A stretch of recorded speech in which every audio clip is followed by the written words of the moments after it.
I'm a rock star. Yeah, Rock star? Ay, ay, ay. I'm a rock star, baby, I'm a rock star. I'm a rock star, I'm a rock star. I'm a rock star, panggil aku rock star. Ini kejohanan kita semua orang rock star. Kita rockstar, kita buat saja gaya kita. Makin panas apinya sudah membara. Macam mana pun kau menempuh segala demi negara, kau buat semua bangga. Step into my world, you know I'm always in my zone. You know I got my team, no I'm never alone. Bring out my best, buat yang terbaik. Jadi juara perlahan kita naik. Aku nak push, naik-naik jadi lebih bagus. Jadi hero, ku ada skill. Berapa banyak musuh aku dah kill. Ramai cuba mencapai, cause they envy me. Tiap game aku pasti jadi MVP. Easy. I'm a rockstar, baby, I'm a rockstar. I'm a rockstar, I'm a rockstar. I'm a rockstar, panggil aku rockstar. Ini kejohanan kita semua orang rockstar. I'm a rockstar, baby, I'm a rockstar. I'm a rockstar, I'm a rockstar. I'm a rockstar, panggil aku rockstar. Ini kejohanan kita semua orang rockstar.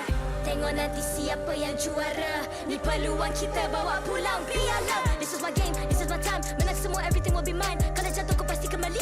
Bangun balik ku tegak berdiri. Kuatkanlah tenaga, ganjaran diperoleh. Ni kejohanan kita, Malaysia memang boleh. Rise up to the top, kita buat bersama. Semangat kita kuat di bawah satu bendera. Ay. I'ma go hard for the win. Win. On the battlefield till the end. I'm trying to beat the greatest anyone has ever seen. Stand by, I'm coming in for the win. I'm a rock star, baby, I'm a rock star. I'm a rock star, I'm a rock star. I'm a rock star, panggil aku rock star. Ini kejohanan kita semua orang rock star. I'm a rockstar, baby, I'm a rockstar. I'm a rockstar, I'm a rockstar. I'm a rockstar, panggil aku rockstar. Ini kejohanan kita semua orang rockstar.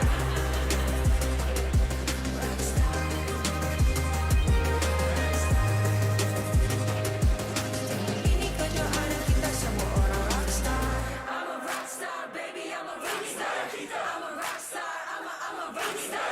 I'm a rockstar, panggil aku rockstar. Ini kejohanan kita semua orang rockstar.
Ay. I'm a rock star. Yeah. Rockstar? Ay. I'm a rock star, baby, I'm a rock star. I'm a rock star, I'm a rock star.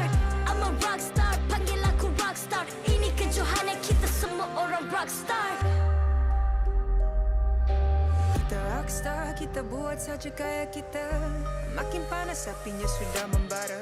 Macam mana pun kau menempuh segala demi negara, kau buat semua bangga. Step into my world, you know I'm always in my zone. You know I got my team, no I'm never alone. Bring out my best, buat yang terbaik. Jadi juara perlahan kita naik. Aku nak push, naik-naik jadi lebih bagus. Jadi hero, ku ada skill. Berapa banyak musuh aku dah kill. Ramai cuba mencapai, cause they envy me. Tiap game aku pasti jadi MVP. Easy. I'm a rock star, baby, I'm a rock star. I'm a rock star, I'm a rock star. I'm a rock star, panggil aku rock star. Ini kejohanan kita semua orang rock star. I'm a rock star, baby, I'm a rock star. I'm a rock star, I'm a rock star. I'm a rock star, panggil aku rock star. Ini kejohanan kita semua orang rock star. Tengok nanti siapa yang juara. Ni peluang kita bawa pulang piala. This is my game, this is my time. Menang semua, everything will be mine. Kalau jatuh kau pasti kembali. Bangun balik ku tegak berdiri. Kuatkanlah tenaga, ganjaran diperoleh. Ni kejohanan kita, Malaysia memang boleh. Rise up to the top, kita buat bersama. Semangat kita kuat di bawah satu bendera. I'ma go hard for the win. On the battlefield till the end. I'm trying to beat the greatest anyone has ever seen. Stand by, I'm coming in for the win. I'm a rock star, baby, I'm a rock star. I'm a rock star, I'm a rock star. I'm a rock star, panggil aku rock star. Ini kejohanan kita semua orang rock star. I'm a rock star, baby, I'm a rock star. I'm a rock star, I'm a rock star. I'm a rock star, panggil aku rock star. Ini kejohanan kita semua orang rock star. Rock star.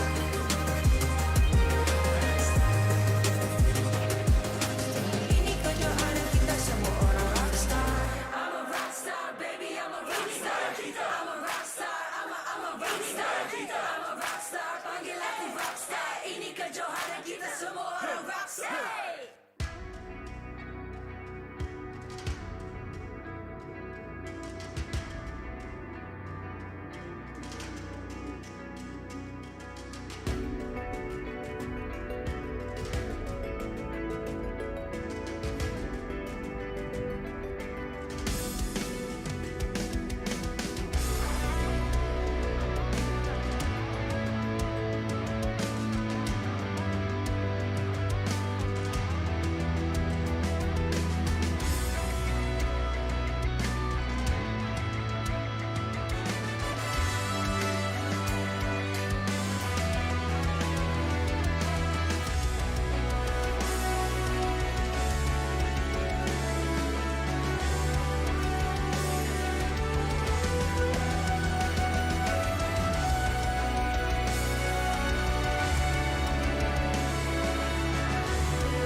I'm a rock star. Yeah, Rock star. Ay. I'm a rock star, baby, I'm a rock star. I'm a rock star, I'm a rock star. I'm a rock star, panggil aku rock star. Ini kejohanan kita semua orang rock star. Kita rock star, kita buat saja gaya kita. Makin panas apinya sudah membara. Macam mana pun kau menempuh segala. Demi negara kau buat semua bangga. Step into my world, you know I'm always in my zone. You know I got my team, no I'm never alone. Bring out my best, buat yang terbaik. Jadi juara perlahan kita Get on my way, naik. aku nak push, naik jadi lebih bagus. Jadi hero, ku ada skill. Berapa banyak musuh aku dah kill. Ramai cuba mencapai, cause they envy me. Tiap game aku pasti jadi MVP. Easy. I'm a rock star, baby, I'm a rock star. I'm a rock star, I'm a rock star. I'm a rock star, panggil aku rock star. Ini kejohanan kita semua orang rock star. I'm a rock star, baby, I'm a rock star. I'm a rock star, I'm a rock star. I'm a rock star, panggil aku rock star. Ini kejohanan kita semua orang rock star.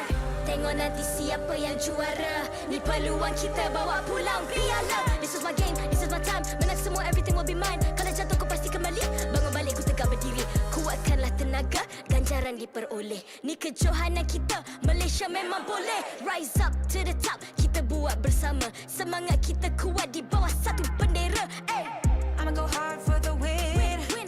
On the battlefield till the end. I'm trying to beat the greatest anyone has ever seen. Stand by, I'm coming in for the win. I'm a rock star, baby, I'm a rock star. I'm a rock star, I'm a rock star. I'm a rock star, panggil aku rock star. Ini kejohanan kita semua orang rock star. I'm a rock star, baby, I'm a rock star. I'm a rock star, I'm a rock star. I'm a rock star, panggil aku rock star. Ini kejohanan kita semua orang rock star. Rock star.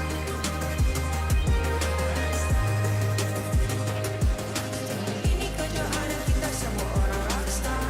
I'm a rock star, baby, I'm a rock star.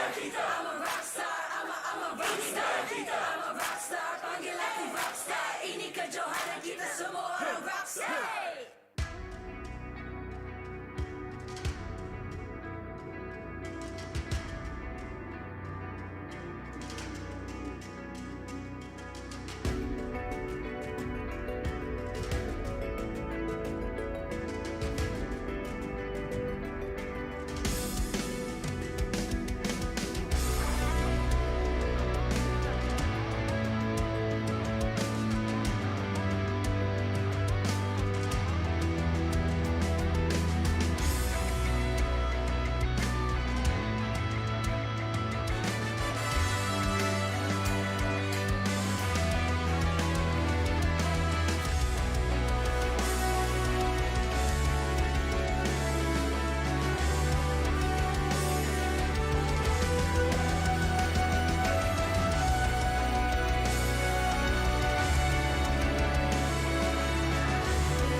Ay, ay.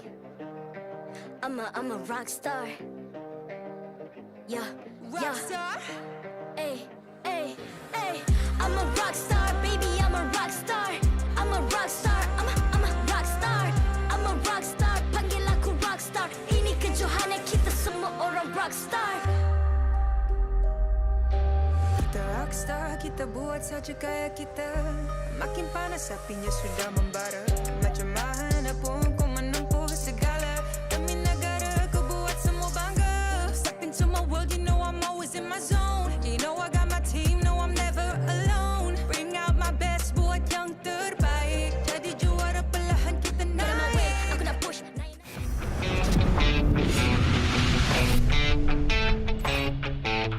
Dengan transfer window dan perubahan roster, MPL Malaysia minggu lepas dipenuhi dengan gameplay yang mengagumkan.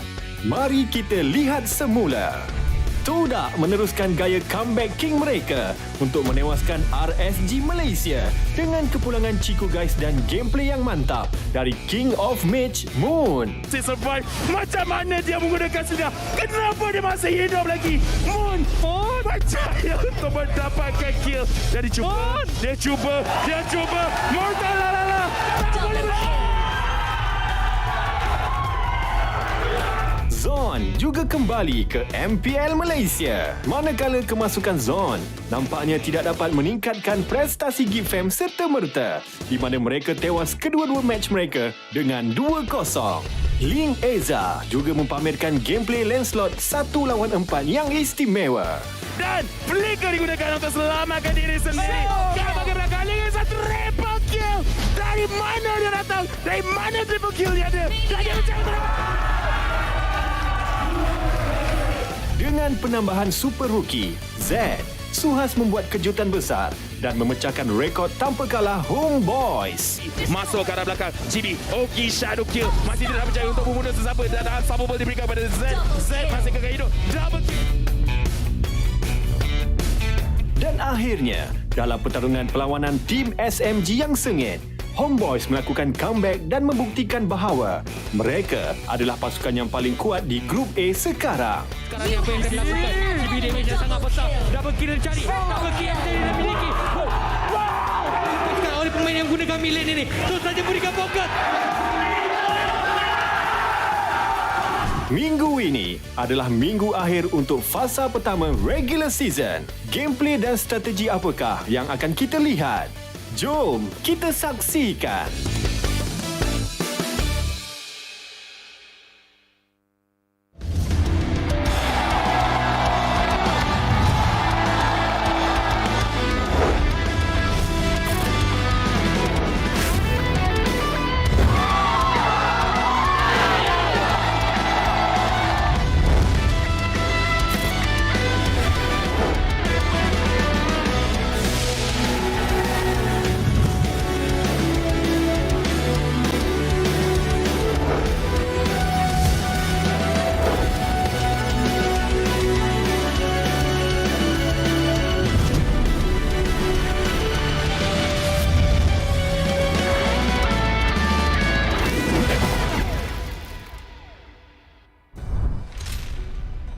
Assalamualaikum dan salam sejahtera saya ucapkan kepada semua penonton pada hari ini. Anda masih lagi bersama saya Adin untuk menyaksikan perlawanan MPL Malaysia musim yang ke-9, minggu yang ke-5 di antara kesemua pasukan ini. Tapi sebelum kita melangkau lebih lanjut, izinkan saya memberikan ucapan terima kasih kepada penaja utama kita, iaitu acara ini dikuasai oleh Muntun, dipersembahkan oleh McDelivery, telefon pintar rasmi kita iaitu Samsung, dan jangan lupa untuk raikan bersama Nescafe. Namun saya bukan berseorangan pada hari ini. Saya ada dua jejaka yang tampan, yang kacak. Kita ada Syamilo dan juga kita ada Gideon. Apa khabar kawan-kawan? Hai, sihat-sihat je hari ini. Hari ini minggu yang boleh dikatakan minggu yang ke-5 dan ini hari yang terakhir untuk fasa 1, Gideon. Yeah, no, I mean, phase 1 has been really interesting and we've only been seeing, well, honestly, I'm personally getting a little bit jilat, as some people may say. Tasting these teams all over again. I cannot wait for those intergroups. Ya, intergroup tu yang kita akan saksikan. Tapi sebelum kita masuk kepada intergroup, kita kena selesaikan masalah untuk minggu ni. Adalah minggu yang terakhir untuk semua pasukan bertentangan antara satu sama lain di dalam kumpulan masing-masing. Kita akan lihat jadual terlebih dahulu untuk kita saksikan pasukan apakah yang akan bertentangan antara satu sama lain, di mana kita akan mulakan hari yang mulia kita pada hari ini. Orange Esports bertemu dengan pasukan HomeBois pada pukul 3.30 nanti. Manakala match yang kedua, match yang terakhir, kita ada pasukan TODAK bertemu dengan pasukan GEEK FAM. Syamilo, kita lihat Orange Esports menentang HomeBois. Apakah prediction ataupun pandangan awal awak sekarang ini? Untuk pasukan Orange Esports dan juga HomeBois boleh dikatakan, ya, kita tahu bagaimana HomeBois duka citanya dimaklumkan mereka tidak dapat hadir ke venue, ke offline. Jadi mereka akan bermain di rumah atas faktor-faktor kesihatan mereka. Jadi untuk pasukan Orange Esports, mereka ada advantage di atas stage. Dan kita nampak dengan membawa kemasukan pemain baru untuk pasukan Orange Esports, agak sedikit mereka adalah cara atau corak permainan yang baik, tapi mampu ke tidak ataupun mencukupi ke tidak nak lawan dengan HomeBois, itu perkara yang kita akan lihat. Pasti kita akan lihat mampu ke tidak mereka nak mendatangi pasukan HomeBois. Manakala Gideon, TODAK dengan GEEK FAM, rivalry yang lama di antara kedua-dua pasukan ini. Dua-dua pasukan bawa masuk key player mereka lah. TODAK membawa masuk Chico, GEEK FAM membawa masuk Zon. Tapi pendapat Gideon sendiri sekarang ni, apakah yang boleh dilihatkan oleh kedua-dua pasukan untuk match terakhir? Honestly, I think there's no concern for TODAK at this point in time. We really have to talk about GEEK FAM here. The performance overall hasn't been the greatest in the world, and I think with Zorn coming back in, yes, he's able to make the plays, he's able to get the pick that the whole team needs, but when we're looking at the draft, when we're looking at what the players are comfortable with, we're seeing too much versatility at this point. None of them have the depth that we're looking for. They need to be able to win those lanes, and they can't translate it into anything. So hopefully this week for GEEK FAM, it's a good test to see how they're going to perform, especially when we move on into the next. Ya, itu adalah match yang kedua di antara pasukan TODAK dan GEEK FAM yang akan kita bincangkan lagi sebentar sahaja nanti. Tapi untuk kita fokus kembali kepada match yang pertama di antara kedua-dua pasukan, iaitu pasukan Orange Esports dan juga pasukan HomeBois. Syamilo, Orange Esports bawa masuk beberapa pemain baru. Maksud saya ada 3 pemain yang boleh dibawa masuk dan diorang pakai 3 chances tersebut, membawa masuk Gary, Blade TZ dan juga membawa masuk Bond. Tapi saya nak fokus kepada Bond dan juga Blade TZ. Setakat ini prestasi mereka, apa yang kita boleh bincangkan tentang dua pemain rookie? Untuk rookie yang mereka menunjukkan prestasi yang baik, ya, sebab mereka berjaya untuk menewaskan, kalau tak silap saya, pasukan HomeBois. Mereka mencuri satu point untuk pasukan HomeBois. SMG juga. SMG. Jadi boleh katakan Blade TZ, saya nampak ketika ini penggunaan assassin yang paling baik, Karina. Jadi mungkin dia lepas ni dari segi drafting pasukan Orange Esports boleh securekan Karina terlebih dahulu, dan tak dilupakan juga untuk pasukan Orange kalau dapat Franco semuanya menang. Yeah, no, that's the thing. There's a lot of potential with Orange Esports, and especially now that they have an extra week and a full 5 days to kind of go back into the scrimmages and work on the chemistry. I don't know, but I think this is a perfect time. And forgive me if I offend people, but I think it's the opportune time now that the HomeBois, a couple of players are sick. Get those points. Get those points now and make sure you can spread that gap because both are currently very close to 5th place. Ya, dua-dua adalah pasukan yang kelima dan juga keempat. Dan kalau tak silap saya lah, if pasukan HomeBois tak mulakan dengan negatif 8, I think diorang top 1 sekarang ini. Oh, for sure. For sure. Tak dikalahkan lagi, berjaya untuk mengalahkan pasukan SMG dengan comeback mereka. Tapi berbalik kepada pasukan HomeBois, Gideon, you cakap sendiri tadi, diorang main dekat rumah sekarang ni atas kesihatan mereka. Tapi adakah ini sebenarnya buff mereka sendiri? Sebab nama mereka pun HomeBois, technically. That's true. I mean, considering based, I wish we had a stat for this. It would be way funnier if it was. But it seems that teams that have been feeling relatively sick, other than TODAK, have been performing well when they are playing at home. Suhas Esports is a really good example. They had an amazing week last week. This time, I don't know whether it's going to apply the same way, but hopefully communication is still going to be clear. And if Orange Esports is going to succeed, they need the 2-0 HomeBois create as much of a gap as possible, especially since, as we know, people at the bottom of the groups by the end of the season are going to get relegated. Ya, ini peluang yang sangat-sangat penting lah untuk kedua-dua pasukan sebenarnya. Orange Esports nak cari satu kemenangan sebelum transfer pula nak lawan dekat grup B yang boleh kita kata pasukan yang cukup-cukup hebat ada dekat pasukan B sejujurnya lah. Tetapi untuk Orange Esports, Syamilo, nak dapatkan kemenangan yang pertama, valuable 3 points sekarang ini, apa yang mereka harus buat ataupun apa yang mereka boleh buat? Awak dah sebut tadi, bawa Franco. Selain daripada itu, ada tak lagi orang kata taktik-taktik di sebalik selimut mereka? Okey, untuk saya sendiri daripada pandangan sedikit analis yang dilakukan, boleh dikatakan untuk pasukan Orange ni sebenarnya daripada segi mekanik tidaklah terlalu jauh beza sangat. Mereka boleh menangkan HomeBois, mereka boleh menang lawan SMG. Jadi di sini boleh katakan proper drafting boleh dikeluarkan oleh pasukan Orange Esports, di mana securekan terlebih dahulu hero yang mungkin selesa untuk digunakan oleh pemain mereka sendiri. Contoh macam kalau Blade TZ nak gunakan Karina, sediakan drafting yang boleh gunakan Karina. Of course kalau tak kena ban. Jadi kalau kena ban, mungkin persediaan hero yang lain boleh digunakan, seperti ambil hero meta seperti Aulus yang boleh dikatakan tak adalah menjadi fasa ban yang pertama. Dia Aulus boleh katakan ban yang akan berlaku di fasa keempat ataupun kelima. Betul tak dia? No, I agree. I think, Orange Esports need to kind of find themselves, identify themselves. What are they? Are they trying to be a team composition that's sieging, that's looking to fight, team fight compositions, overall scaling composition? Yes. They need to have the proper pronouns for their team. Ya, proper pronouns itu yang sangat-sangat penting untuk pasukan Orange Esports nak mendapatkan mata pertama. Tapi berhadapan dengan HomeBois bukanlah perkara yang mudah. Namun begitu, ada satu perkara yang mudah di mana anda semua boleh mendapatkan Chicken McNugget secara percuma. Caranya sangat-sangat mudah. Anda order through McDelivery. Anda letak kod MPL Rewards. Huruf besar-besar, jangan typo. Gideon dengan Syamilo banyak kali typo. Saya tak suka kalau message dengan diorang, banyak sangat typo. Jadi saya harap awak semua tak typo, type MPL Rewards untuk mendapatkan 6 ketul Chicken McNugget secara percuma. Sekarang pun dah pukul 3, saya pasti semuanya lapar. Jadi dapatkan McDonald melalui McDelivery sekarang juga untuk berpeluang dapat Chicken McNugget dan juga free skin. Sangat istimewa. Sedap, skin, perut kenyang, hati gembira. Kalau saya ambil nugget lah, saya bagi awak sikit. Okay. Patut saya suka kawan dengan awak. Tapi sekarang gini, apa kata kita pergi kepada coin toss terlebih dahulu. Kita akan persilakan Melina Lai. Alhamdulillah, betul orangnya. Melina Lai di atas pentas utama untuk lakukan coin toss, mana dah dilakukan walaupun pasukan HomeBois tiada di pentas utama untuk kita saksikan sekarang ini. Siapakah yang akan mendapatkan peluang first pick ataupun kemungkinan yang menang tu akan dapatkan second pick? So HomeBois yang berjaya untuk memenangi coin toss ini dan mereka akan mengambil first pick sebagai drafting mereka game yang pertama ini. Boleh katakan untuk mengambil first pick, win rate untuk HomeBois agak sedikit tinggi. Okay.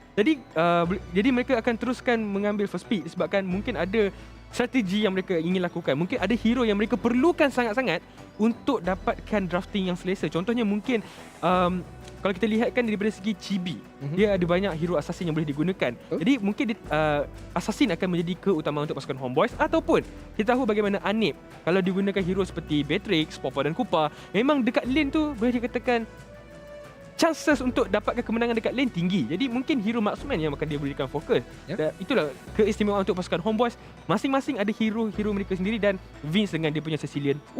Memang mantap. ataupun ini adalah waktunya untuk Anip keluarkan sun beliau. Kita tahu memang sangat-sangat istimewa pickpocket strike yang ada pada pasukan HomeBois ni, dan kerana itulah mereka mengambil first pick supaya boleh securekan hero-hero keutamaan mereka terlebih dahulu dan juga mengeluarkan hero-hero keutamaan daripada pasukan Orange Esports. Seperti mungkin Franco boleh jadi first man sekarang ni. Tak dinafikan sebab kalau Franco dilepaskan untuk Orange Esports memang sangat-sangat berbahaya lah. So far ni setakat banyak-banyak pasukan yang pakai Franco, Orange Esports yang paling nampak solid lah sebenarnya. Dia macam dia solid. Of course lah solid. Sebab kalau tak silap saya dapat Franco menang. Itu masalah. Dapat Franco susah. Dia dapat Franco tu mungkin agak sedikit sukar. Tapi selain daripada Franco, kita boleh bayangkan kat sini pasukan Orange Esports hebat menggunakan Selena. Kita kena tahu dekat bahagian tengah tu siapa? Min dan juga Man. Jadi combo mereka tu kalau tak dapat Selena pun, kalau dapat Selena lagi power, lagi bahaya. Apa tadi kalau dapat ni kan. Jadi terus saja kalau tak dapat Selena mungkin Kadita akan digunakan oleh Man, dan boleh dikatakan banyak sebenarnya title Malaysia match Man pun pegang. Jadi banyak boleh katakan daripada segi drafting untuk Man tak risau sangat. Mereka akan fokuskan kepada, sebab mereka dapat second pick ketika ini. Jadi boleh fokuskan dua hero yang sering kali digunakan terlebih dahulu. Contoh macam kalau tak silap saya minggu lepas mereka banyak gunakan dua fighter. Jadi kita akan lihat ketika ini. Ya, benar sekali. Tapi untuk kita ketahui apakah outcome untuk perlawanan pertama ini, apa kata kita berpindah kepada para caster kita untuk teruskan show kita. Thank you so much, Adin. Once again, you guys are currently watching the English broadcast for MPL MY Season 9. My name is ICBaby12. Join with me. It's going to be Gin and Q as we will be commentators for today's game. Today's game is going to be very, very exciting, and not to mention as well, shout out to our amazing partners here, our official gaming chair, Secret Lab, Partner in Esports, TikTok Live, Esports Charts, EGG Network, and our co-organizers, ESI, for helping us get through MPL MY with all this amazing setup. Gideon, we've talked about this. You guys have given a little bit of a description of what is about to happen here. Orange Esports as well as HomeBois fighting for their tournament lives in this entire regular seasons. Thoughts on this? Seems like it feels like everyone on the desk is favoring towards HomeBois side rather than Orange Esports? Look, the way that I look at it, it's leg day, boys and girls. Just like how I have to run all the way from the pre-show to this desk, it's not easy, and I think everybody needs to understand that HomeBois and Orange Esports, they got a lot of leg work to do. But before we start jumping into that, you guys can help take that load off of us. All you gotta do is start sharing the stream out and help us hit these milestones. Farm the MPL today and get yourself some in-game rewards. And don't forget, we have a live audience with us too. Head over to ticket2u.com.my and you'll be able to get tickets for the MPL to watch this show live and to see your favorite teams on the stage. Exactly, and be sure as well. I've heard that there are also seasonal pass for your favorite teams as well, which whenever your team is playing, you will get an access coming in if you purchase those season pass. However, ladies and gentlemen, without further ado, let's take a look at what our boys in Orange as well as the HomeBois gonna be coming in for you guys. Orange Esports. Here we have Orange Esports walking out onto the stage today. They've been really struggling these past couple of weeks. This could be their moment to really get the glue that pulls them together. Exactly. With their new players, Born and Blade TZ, they are going to be showing signs of bouncing back. Can they actually bounce back against the HomeBois? Because this is going to be them fighting for their tournament lives against the battle of the bottom. And of course, they're strong contenders here. This is going to be a very, very big milestone for Orange Esports to achieve, considering how well their opponents has been performing for the past 4 weeks now. Honestly, unfortunately for the HomeBois, due to safety protocol, they will be playing from their home base. So, HomeBois at home, Orange Esports need to take full advantage of this so far because, unfortunately, this is competition, and at the end of the day, they have to get these crucial points to not stay at the bottom of the standings. But let's look at the player statistics here, and we can expect Min to be whipping out that Franco sometime today. Exactly. Let's take a look at the stats here. We know for a fact that Min and Man has been very consistent throughout the entire few weeks here. Teammates, however, has had a lot of struggles playing to keep up with them. The question here is, when is Valence going to be playing? Unfortunately, not today. But of course, Blade TZ Born, they have shown a little bit of signs there where Orange Esports has given us a little bit of hope where they are actually on par, not really refined, still a little bit raw, needs a little bit more experience. Hopefully, this is the day it will shine to light. Honestly, it's tough to say, man. I mean, BladeTZ had a pretty decent start. Obviously, he didn't get the win for the team, but it does show a lot of potential. And the same can be said about Born as well. Him being a solid, decently solid in the EXP lane, he needs to go above and beyond today because he's going up against Irfan. That is going to be a very difficult one. But considering that Uranus is going to be kind of sneaking into the meta, I don't think it's much bigger a threat against Irfan. All you gotta do is just ban the Paquito. But as of yet, let's take a look at the boys from HomeBois, as this is going to be Anip, Chibi, Saifu, Vince, as well as Irfan playing. We talked about the signature hero. His Paquito is going to be something that people is going to be afraid of. How often do you see a Paquito stealing objectives away from junglers with his KO punch? This guy pretty much does it. I mean, if you're talking about the Fist of Paquito in Irfan's hands, let's talk about the rest of the player, because everybody from the side of HomeBois, except for Saifu, has stolen a Lord. So, if we're talking about key objectives here, HomeBois are absolutely crushing it when it's jacking people's most important objective of the game. Exactly. Everyone is pretty much secured for the team. We've seen Vince, we've seen Chibi, we've seen Anip as well. And who would have thought like a whole team is just so objective driven? We also actually still had this discussion last week with the RNG manager, Ayman, saying that, hey, these guys, they're really, really strong, and there's a reason why they deserve to make it this far. Yeah, and you know, with the hard work that they put in so far at the beginning of the season, let's see if the momentum keeps continuing on, because right now every point counts, and ideally for the HomeBois, if they were at 100% condition and playing, you know, with the team here on the stage, and you guys could be watching that too, hopefully it's a 2-0, because they need those 3 points. So far, the track record has been 2-1, 2-1, 2-1 every single time, and that has hindered them from actually jumping into third and second place. Well, that is going to be a long climb for them, considering that they have had a very, very long start, a very difficult start from the season. Let's take a look at what the predictions are coming from all the talents, except for Adin. Everybody's going to be signing on HomeBois, and it's no surprise, right, considering how well they have been performing overall the past 4 weeks. I'll be honest with you, the Caster's Curse has mutated just like our pandemic here.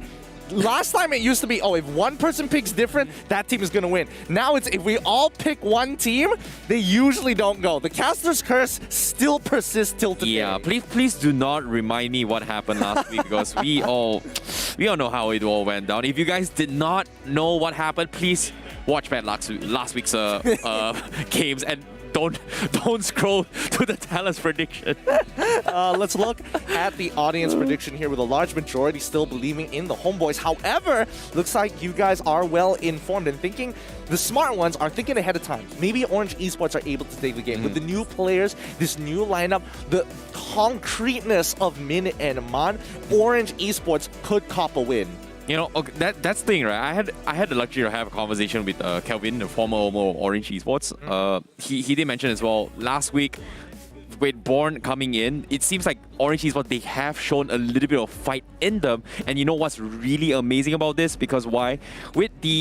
If you want to play Mobile Legends and have some amazing experience, the brand new smartphone with sleek design with MPL Malaysia Season 9's official smartphone, Samsung, you can get an awesome gaming experience with the brand new Samsung Galaxy A52s 5G. I bet Born came in and he was just like, guys, I'm awesome. How do you know? Whips out his A52 and people are like, yo, you're in. We need you in right now. And also, don't forget, we're going to jump into the draft, but you guys could be earning that phone here today. Make your predictions. Go online to the MPL Instagram and Facebook account, like that post, give your predictions while you still can. Exactly, and I'm looking forward to see how the drafts is gonna go. Has Orange Esports refined their drafts and refined their meta? But HomeBois, they're not taking the risk here. They need this W. They are not gonna let the Franco slide, which we kind of saw a lot of Franco in the previous weeks, kind of dominating throughout every single match.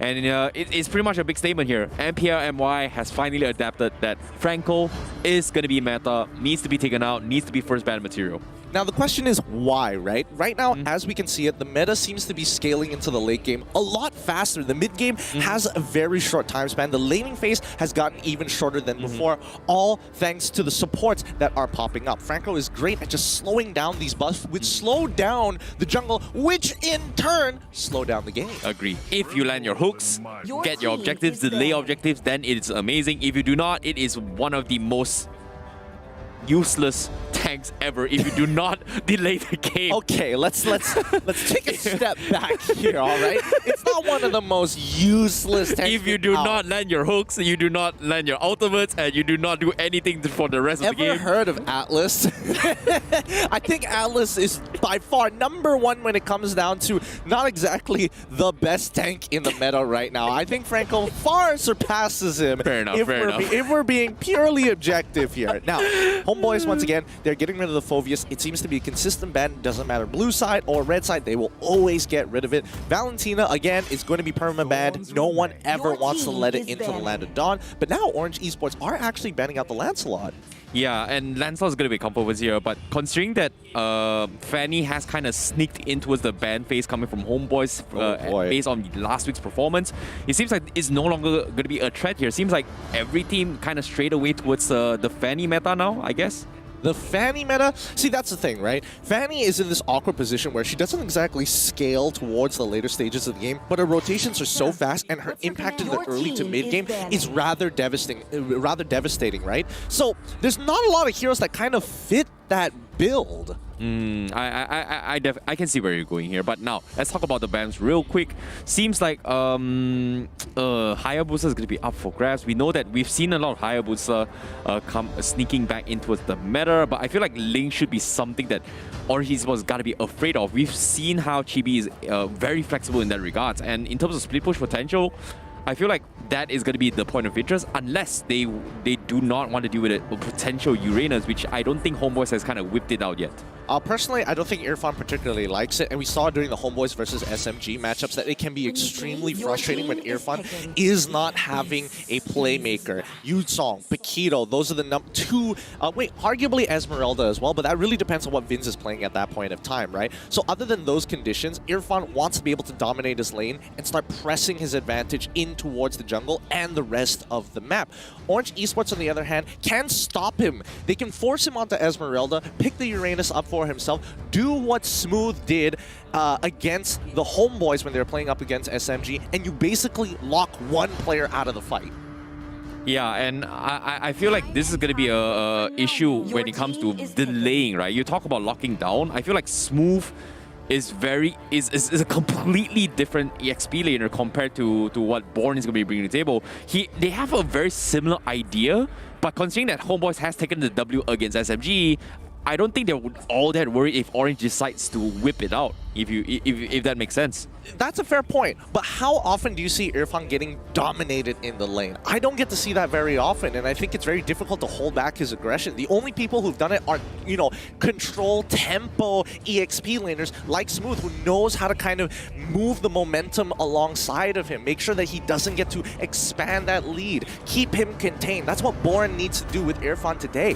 Beatrix is the first pick coming in from HomeBois. Orange Esports get 2 picks. Yeah, this is something that HomeBois has kind of understood in the marksman meta, right? Out of all the marksmen, Popo and Koopa is something that Popo and Koopa, Beatrix is pretty much the go-to as of now, including Clint.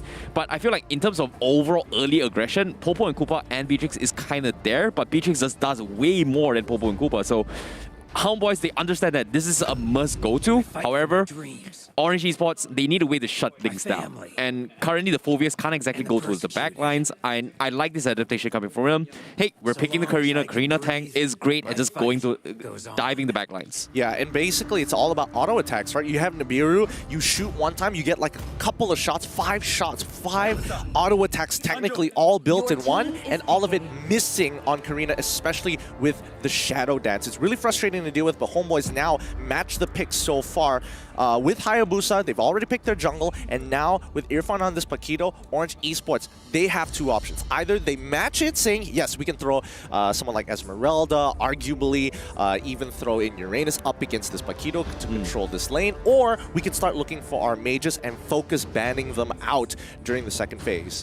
This is going to be a problem, right? Like, we've kind of seen Orange Esports kind of struggle against the Paquito if they decide to go for the Hayabusa, but they need a way to deal with this. Kufra is great, but as of now, based on the tempo that HomeBois has set themselves, they've got a lot of AoE damage, and Karina won't be able to actually go towards the back lines if they will full focus on this regards. But Orange Esports, they decided to go for the glue. I like it a little bit better compared to Uranus, but hopefully in teamfights, this glue is going to be able to do something for the team. No, this is important because glue, if we're rating in terms of like tank, well, I wouldn't even want to like really call it a tank technically, but let's say a Annoying. beefier style of EXP laner, right? Uranus is really good at peeling. Glue gives you one extra utility tool which slows down your opponents, but also can get a pick and pull them out of position, which is great for Orange Esports because that's what they want. They jump into the back line, Beatrix gets pulled forward, Okay. and Koopa does the rest. So what you're trying to say, it is a cheaper version of a Franco hook. If that makes sense. Okay, wait a minute. Let's not say it's a cheaper. It's not budget. Okay, it costs an ultimate compared to a regular ability. I'd say it's more expensive. It's more of the finesse, the finer things in life. So it's the expensive hooks that you don't need. The expensive hook that everybody wants, but not everybody can get. Okay. That's what we're going for here. Now, Orange Esports, they ban out the Eve. HomeBois, they also ban out the Kadita. Very, very good options here. More importantly, so I'm more surprised that HomeBois isn't really targeting supports, and they want to keep that open for Cypher. Oh, yeah, that's the thing, right? We've talked about how HomeBois may or may not potentially whip out the Diggy, and I feel like in Orange Esports' case right now, they're not really worried about the Diggy. The trap is just there to be a little bit of a safety net, but if HomeBois decides to go for it, Orange Esports has pretty much no choice to go but to go for a brawl strategy without much CC. So I feel like that's something that they need to be a little bit more worried. But as of now, Orange Esports, they don't want to do this to Celion. Vince as well going to be limited in terms of hero pool. Pick a Lilia. Kagura is going to be up for grabs. Lilia as well. So which one is it going to be?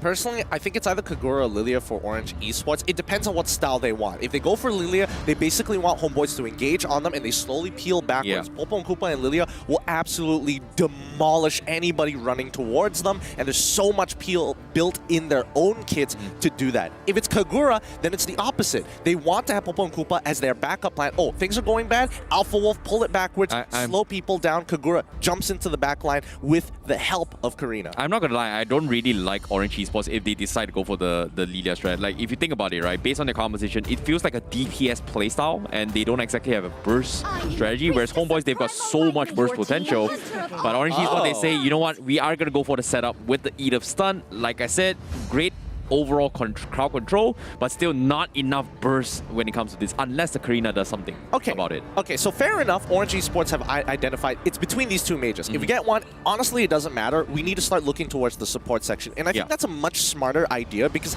at this point, now Cypher is thinking, right? Okay, they got Edith. Edith, what can she do? She's great at looking for those big setups with the onwards and then the Earth Shadow to buy that extra bit of time. She is great at coming out of Phalix and actually getting the initial stun to continue surviving the fight. So what Cypher needs at this stage of a game is a way to kind of slow down Orange Esports on these big engagements. We're looking for Ruby, we're looking for Rafaela, anything to kind of slow down that pace. Yeah, I like the Ruby. Ruby gives you a little bit more sustainability coming from the besides the Diggy, but yep, HomeBois, they are going to go for the Kagura. This is going to be a full burst strike coming from HomeBois. They have the pick-off potential. Orange Esports, they're looking for that prolonged fight, and currently, I don't think there's another mage that can do so. Lunox is terrible. Lilia is great for early engagements, but burst potential is a setup for Karina. I think it's the best out of the worst situation that they can go for. I don't think they have much choice but to go for the Lilia. I mean, they can go for Farsa if they really wanted to. Because at the end of the day, like, Kagura is going to be able to zone out both Lilia as well as Farsa. Yeah. They might as well have something that plays as an artillery mage, but that's just like a pocket pick if they really wanted to for the side of Orange Esports. It's really dependent on Min. At this point, it's his choice of flavor. You should be ashamed. Are they gonna go for Lilia? No. Okay, they needed the burst potential. They are gonna force the Eudora. I've talked about this. They need to make a decision. DPS or burst. They don't exactly have enough burst. They are gonna risk it by going for the Eudora. This kind of reminds me of how previous season was, the Jawhead Eudora strat, and the Edith kind of works similarly. I like it, but it's going to be all on how they win the early phase coming from Orange Esports if they want to make this work. I'll be honest, Orange Esports composition does not scale, and that's my biggest issue. Only Popo and Koopa can do it, and Eudora basically has to try to one-shot her enemies to stay relevant throughout the game. And if she dies one time and starts falling behind the Kagura, it's going to be tough. And Vince, his work is cut out for him. Yep, ladies and gentlemen, here we're going to be heading on towards first game of this week. This is going to be HomeBois as well as Orange Orange Esports drafts here. HomeBois looking a little bit homey with their comfort picks coming in, a full-fledged burst strategy, whereas Orange Esports looking to play this long, prolong the fights as long as they can with a couple of pickoffs and DPS counter picks here. Is this going to be the game to watch? Yes, it is. Ladies and gentlemen, we are heading towards game one between HomeBois versus Orange Esports. You guys could be part of that crowd here. Everybody's excited for this very first matchup. Let's get this show on the road. It's going to be HomeBois on the blue side with Orange Esports on the red. Yeah, seeing how this opening here, Saifu is going to try and annoy the Karina. No protection whatsoever coming from Orange Esports. They are going to try and win their lane here. Saifu, oh my goodness, Saifu actually stole the creep against the Karina. Oh, bad start here coming from Orange Esports. Not the worst start in the world, you know. It doesn't mean that he's going to fall off. BladeTZ will still hit level 2, so that's the big important thing. He also gets Lethal Wanderer to catch up on that EXP, but it's great for Saifu because you can tell that he's going to hit level 2 faster than Min. That is definitely true. BladeTZ is going to be farming his way through, no contestant whatsoever. We do see a little bit of rotations coming from Irfan, expecting that maybe HomeBois is going to be making a play or maybe punish some of this mistakes coming from Orange Esports. So nothing crazy yet. Saifu is going to be clearing the minions as well. Looks like Orange Esports, they are going to try to secure the top lane in case HomeBois decides to get a little bit feisty, but nothing out of the ordinary. They are playing as passively as they can. Yeah, no, that's the idea. Orange Esports are very dependent on their ultimates. And there we have the first pause. Ooh, was that expected? Was that to be heard? Unfortunately, it is. And we just got to deal with it. Yeah, but as of yet, based on the the gameplay so far, both teams, they kind of have this passive approach that they want to hit their force first before they actually make this a play. In this case, Orange Esports, once Karina has that 4 out coming in, things are going to get a little bit tougher for HomeBois if they get picked off, and that is going to be quite worrisome. And I feel like the target they should be focusing on is to punish Ani as much as they can, but it's very, very difficult to do so because... No, exactly. No, I do think that it's difficult to punish Ani, but at the very least, they need to put him behind, either in levels or blow his battle spell. He's taking Flicker right now, so if you can get an early Flicker out of him, you could set for the next minute or so to come back to regank him afterwards when you hit 4, and he's basically going to have to call the rest of his team to help him out, which gives you options, right? Do you want to actually go for the initial dive and you can just play it based on the situation, or catch people in the middle of their rotation? People like Ruby, right? What counterplay does she have to Eudora? Not a lot. The moment she gets stunned, it's a problem. Yeah, I think when it comes to Eudora, Orange Esports, they need the perfect early start for the Eudora before they can actually go crazy, and if they get that upper hand against HomeBois, they are going to be able to snowball very, very hard. But for HomeBois' side, it's more like, as long as I play this slow, I play this safe, I'm going to be able to outscale all of them regardless. So I can see where that the HomeBois' perspective, they are a little bit lax on this, but Orange Esports, they need to be a little bit more aggressive, you know what I mean? They definitely need to be a lot more aggressive, in a matter of fact, because again, you have Eudora, she's not the greatest at wave clear, and that's why you have the Edith to help you out, and with that priority, something needs to happen. Slow down the jungle, punish the support, look to dive on the gold lane. These are the 3 main things we should expect here. Looks like the BM cast, you know, playing on the PA right now is having the fun time of the audience. Yeah, we've got a lot of audience support for Friday, even though it's a working day, and I'm really excited to see how our MLBB community is so passionate, and I'm loving the crowd right now and the energy on a Friday. How many people do you think took leave to watch this game? About Real talk. 40 of them? 40 of them? Yeah. No way. No way 40 of them. That'd be too much. But here we go. This is the dive that we were talking about. Instead of playing for the gold side, they went straight and punished Irfan, which is great. At the end of the day, something is happening across the map, and now they're looking for a second one on Saifu. Oh, here comes the split coming from Braun as well, but Saifu pulls him out, takes a little bit of damage, so that's going to be OE coming out on top still. But we talked about aggression. This is a big play coming from Orange Esports. They get the trade-off 1-for-1. However, it's going to be Chibi getting a kill on towards Lola on the bottom side. So even though they got the slowdown on towards Irfan, Lola didn't exactly have a great time bottom. Yeah, no, this is a good response. I think Orange Esports, their plan was, okay, we're going to hit Irfan hard because Turtle is coming up on their side. We got everything we wanted, right? However, Lola should be able to win that 1v1. Unfortunately, Chibi thought ahead of time, went, dove, got the kill, and now, all right, we'll give up the Turtle. We don't really need it. Let's just focus on our farm and play out our same plan. Irfan, you need to be careful. Orange Esports are looking for your head. I can literally feel the energy coming from Orange Esports. Like, they won the first turtle. Okay, what can we do about this? And yeah, hopefully they can. They need to make more plays about this. And you are right as well. Getting the stop onto his Irfan kind of open things up for themselves. HomeBois, they don't exactly want to play this. They are still looking for that slow play before things get out of control. Mani's level 5. Once he hits his 6, this is where things get a little bit crazy. Cypher do scout out this rotation though. Ah, another pause! Oh, boy. Just when things were about to get interesting. But based on the movements we're seeing from Orange Esports, again, really, really smart. They understand that, okay, Irfan's going to hit level 4. He's going to be able to kind of stop our dives with all of our CC. We don't want to risk someone accidentally dying. So let's go for our prime target, right? Let's look for Anip down on bottom side where we can layer CC upon CC. Popo, I'm angry. The onwards, the Earthshaker on top of it all. And if things are not enough damage, Eudora comes in, whew, instantly will secure that kill. I guess if you put it that way. And on top of it all, Chibi has done a great start for HomeBois as well. He did kind of slow down Popo and Kuba's farm. I feel like there's a lot of weight onto his Chibi's shoulders, especially coming from HomeBois, to actually make more of this play, to actually slow down this aggressiveness that Orange Esports is looking to play. And that's exactly what Orange Esports game plan, which is a very clear cut. I understand this 2 pause gives a little bit more room for the players to actually discuss and plan ahead.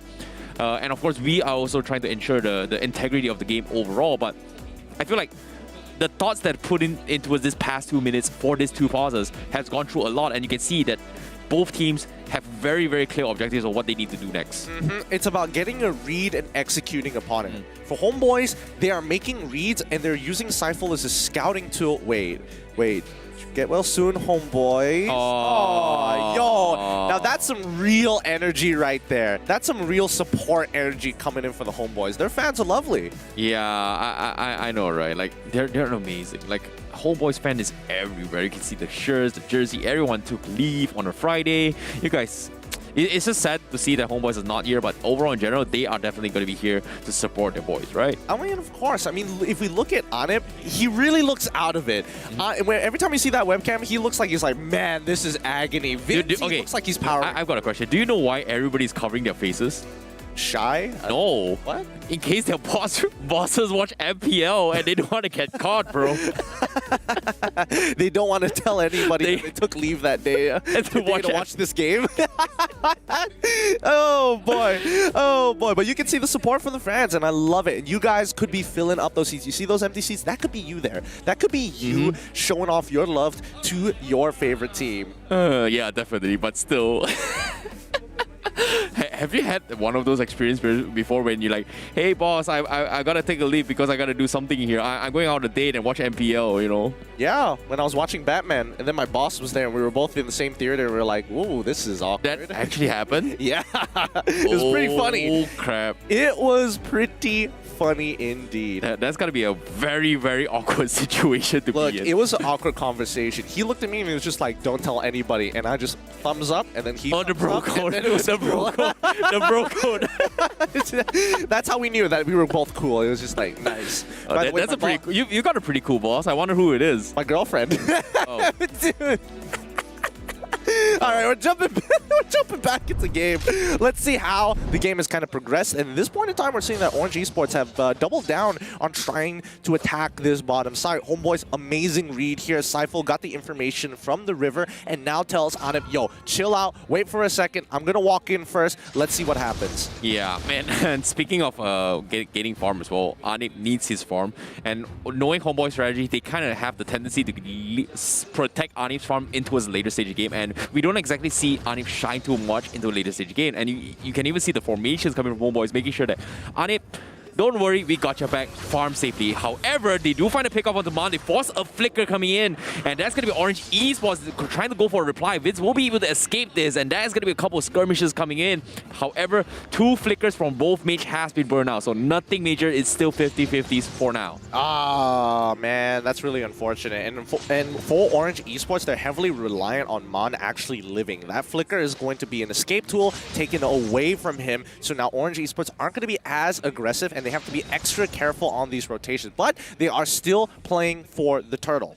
Overall, on theory-wise, 50-50 is great, but Saifu is going to get caught out as well. Here comes the chain CC. Mon will sidestep Vince's combo, but can he get the kill? Yes, they will. That's going to be Orange Esports going for the dive. And Blade Easy is looking for a second, and he gets the double. Okay, Shadowkey has been expanded, but Chibi will be able to stall his way through. But from the sides, Urfa comes in. Here comes the sun coming in from Mon, dropping the back. Can he escape? Yes, he will. And that's going to be Orange Esports winning the trade-off. Okay, kind of strange. I would have expected Mon to actually go for the full combination on Vin so that Blade TZ didn't have to waste his ultimate at that point in time and could easily just get the kill, or get, at the very least, get a reset to trigger the passive. Turtle goes over to Orange Esports. At the end of the day, Anip. Oh, Anip is going to fight. Oh, he's not mid. We should be able to get this kill. Anip is literally 1 HP. Oh, that is so close. That is so close. Min pulled a sickest play there.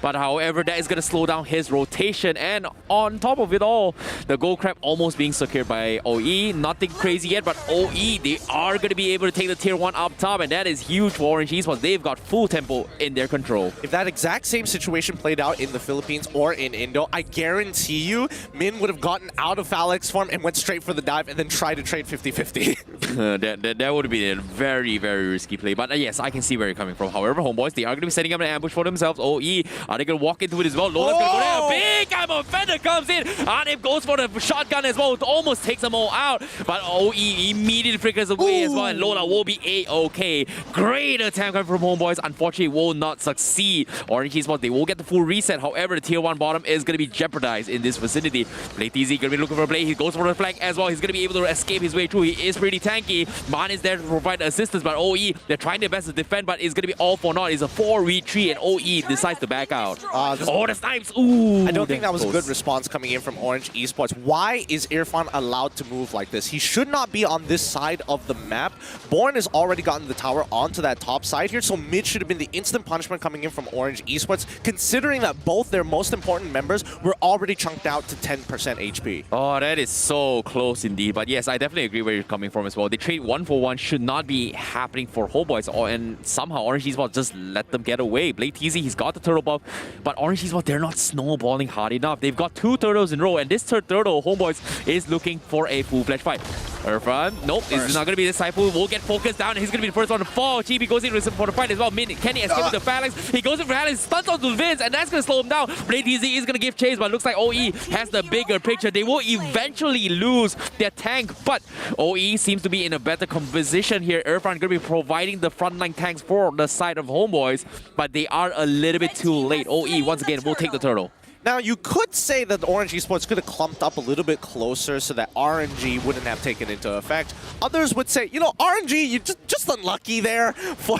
Definitely unlucky for Min. But now Born, he needs to be able to kind of control Irfan. He's walking around the map way too much, and Irfan understands that he is useless in this lane with glue, so he's just going to shove out the lanes as much as he can, get that priority, and then move with the momentum of HomeBois. Look at him. Irfan's running up topside. You know where they want to go. Oh, great concealed as well. Orange Esports could not regain time, but Lola, he needs to escape this here, but somehow he gets the setup catch. Instead, he punishes Vince instead. Big clutch coming from OE. Mistakes has been made. HomeBois might be dropping the ball. Saifu now going to be a little bit harassed, but OE not going to be going for the fight for now, but HomeBois, they have to, you know, back out. No choice. Look, Vince is sick, Anip is sick. You can understand how their play isn't going to be the sharpest in the world, so it's going to be up to the rest of the members, Chibi, Irfan, as well as Saiful, to really step up and kind of cover for their mistakes. Very, very difficult indeed coming from HomeBois, but OE, they are going to be trying to go in for the attempt as well. They want to try and punish Anip, and Anip can't exactly see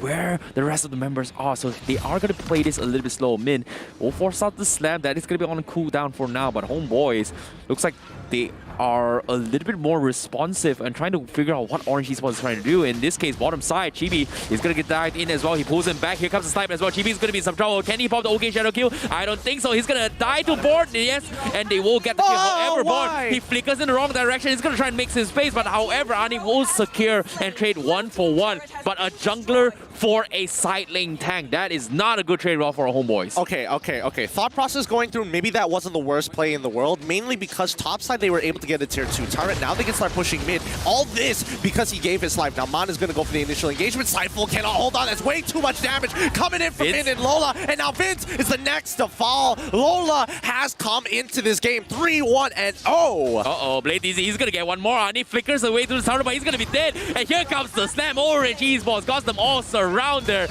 And Irfan comes to save the day, but what can he do? The tier 1 will fall. Chibi's gonna be there. He goes for OK Shadow. Can he get a kill on Blade Easy? Yes, he will be able to trade it off. But Irfan, he's gonna be running for his life. He gets pulled back as well. Both Orange Esports are gonna be trying to slow him down, but Irfan will be able to escape in near-death life as HomeBois fights back, but they will lose the tier 1 middle. Now this is a very clean lead coming in from Orange Esports. They're playing the map really, really well. Now how do you punish HomeBois' economy? You need to start spreading in towards the jungle, taking away those buffs, making sure that Chibi cannot play this game any longer, but he's been farming hyper efficiently. Level 13, matching up with Blade TZ, despite the fact that Blade TZ is 4-1 and 2. Lord is going to be the next objective here. Uh-oh, mistakes.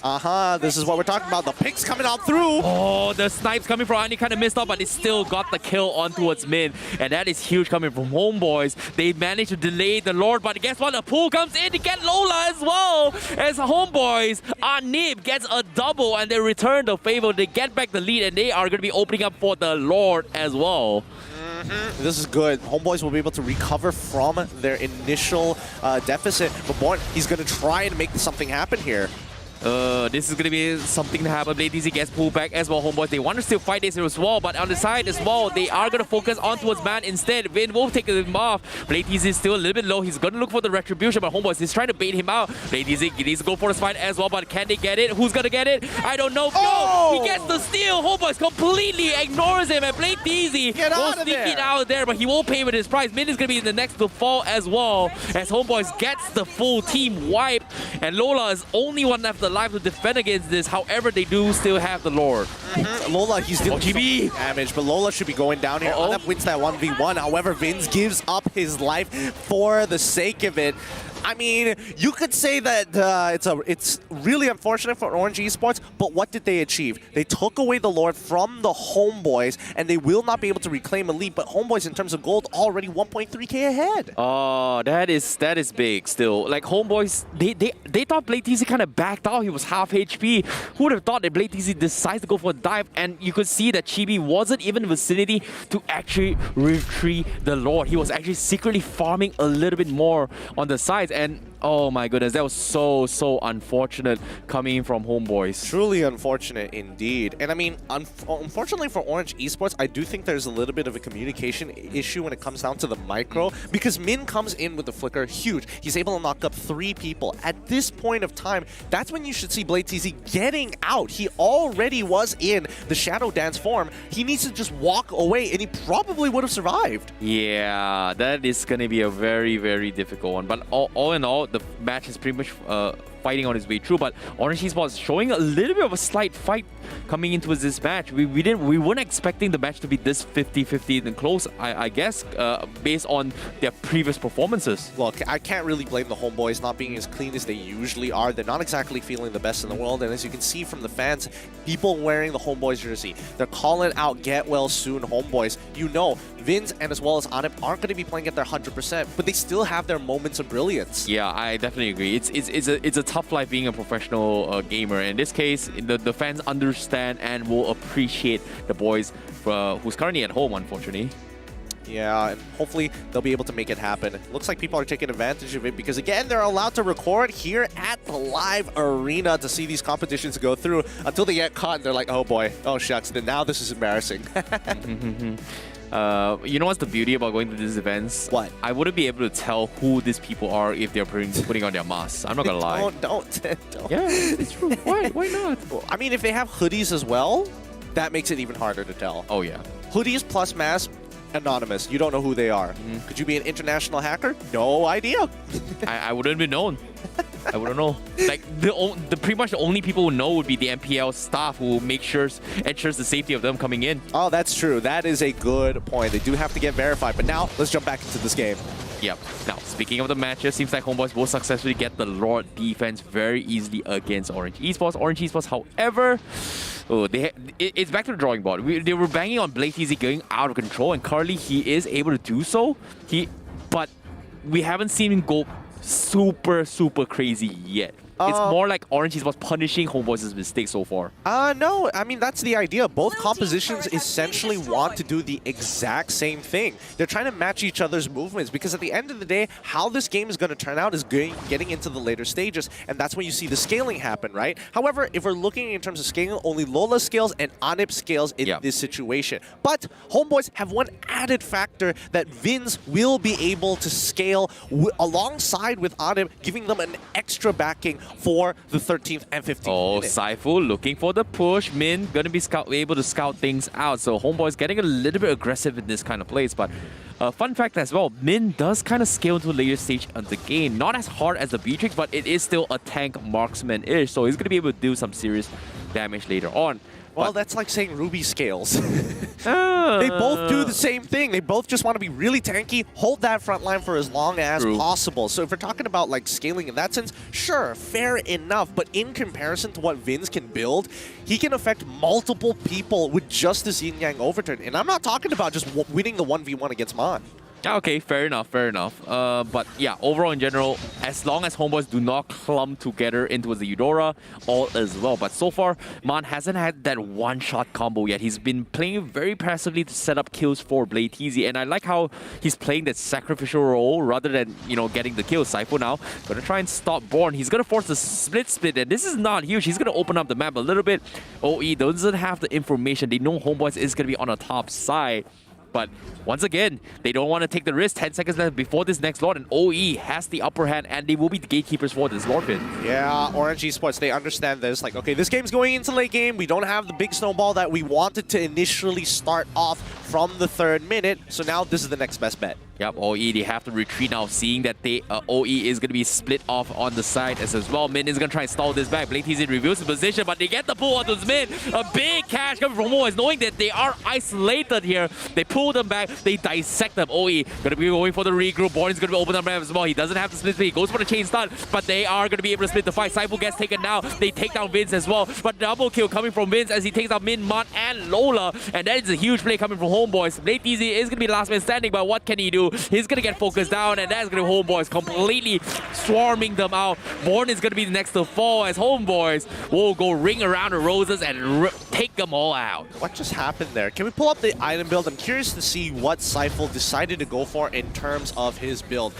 Man, unfortunately, only getting his tier 2 boots just now, so he was missing out on a lot of early game damage, especially when it comes down to, you know, just magic penetration. I'm curious to know what Saifu built in particular. Does he have a Dominance Eyes plus an Athena shield already? Like, how was he able to live that full combo coming in from Man? Yeah, it's a little bit difficult to per se, but considering that how Orange Esports, they were split off and they made that mistake, HomeBois was able to capitalize knowing that OE, they were split off. We caught where Born was on the top side, we caught where BladeTZ was, and there was pretty much a big space in between both BladeTZ as well as Born compared to Mon, Lola, and Min, and it was pretty much a no-brainer for HomeBois not to capitalize on that situation. I mean, it's huge. The fact that you already take, like, the initiator here, which is going to be Min in this situation, it's 5v4. You have the numbers advantage, and now with Lord, they're going to press that advantage. Agreed, but now HomeBois, they are going to bounce back. They have a 7k lead. OE is taking a lot out of them to actually chunk out towards Lord, but they will lose their bottom inhibitor. Not a good sign for OE.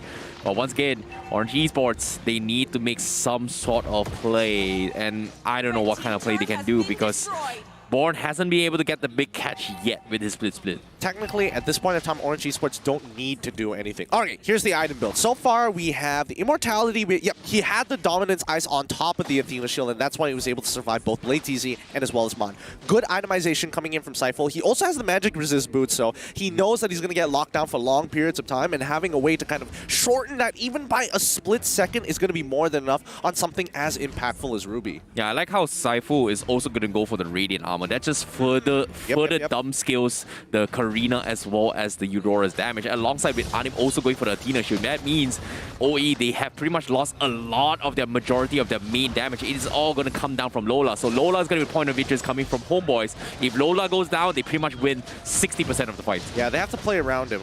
Oh, the initial catch onto Saifu is looking really good, but he's sustaining through the damage. Yin-Yang overturn, and now Lola getting attacked in the backline by Irfan. It's not good, as Glue's already down, and Min is caught out of position. Lola can only only do so much as Chibi and Irfan have broken through that front line. Nicely done by the HomeBois. 3-0. Yep, HomeBois going to be looking good for the pressure as well. Anip still has the immortality OE. They've got to make something work about it as well. But from the backline, GB completely shuts down Lola with just 2 taps. Blateezy going to be throwing his life here to buy time for the team.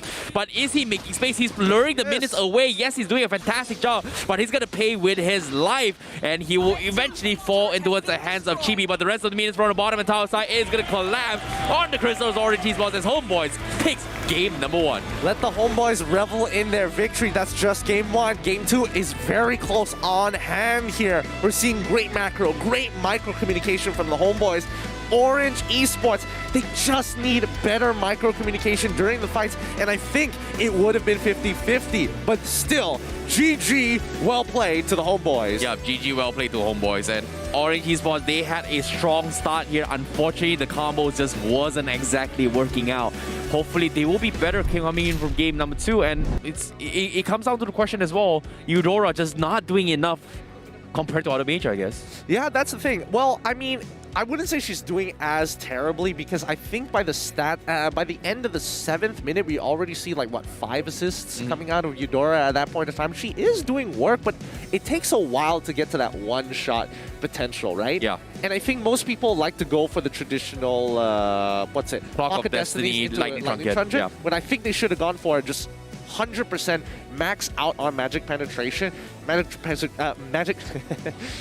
penetration boots, and immediately look for a genius one. I think that should have been the play. Yeah, I feel like that is also a reliable play, but considering how HomeBois is kind of itemized it into the strat as well, is that if you notice based on the items later on, that most of them have this magic defense shoes. They know that the biggest winnings factor coming from Orange Esports is going to be Karina as well as the Eudora, which is going to be delaying the game or actually try to snowball the game. And I feel like based on itemizations wise, HomeBois is a little bit better than Orange Esports when it comes to this particular game. I think it's about timing. It's all about that timing. When did Orange Esports want to press that advantage? Could they press their advantage even further? And if they did with that particular build on Eudora, I guess it would have been all right. But the fact is, they went 50-50. Yeah. And that's the big issue.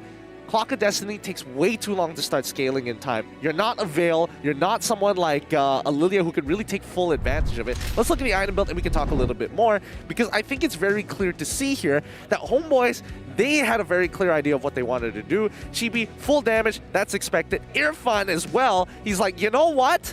Full damage as well. Give me an Athena shield. I'm going to end the game with a Blade of Despair on hand. Yeah, that's kind of scary. But this is what I'm talking about, right? Itemization, Anip as well. Magic defense shoes, going for Athena shield rather early, which is kind of surprising. I think it was like a 3rd item, Athena shield coming from Anip, which was insane. Just to prevent himself from dying from this one-shot combo from Eudora. And you talked about Genius One. He went for Clock of Destiny. He did not go for the Lightning Truncheon, chose to go for Genius One and the Divine Gaze for raw damage. And logically, this is actually one-shot combo coming from a traditional Eudora, but based on how everyone from HomeBois has itemized because of this, it's extremely difficult to actually get this one-shot, especially even on Saifu. I mean, we'd say that now, but notice that it's 17 minutes.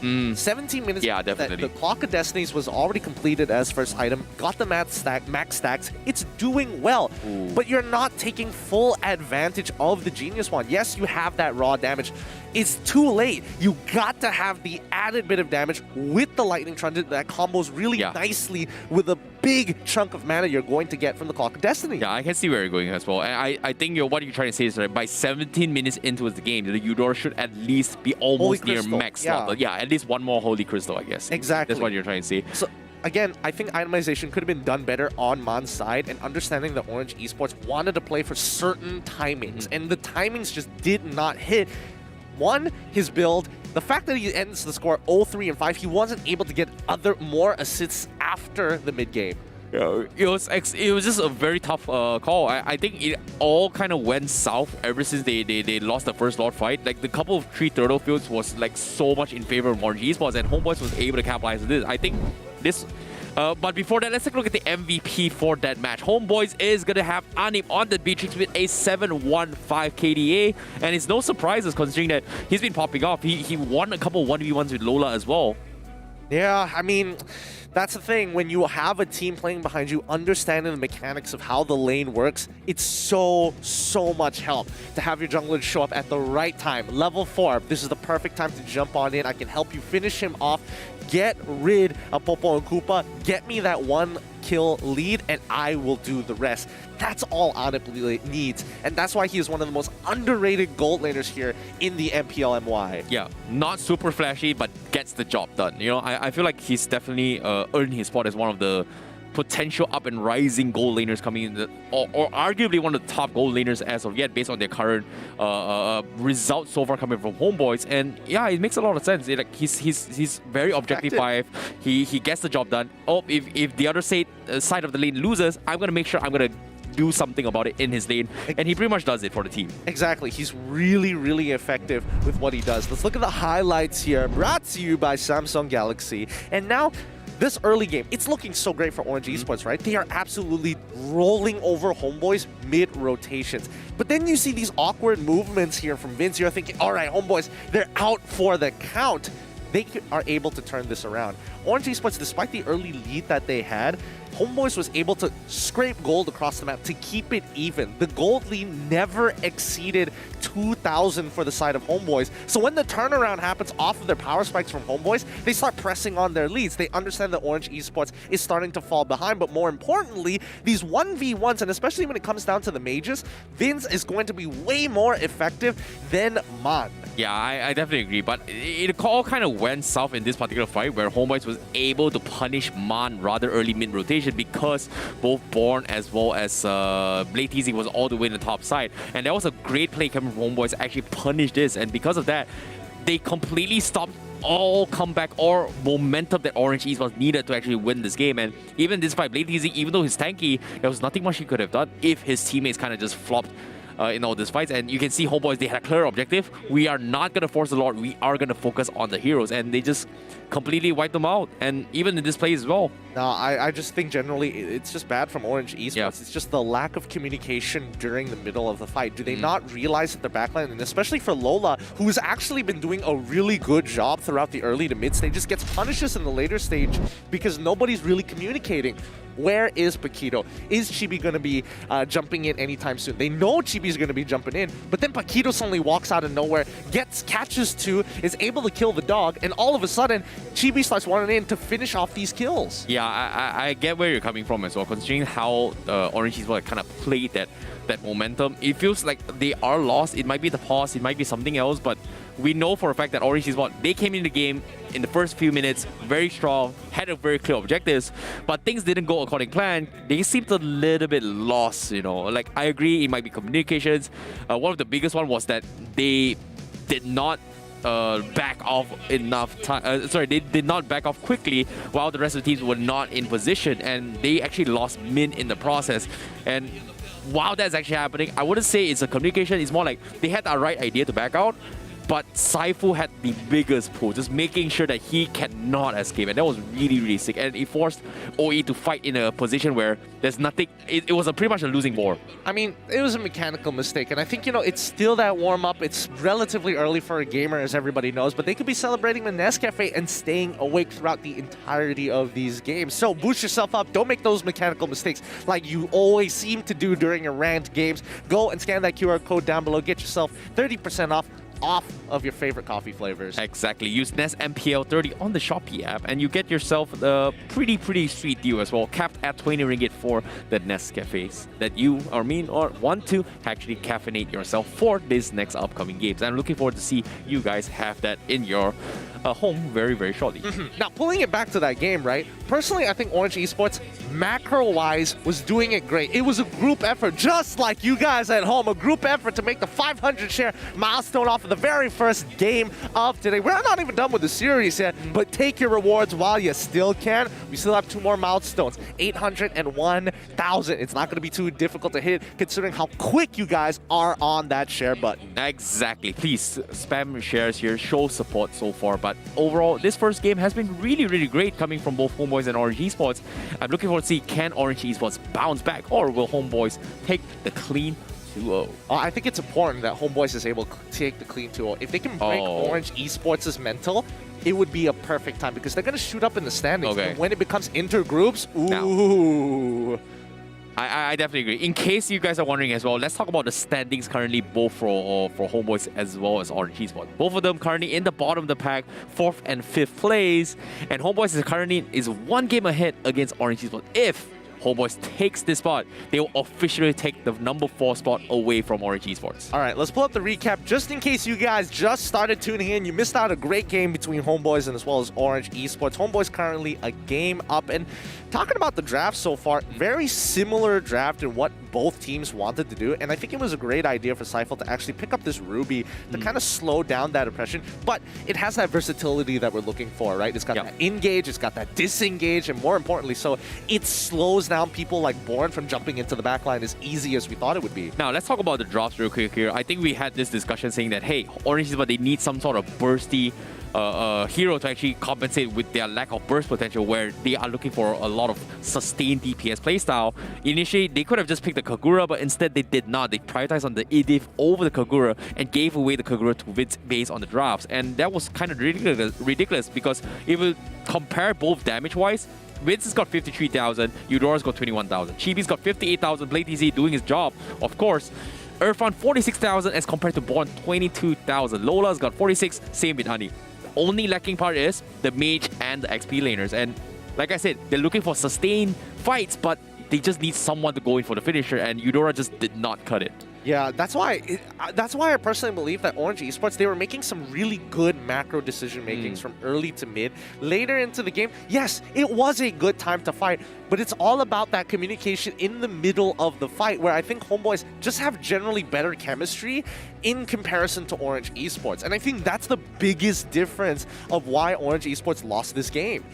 Yeah, I definitely agree. Seems like it's back to the drawing board. Can they bounce back? And currently, Orange Esports, they are going to be going into this game very, very shortly. In 1 minute, before we head to the drafts, is the Franco going to be slid off again? Because we know Orange Esports wants this, but HomeBois, do they let it off the hook? Their first phase ban? No way. No way. I don't think...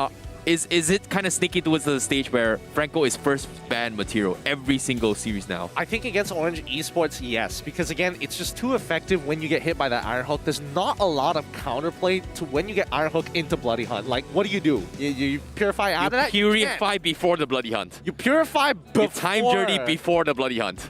You're hoping for a lot there. It's not easy to react to it. That's the problem. And if you chain it perfectly, there is literally 0 frames for you to work with. And that's the big problem.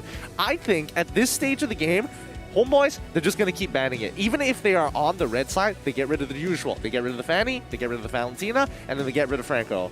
Yeah, I guess. But 20 seconds left. What are we going to be expecting here? Is it going to be same drops all the way through? But I know for a fact that first pick now is going to be in Orange Esports' favor, I guess. I hope. I know. Unless they decide not to, go for second pick again. They could look to go for second pick again. I feel like that's going to be the case here. HomeBois, remember, they have like a 90% win rate on blue side, so it's better to not give them the side that they have the bigger win rate on. Well, when it comes to sides here, it all comes down to skills. Whether or not can you outdraft your opponent or you get jebaited. In this case, Orange Esports, they are going to first ban the Yeeve, and HomeBois, I feel like they're just gonna let the Franco... Oh no, they're banning Franco. Oh my goodness. Called it. Now, they're also gonna ban out the Valentina as well as the Fanny. Unless Orange Esports bans out Valentina, then HomeBois will get rid of Phoveus. Beatrix is gonna be something that I feel like HomeBois should not give Orange Esports. They have been having... what's it called? Beatrix up on Anip for the majority of the time. So I don't think Orange Esports should let this off the hook, but looks like they don't want to risk it. They feel like Chibi is still a bigger threat. They've banned off the Lion slot. I think they banned the Hayabusa the first phase as well, the previous game. No, they didn't. Sorry. They didn't. Sorry, HomeBois was able to pick it up. But there we go. Valentina gets banned out for the side of HomeBois. Orange Esports, they banned out Lancelot. What else do they want to get rid of at this stage of the game? I don't think HomeBois plays Vanita. Yeah, Selena's got to go. Yeah, Selena's got to go for sure. But that's the thing, right? the only time that Orange Esports pretty much wanted the Selena was to pair it up with the Franco. In this case, no Franco. I think Selena is not much of a threat, maybe. No, I still think Selena is pretty annoying to deal with in general, and I think Orange Esports can actually abuse it because it's like, oh, I'm pretty sure HomeBois is going to ban out Fanny, so we're going to get a free Selena, I suppose. So HomeBois, I think, if I was Cypher, I'd be like mentally preparing for Selena. I guess if you put it that way. But Fanny, HomeBois is pretty much banned in almost every single game except for last week's one game against RSG. But this time, OE, they are going to ban the Lilia, so they are taking out all of Vince's hero once again. Kagura is something that, honestly, I feel like Orange Esports should have drafted it, but that's a bummer. Look, to each their own, they know what they want to play. HomeBois, they ban out, leaving Fanny wide open. Can Blade TZ play it? Oh, good question. Will Blake DZ play it? That's you know, not all junglers feel confident, especially with like you have a live audience here. You're playing at the highest level of competition here in Malaysia. It's nerve-wracking. Do they want to prioritize on taking the Beatrix or the Fanny? I feel like it's more like a bait coming from HomeBois saying that, hey, if you pick the Fanny, it's okay. I have ways to deal with it. Kufra is amazing, and it's a little bit early for a first pick material, but looks like Beatrix will be the priority, denying it from Ane, forcing Ane to potentially play something else. Maybe Pobo Koopa, maybe his son again. HomeBois, are they going to go for it? Well, the fact that Fanny wasn't picked up by Orange Esports, I don't think any side is going to pick Fanny at this stage of the game. Yeah, it's still early, I guess. No. We've seen way too many games where HomeBois just like, I'm not going to ban Fanny. And the other team is like, I'm not going to pick Fanny. And nobody touches it for both phases. I'm a little bit surprised from this pick. Seems like they are going to pick the Esmeralda instead of the Paquito, which we know HomeBois for it. And I think in game 1, they also had the Paquito up for Irfan, so I'm surprised that they actually prioritized the Esmeralda over it. Maybe because of the fact that they kind of let Phoveus in the first phase ban. I think they're more afraid of that rather than the Paquito, I guess. Oh, but the Fanny gets picked up from OE. Yeah, not 100% sure about that one. But yes, Fanny does get picked up. So Blade TZ can actually play the Fanny, which does open up a lot. And I think HomeBois, all right, with or without Fanny, we should be able to prepare for it as much as we can. The Sicilian most likely is going to get punished. But Ruby, Orange Esports, instantaneously, they just know that HomeBois have counter picks in their back pocket. Let's take them away. This is going to be a question here. Will HomeBois pick the Kufra from the get-go? Yes, they will. Good response coming from HomeBois. They completely predicted it, and OE, they take the bait. Do they have a way to deal with this Kufra? Absolutely yes, they've got the Ruby, but the Fanny is going to have a very, very difficult time against this Kufra. So whenever Kufra is, Fanny should not be there at all. Oh, how does Orange Esports respond to this? Okay, they can send Ruby up in towards the EXP lane to deal with Irfan. At least then you get a bit of a 50-50 lane, and then you can look for a different type of support to try to move or open up the map and get Kufra out of the way so that Fanny can start running through. Diggy is an option, I guess, but even then it's like, do you really want to double down on this strategy? I think OE should ban off Diggy in case, but at the same time, no, okay, the only two heroes that can actually mess up a Fanny really, really hard is pretty much the Kufra and the Diggy. But based on the draft from HomeBois, I don't think they would go for the Diggy. I mean, why? They already have the Kufra. Yeah. They also have the Sicilian. Where's Diggy gonna go? He's gonna go into the gold lane or something? They expect Anip to play Diggy? It's not gonna happen, but still, you know, it's just a thought process that, you know, may or may not HomeBois kind of, you know, play something new. But OE, they are gonna ban the Ling instead. Something new? Try something fresh, you know, knowing the TODAK. Gacha, I guess? Yeah. Gacha in the gold lane?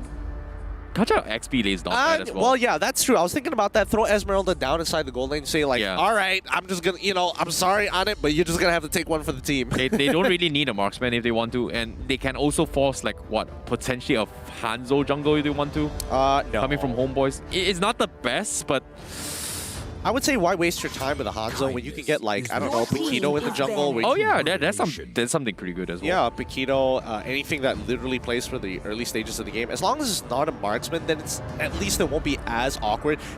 There could be an argument, you could just play a tank as your jungler. You could just play, like, high loss jungle, and you would never die to Fanny. Yeah, I kind of like the highlight jungle. Barrage jungle is pretty good as well. Barrage jungle too. Yeah, Barrage jungle is amazing. As long as he doesn't die, like... But that's the thing, right? Like, Barrage jungle needs a Rafaela. Kind of gives him that mobility, and currently Kufra has been picked up. I would say AFK farm. I would say like if HomeBois decide to go for Aulus, that works too. You just AFK farm, be like, yo, oh, you want to take my buff? Whatever, walk away. If we drag this game out long enough, we still win. Yeah, are they gonna go for the Aulus though? That's a very risky pickup. But as of now, what's Chibi gonna play? Like Link's gone, Hayabusa's gone, Lancelot as well. Aulus, come on, baby. Oh, Yishin Sin? Is he gonna force the Yishin Sin just for vision control? No. The meta is definitely not favoring Yishin Sin at this stage of the game. Yeah, but they have played it though. They have played it. They have played it, but Roger is still wide open. Okay. Paquito is still. Wait, let me just double check. Yeah, Popo and Koopa gets locked in for HomeBois. Paquito is still open for Chibi. What else is there? I mean, yeah, I don't think he wants to play tank. I still think he wants to be a big playmaker for the team. Yeah. Knowing Chibi, he's either going to go along the lines of Roger. There's Helkert, there's Natalia, pretty good as well. in the jungle? Dude, HomeBois kind of played it in the first few weeks, I think.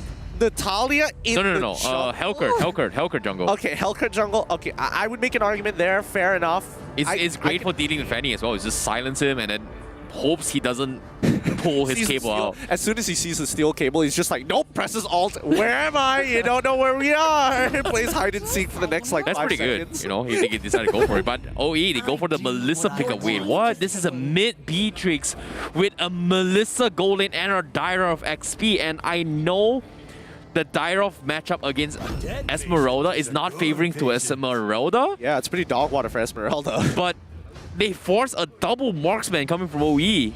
No mage. Okay. Okay, technically Melissa is kind of mage-ish. No, she doesn't do any magic damage at all.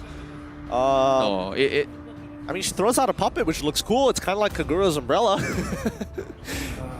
Wait, let me double check this. Okay, look, at this stage of the game, it's just a full damage composition, physical damage from Orange Esports. And if we're looking over at HomeBois, they've got Sicilian as a backup plan. So it's all about stalling for time for HomeBois. It's all about aggression and bullying your opponents in the lane. But as we go down the tunnel to our second match in this best of 3, let's look at the compositions one more time. Starting off with Orange Esports, full physical damage comp. It's all about taking your aggression, winning your lanes, and using that priority to start snowballing out of control. If you look on the opposite side, HomeBois, they try to go for some counter picks, but it's not going to be easy. The mid-game transition is going to be the most important moment of this game. So keep your eyes peeled. Don't miss a second of this. It's going to be Orange Esports up against HomeBois. Yep, you're definitely right as well. It is a full physical comp coming from Orange Esports. A little bit skeptical, but this is going to be a very difficult match coming from them. But let's see how they make it work. HomeBois, they've got to cut it off from them as well, as they only need to focus on full physical defense. In this case, if they build the itemization a little bit early, they are going to be able to come on top, unless HomeBois still focuses on their magic defense shoes, which reduce their CC a little bit. Wow, so Orange Esports... Oh? Lola actually went for Inspire, and he's trying to trade 1v1 against Popo and Koopa, which is not the best idea. And Anam just makes that trade-off. What poor management and lack of understanding of the lane. Now, Min, he can come in here and try to make something happen, I guess, but he's only... Oh, he just he missed. It's too late. It's too late. It's too late. Anam, this lane is over. This lane is over for Lola. This is very, very unfortunate. Not exactly sure what he was thinking about that, but all in all, great start coming from HomeBois fans. They are going to continue to snowball. Chibi is going to go on his Roger as well. Irfan somehow manages to trade 50-50 with Born. They are still relatively healthy, so I'm not exactly sure what is going through Orange Esports' mind, but seems like they are having a very difficult time right now. No, it's definitely a mistake on Lola's part. He took the Electro Flash. He definitely should have taken Weakness Finder, especially if he's going to use something along the lines of Inspire. If he wants to bully out the lane. If he wants to play for bigger team fights, his current build is absolutely fine, but you need to remember that when you are using Electro Flash, you're not going to get constant procs. It only procs one time, and you have to wait like 8 seconds or so. Sorry, I think it's a lot longer than that, or more, to make it happen. But now Anip's getting punished, but you can see he literally does not care. Recalls Koopa, he gets the shield, evens out on the trade, and even Seifel is there to match. Yeah, and that's a really, really difficult one. However, yes, I was a little bit right as well. I was expecting, is this a physical, right? But I did see the magic proc coming from Lola's doll, which is not very significant. So bagging all your eggs on that small little doll, it's extremely difficult to do so. No, I think it's all about how you trade, right? I think Lola, especially in the Melissa into Popo Koopa matchup, you do actually win that matchup up, but you need to hit level 2 first. Level 1 is your weakest point in that game. I definitely agree. Any marksman, they definitely need to actually scale into his later stage, at least until level 8. But Orange Esports, they still win the turtle trade-off. Well, they win the turtle, and it's fine, but now we need to see how BladeTZ pushes the advantage here, right? He's got one of the fastest rotations in game, one of the highest DPS junglers in this stage of the game, and that's what you want to see. He wants to get on top of Chibi as soon as possible, initiating the dive, and BladeTZ, oh, look at that, trying to get out of there, but Seifel cuts off the exits, and Born can only do so much. Well played to Seifel. Beautiful mechanics coming out from BladeTZ, but Seifel says, no, you stop right here. I'm not gonna lie, that was crazy coming from HomeBois. They got the wraparound, they chunked him down low enough, and Seifel knew that was pretty much his only exit strat. However, top side, Ani gets dived on coming from Orange Esports. Chibi will be there to try and salvage the situation. However, Orange Esports, they are a little bit too far off. Tyrant's Rage coming from side to stop Min is right, but Min somehow survives, and Vince is a little bit too late to actually re-engage here as he tries to slow them down. But OE, they will somehow manage to escape this. So Orange Esports played that pretty sick, but HomeBois is being put on the edge right now. Yeah, and well, honestly, I think HomeBois is totally fine in that engagement alone. The only unfortunate factor was the fact that the Tyrant's Revenge did not connect onto Min. It really looked like it did for a second there, but I think Min just manages to live by the skin of his teeth, because if he got locked down on that wall, it would have been a 1 to 3 kill score. Yeah, he was able to actually pop a mini stun before the Tyrant's Rage actually fully proc. So there's a little bit unfortunate coming from him. So great escape coming from him. But overall in general, HomeBois, it feels like they are a little bit more comfortable now, considering that they did kind of slow BladeTZ down a little bit. But BladeTZ going for the jungle emblem instead of the Festival of Blood. So that's going to be objective driven coming from him. But he's not going to have high sustains. I'm pretty sure maybe if BladeTZ had the Festival of Blood early on, he might not have dropped his health that low, maybe? I mean, he wants to just be faster right now. Born's going to get attacked. Chibi's going to secure this kill, no problem. Irfan is playing this lane absolutely perfectly. And here's where I'd like to beg to defer about HomeBois feeling pressured. They are not pressured at all. Anib gets first blood. They manage to stop BladeTZ, and immediately after that, they're going to get another kill. HomeBois are in prime position. They are just cracking their fingers, leaning back a little bit, a sigh of relief, because now the transition into mid-game, which was their biggest concern, a non-factor now. Yep, hold that thought for now. Top side, HomeBois, looks like they will have to concede the top side as Orange Esports is looking going for trio here. Chibi going to be dying his way through. BladeTZ looking for the slide, but BladeTZ backs off. He lets him off the hook, and that's going to be the disengage coming in. He's a little bit afraid. It means HomeBois will live to tell another day. Oh my goodness, that was very, very unfortunate. Sad moments. BladeTZ's got to be like, man, if I had Killing Spree, he would have been dead. He would have been gone. That's got to be so frustrating as Roger walks away with literally just a sliver of HP. Yeah, I definitely agree. But top side, we do see Mon gonna get harassed a little bit. Orange Esports looking for the snipes. Great snipe coming in. Vince is dropped up pretty low. Cypher's gonna review his position, but he's gonna be trapped his way through. But can he tank his way through? I think he's gonna die. He's gonna try his way through as well. But Mon goes for a massive slam. Almost take down the rest there. But Chibi will come and save the day as they try to finish off Min. But looks like HomeBois, they will back off. They're afraid of the Fanny, but they manage to trade 2 for 2. HomeBois just one step ahead. They already knew that Chibi was on his way onto that top side, and that's why they initiated despite being 50% HP. And it was looking like Orange Esports should easily be able to wipe them off the face of the earth, but that's when you need to consider the other factors when it comes down to these team fights. Who's going to be able to make it to that fight first? And unfortunately, it was Chibi.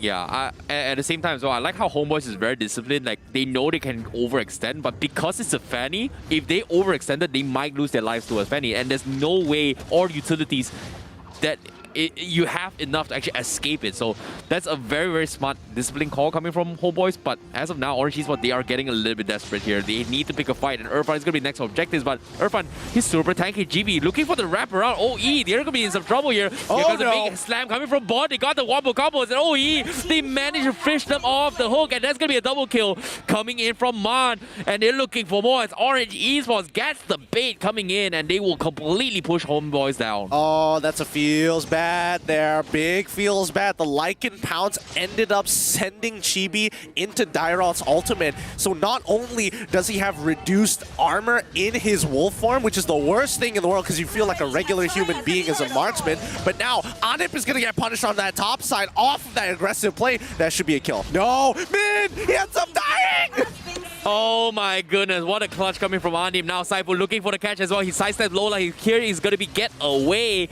And that's going to be HomeBois. Not going to be able to return the favor, but Orange Esports putting a very, very big fight in this situation here. 2.3k in his lead. Ma now going to go for the sidesteps his way through. Chibi trying his best, but you can see why HomeBois is on edge, seeing how the fights has been going through. And like you said as well, the Derov's out is going to do a force to be reckoned with. They need this Derov in this next few fights later on if HomeBois do not build in a lot of physical defense into that. Oh, that's such a feels bad here because HomeBois was having it easy. They're like, oh, this is the greatest. We've got that transition. And now they're looking to attack back. They're looking for Min. He manages to flicker on out of there. Irfan with the falling star move very aggressively. A bit unnecessary, but he does survive. Doesn't have to pay for his sins just yet as Lola purchases the Berserker's Fury. Yeah, they're getting a little bit desperate as well for HomeBois. They want to try and close out this game, but considering how greedy Orange Esports is going, they're relying on Blade TZ to actually set up this place. But so far, he's not made a lot of moves yet. But Chibi going to be rethinking his position. Is it going to be bait? Looks like he's going to try and make an attempt here. Chibi is going to sidestep his way through. It's going to be A-okay. So nothing crazy happening as well. But he's going to go for the wall slap. And no, he gets Chibi down to half HP. That's about it. He needs to go for a reset, but he will clear the minions for now. Meanwhile, Vince is going to get caught out on the middle side as well. And that's going to be a kill coming from Orange Esports. This he gets a killing spree for Mon. Notice the fact that in all of these interactions, Blade TZ has not participated in any impactful fights. Blade TZ's main job is to keep Chibi in check, and I think Orange Esports have adapted to how HomeBois want to play. Now they're looking for Irfan for the potential kill. They can't seem to find it as Saifu blocks them off with the bouncing ball. Somehow, Orange Esports is making this composition work. HomeBois is just getting completely outplayed with the fact the mind games being set by Orange Esports that, hey, Blade TZ is going to be our carry, but no, Blade TZ is just a distraction. It was the rest of the teams just making the plays, and it's kind of scary how HomeBois is actually falling for this bait. I mean, just look at how much pressure Blade TZ is able to pull out. He just took tier 2, and now he's already by Lord's side. It's like you're playing against a Link. He's all over this map. And HomeBois, on the other hand, they, again, as greedy as they want to get, at this stage of the game, they don't mind. Take the Lord, whatever, as long as we can drag this out to about, yeah, I would say, I would give it 13 minutes as long as HomeBois don't give a kill. Yep, Saifu now going to be caught out. He cannot escape. Forces a flicker of Blade TZ looking for the snipe down as well. They know they've got no bouncing ball. So that means Orange Esports is looking to jeopardize the Lord. And that's going to be HomeBois completely conceding, knowing that Saifu is out of the picture. So that's going to be a very easy Lord heading into towards Orange Esports. And I agree with what Gideon says. HomeBois, they're looking to drag this out as long as they can. The Sicilian has a very, very strong late game. Likewise, coming from Chibi as well as Anip. And I don't know, at this stage game, can they even drag this long enough? Yeah, they can, easily so. They've got some decent high ground defense at the very least. Irfan, as you can see, getting blade armor, knowing it's like, I just need to be a really big boy. And notice that everybody from the side of Orange Esports are going to be physical damage. So it's important that Born is able to kind of maximize his AoE abilities to get as many people armor shredded as possible, because that's going to really help the team. Yeah, I agree what you're saying as well. Born's job is so heavy in this situation. He needs to fat out onto his multiple targets if he wants to win the fights coming from Orange Esports. If he does not do so, he's going to lose out a lot. So I agree where you're coming from, but let's take a look at itemization real quick here. Irfan goes for blade armor, dominance eyes, enchanted talisman, nothing crazy. Saifu going for anti-curas. A lot of physical reduction coming in from all the teams, and I've not seen the full of it yet. But Min is gonna try and open up the map, and HomeBois is not committing yet as the enchanted, the minions are gonna be pushing his way through. However, top side we do see Irfan trying to make space for the team, and he's going to pay with his life. That means this Lord is going to be up for grabs as HomeBois will take it out very quickly. Orange Esports, can they get more out of this? Yep, I mean, give them kills. HomeBois can give them as many kills as Orange Esports wants. Just don't take our structures. It's all about wave clearing, and HomeBois understands that the kills don't necessarily matter at this stage of the game. 4K Goldie, whatever. We just need 10K more before we get into our third item, Power Spike, and that's when we can really play the game. Yeah, man, looks like they are going to force a fight as well. Things like BladeTZ almost died for his life. Do they get a kill? But no, mega kill coming from Mon as he takes them all out. And the rest of HomeBois, they are crumbling his way through, but they somehow manage to bait him out of position. As OE, they will finally lose Born, but they lose too. But can they still hold on to this tier 2? Yes, they can. Irfan going to be holding for Istanbul. Can he catch the Mon? Mon is going to be keeping a safe distance, but Orange Esports will back up, but they still got a 2 very, very important kill. Now, most people are going to think, oh my goodness, HomeBois, they lost 2 in comparison to Orange Esports, who lost 1. But look at how beautiful the defense is coming out of HomeBois, right? They were able to initiate a fight, get 2 members from Orange Esports to recall, clear the wave at the exact same time, and they basically lost nothing off of this initial Lord push from Orange Esports. Big snipes coming from Mon, and you can see Mon just focusing on the turret. He's got damage, but Irfan, he catches Mon, and that is huge. But can they go for the follow-up? For the bouncing ball is there, but BladeTZ waits for him, but they don't care. But they did not get the kill. HomeBois, they're out of position here, but do they have the damage? Yes, BladeTZ is struggling his way to actually finish for Vince. He's getting kited around, and HomeBois pick up the rest of his members. But OE, I don't care. We're gonna bully you all out. Irfan, he's gonna try and run for his life, but he's gonna be A-okay. But in all these skirmishes, they only lost 2 members from OE. Wow, I just had flashbacks of the Terminator as Irfan literally ran into the gunfire. The full Nibiru's passion said, I don't care. Give me your life. I will fulfill my mission and head back to the future. Yeah, and he did exactly that, because now the future is going to be HomeBois jeopardizing the Lord. You can see Born setting up for the plays as well. BladeTZ looking to try and be annoying as he can. Chibi does hold his way through, but Conceal comes in mid, looking for the catch, but they've got the damage here as well. BladeTZ focus on Chibi, he goes for the wall snap as well, but Chibi sidesteps his way through. He 1 HP, but the fire burn from the orange buff is going to be enough to shut him down. But HomeBois, they have the backup. They go in for the reset onto the Lord. For the Orange Esports, they come up on top. They get another pick, but it is going to be up towards Mon 1-for-1, but Chibi does not have retribution. Orange Esports, they still have it, but the minions are pushing back. So Orange Esports, they're taking a step back, and that is going to give HomeBois the room to contest the Lord again. Yep, perfect. A really great catch coming in from Chibi. Seeing that Mon was using Wesker, he had to get in close, and he punished him for getting too close than he should have. However, this Lord should be falling into Orange Esports' hands. Chibi will not be able to contest it once again. Still has 2 seconds on the clock.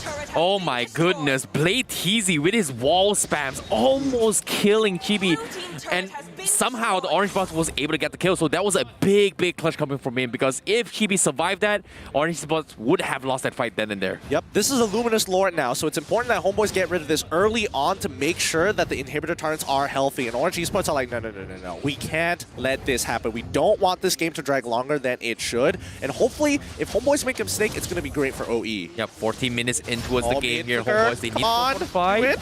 Is he? Saifu? He's gonna back out. He forces the bouncing ball. He pulls him back. Here comes the center as well. He forces the flicker and he's gonna back out. But the Lord is gonna be successfully defended against by HomeBois, but they will lose half the HP on the tier 3. Yeah, they did not want to initiate that. They do not want to initiate it. Second wave of Lord empowering minions are gonna be coming through. HomeBois again, high ground defense, beautiful defense coming out from HomeBois. Yeah, once again, HomeBois, like you said as well, they are playing this as late as they can. Mon taking a little bit too much damage from Chibi, but the minions are a little bit too troublesome for HomeBois, but somehow they will defend against this. Mon almost getting to the tier 3, unable to sacrifice his body for it, and OE, they're really not wanting to let go of this tier 3 away, and HomeBois will throw their bodies against them. So that's going to be a successful defense for now, but you can see Mon's desperation is like, I want to push back, I want to take the tier 3. HomeBois not giving an inch yet. They already have it. It's basically as good as gone at this stage of the game now. HomeBois, Irfan, he's basically unkillable. The only person who can take him out is Mon, and even then it's on very specific conditions, right? Because I'm pretty sure Mon at this stage of the game already has the Malefic Roar. I'm guessing he also has purchased the Demon Hunter Sword just to get through Irfan. You can see HomeBois, they're so skeptical in choosing their fights. They don't exactly want to play this choke position, which favors the Dirov as well as the Melissa to go crazy in these situations. And HomeBois, once again, they are going to push out the lane, but like you said as well, the middle turret still stand, means there is no empowered minion yet. Now, let's take a quick look at the items real quick here.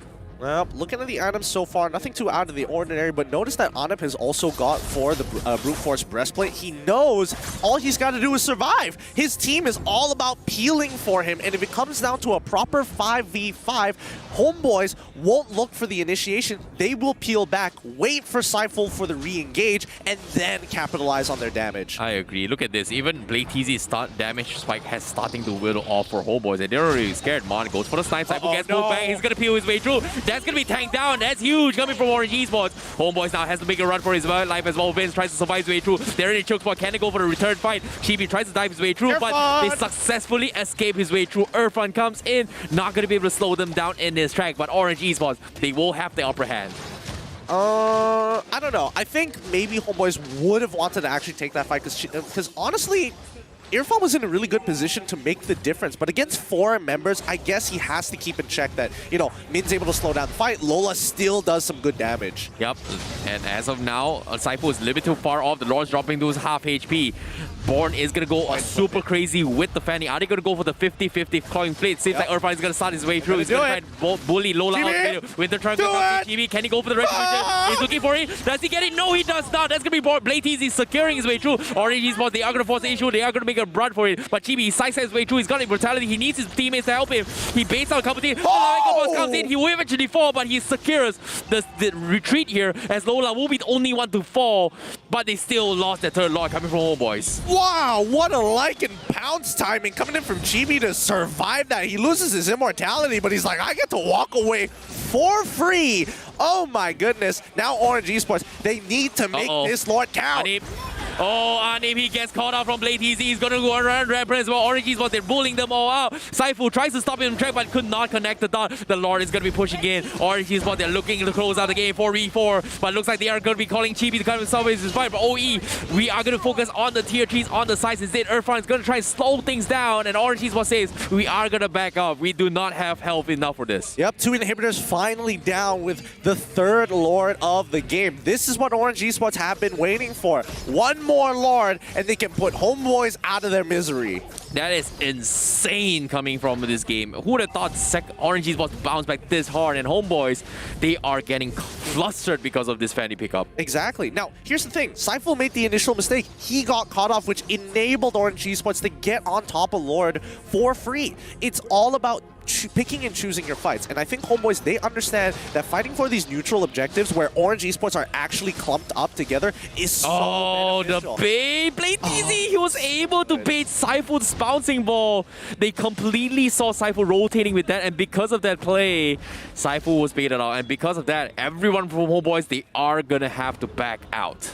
Well, I mean, there's nothing to fight for on the map at this stage of the game, so I don't think HomeBois really care. It's like, okay, I suppose. It just means that, you know, the rest of Orange Esports are on the opposite side of the map, and they do notice that Dairoth is on top side. So at that point, HomeBois just back away, don't really need to do anything. Do we need to give our boys the buff? Probably, but also, I don't think it generally matters. They got the catch onto his dad as well, but he immediately pulls him back. Blade is going to get chased CC. What a catch coming from Vince, but can they finish him off? Yes, they will, as HomeBois completely shut him down. No more Fanny, but Chibi is going to be jeopardized as well. He runs for his life as they manage to pick up the rest of Orange Esports. Lola and Blade Easy, they make one mistake and they get capitalized in here. And Saifu's flickers with time for his revenge, connects on board. But Orange Esports, they will manage to escape this, but still a big catch coming from Vince from HomeBois. Look, I thought that it wasn't going to matter. Big mistake by me, but now Anim gets pulled in by the I'm Offended. Born looking to get on top to assassinate. If the ult works, Born doesn't. He's going to be going down soon. No, he walks away and maintains his immortality. That's why they're in a professional league. Oh my goodness. Chibi now finally getting his purple buff after losing so much objectives, but this time the Lord will be evolved, the 3rd Lord for the game.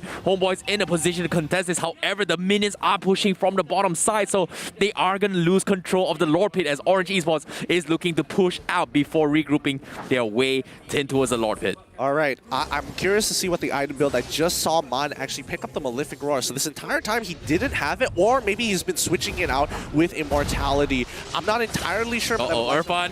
Irfan, he's in trouble, but now Saifu is managing to save him out just in time. Nibiru's Passion is not going to connect as Chibi is on the run. Vin's in the back line. He can only do so much with the bad impact, as Saifu probably going to go down. There we go. Melissa finds the opportunity, and now Born gets to go absolutely crazy, shredding their armors, allowing Orange Esports to get 2 for nothing. They make a comeback. Great catch coming from Orange Esports. HomeBois, however, kind of overestimated the fight as well. Saifu had no choice but to save Irfan's life, but because of that play, everyone was sacrificing their life for this, and now it's going down towards a 3v5 situation. The Lord is going to be coming in. Can they go for the full defense? And this is going to be Orange Esports' time. Wind of Nature purchase up on money. Immortality on Chibi. Demon Hunter slot on Chibi as well for these next items, and and this is a very, very big commitment, and it's all or nothing coming from HomeBois in this next defense. Yep. Now, Orange Esports, they could try to muscle their way through the high ground defense coming in from HomeBois. It's been good, but right up to this moment at the 20-minute mark, these minions are really difficult to kill, as well as the Lord. Vins has to put in a lot of work. Yep, it looks like here comes the pull coming from Min. They catch onto Anim as well. The biggest damage is there, but Vin, the nature keeps him alive, but they know it doesn't. They won't shred his pieces as well, but OE, they come up on top. They're focusing on the Crystal, and they close out the game number 2, and they bounce back, tying the series against HomeBois. Oh my goodness, well played. Born and Blade TZ do it all, and especially with their foundation, their rock, Min and Man, the connection stays strong. GG, well played to Orange Esports. That is insane coming in from Orange Esports for them to bounce back with a no mage composition, taking out HomeBois in this comp. What a way to start things off in this week here. Who says there is a battle bottom? This is going to be a battle of survival, ladies and gentlemen. Each side making sure that they can breathe this entire time. Well done. It looks like the audience are getting their money's worth today. Yeah, I definitely agree. It was totally worth it to actually sit in an audience here. I was expecting a little bit otherwise here, but guess what? Game 1, Game 2, 2 games are very, very neck and neck here, coming from the bottom of bottom. And even though all of us on the talents are siding on HomeBois, but you can hear on the audio as well, audience is very, very happy. His prediction is going. It's alive for now, okay? It's alive for now. It is It's definitely alive. I honestly, what a really interesting composition, actually utilizing this, a newer pick coming in here. We haven't seen too much Melissa, or more so the success of Melissa, but now the stats are going to increase. Dyroth really pulling this composition all together, making sure that even though we don't scale for the late game, I have enough armor shred, and if you guys buy Malefic Roars and Demon Hunter Swords, we can make this work. Yeah, I feel like the Dyroth pickup was really smart. Like, if you want to pull a full physical composition, the Dyroth's out is so crucial in this kind of situations, and it kind of works out passive, as well. really. Yeah, it's just so good, and the matchup against Esmeralda, Irfan was struggling most of the time, and you can see exactly why Irfan wasn't able to do too much, considering that it is an Esmeralda. Yeah, no, honestly, really well played at the end of the day. I think, you know, the blade armor was a good idea, but I think that might have done a little bit more damage than it should have, rather than just stacking up on just as much health as possible. Maybe getting a Twilight armor as well. Yeah, I want to see how the itemizations actually went down here, especially for Esmeralda. Yeah, they went for blade armor, and I agree, the Twilight armor is a little bit better to try to stop the critical, but I feel like the main damage output coming in from Orange Esports wasn't coming from the Melissa. Maybe I might be wrong later on in the damage calculation, but it all mainly came from the Beatrix as well as the Fanny, which is peeling off all the damage coming from HomeBois. And arguably, HomeBois, they had the tools to actually fight against Orange Esports, but based on how well Orange Esports played that game, I feel like it was just Orange Esports playing a faster tempo than HomeBois. And it begs the question here, is Ling and Fanny going to be that meta-ish when it comes to dictating the tempo for the team? Well, yes and no. I definitely think there were a lot of exceptions and a lot of points of time where Orange Esports could have definitely dropped the ball. I think this is just a very unique and creative overall composition that kind of takes people by surprise. How do you deal with it? How much damage does it really do? And how much does Dyroth's passive make the difference? And now that we know that it does, HomeBois will start to adapt and keep it in mind. I think a lot of this game is credited to Min, right? If it isn't because of Min, these picks would have been impossible to happen. Cypher was heavily targeted by Min, because as soon as their shield is gone, it just allows Orange Esports with their armor-piercing arrows just to drill right through the armor of HomeBois and that backline. Well done. Yeah, I definitely agree where you're coming from, and I know for a fact that Cypher has been hard targeted, even though in theory HomeBois is going to be having that mentality that, hey, if we lose a tank, it's okay, you know, as long as we don't lose our core members, which isn't exactly a good spot, considering that Orange Esports, they were peeling at the tank because they won map control and objectives, and so far Orange Esports had the perfect run to this game. So I'm looking forward to see who the MVP is. Ladies and gentlemen, it's going to be none other than Min on his Ruby to make things work with a 1-1-13 score. Not only was he able to move Kufra out of the way, he still had time to find the opportunity to get on top of Anip and ruining his KDA stat for that season. For this season, in fact. Well done to Min. Hats off to him. Yeah, I definitely agree. He really pulled a big one with his Ruby plays, and it's very, very difficult to do so as a Ruby tank. And he was pretty much the reason why he was able to set up those fights for his team, and his timing has been really, really top-notch. I wouldn't, honestly, I wouldn't be too surprised if Min decides to try and call our managers, because after our predictions, he's probably offended. Hey. Oh, wow. Yeah, pretty good. I like that. Just laugh at the joke. Pretty good. Don't point it out and not laugh at the good joke. Dude, I am laughing. It's pretty good. Such a dad about it. Dude, it's pretty good. I'm offended, Look, Ruby's ultimate. Highlights brought to you by Samsung here. Let's recap the game one more time, because honestly, it should have been, based on the compositions alone, most people would have believed that HomeBois should have had this in the bag. I mean, they were being proactive. They knew the right timings to get under the skin of Orange Esports. But then you start to realize that HomeBois get a little bit too comfortable waiting for this late game to happen. Irfan's able to jump into the background and make sure that Beatrix dies. But you now notice that once Dairoth is in the middle of that fight, there's no real way for anybody to stop BladeTZ from getting into the backline as soon as Seifel is out of position or out of the fight. Yeah, this was pretty much a very sick play as well coming from BladeTZ, right? He was able to wall spam Chibi out of position, losing their Lord, which is very important for HomeBois. And even this one as well, it should have been a HomeBois retribution, knowing that they are the Terminators when it comes to the Lord Pit and also the Turret Pit. But today's game, it seems like HomeBois, they just completely lost all objectives, even in game one. Yeah, I mean, look, unfortunately for Anip here, he was just having a bad time. BladeTZ just ran him down every single time. Not a lot that he could do about that, because even if you use the I'm Angry, the steel cables will still push you forward, so he will still cover the distance. In terms of Peel, he tried his best. Seifel, the moment he's gone, that's when it all breaks loose. Yeah, I definitely agree. But overall, in general, Orange Esports, they really play their lives into this fight, because they know this is their tournament lives at stake and they're fighting for it all. And now coming into this game number 2, tying the series 1-1. Winner takes all. So not entirely all, but I don't know who's going to take it. This is going to be a very difficult situation for both HomeBois and Orange Esports. Look, I don't know, but the way that it's been going, HomeBois continue to win on that blue side. And guess where they're going to be in this upcoming game 3? Definitely. I'm looking forward to see how it goes. But before now, we are going to be taking a very, very short break here. And don't go anywhere. Get a little bit of popcorn and come back, because this is going to be the decider match between both HomeBois as well as Orange Esports. See you guys right after this break.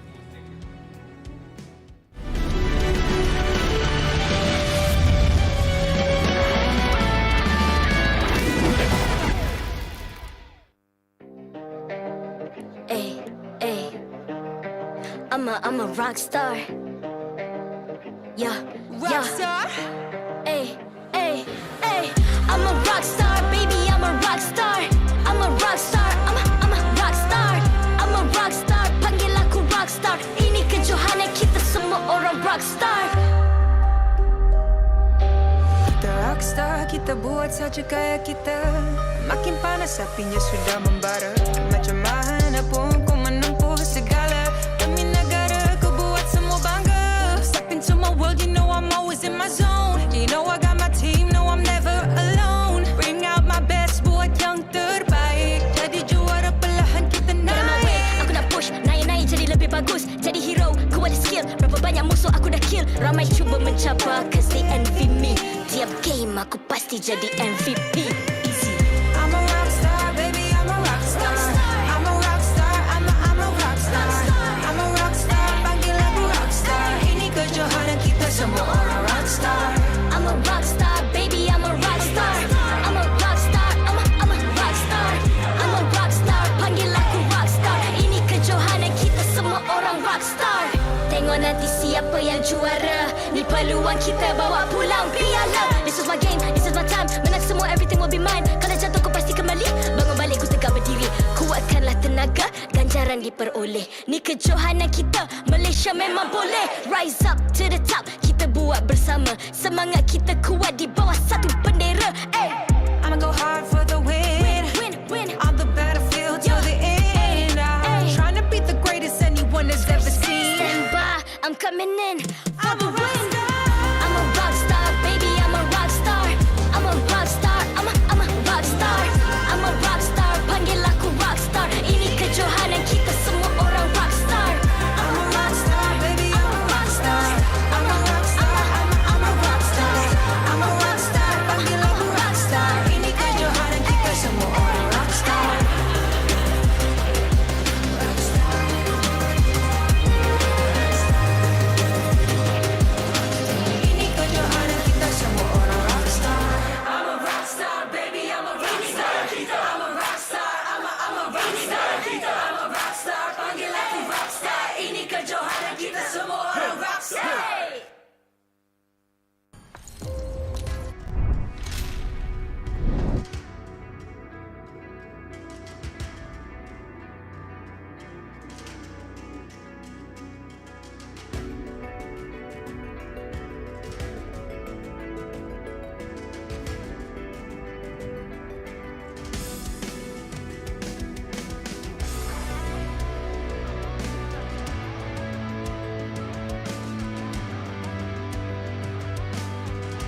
I'm a rock star. Yeah, yeah. Rockstar. Ay, ay, ay.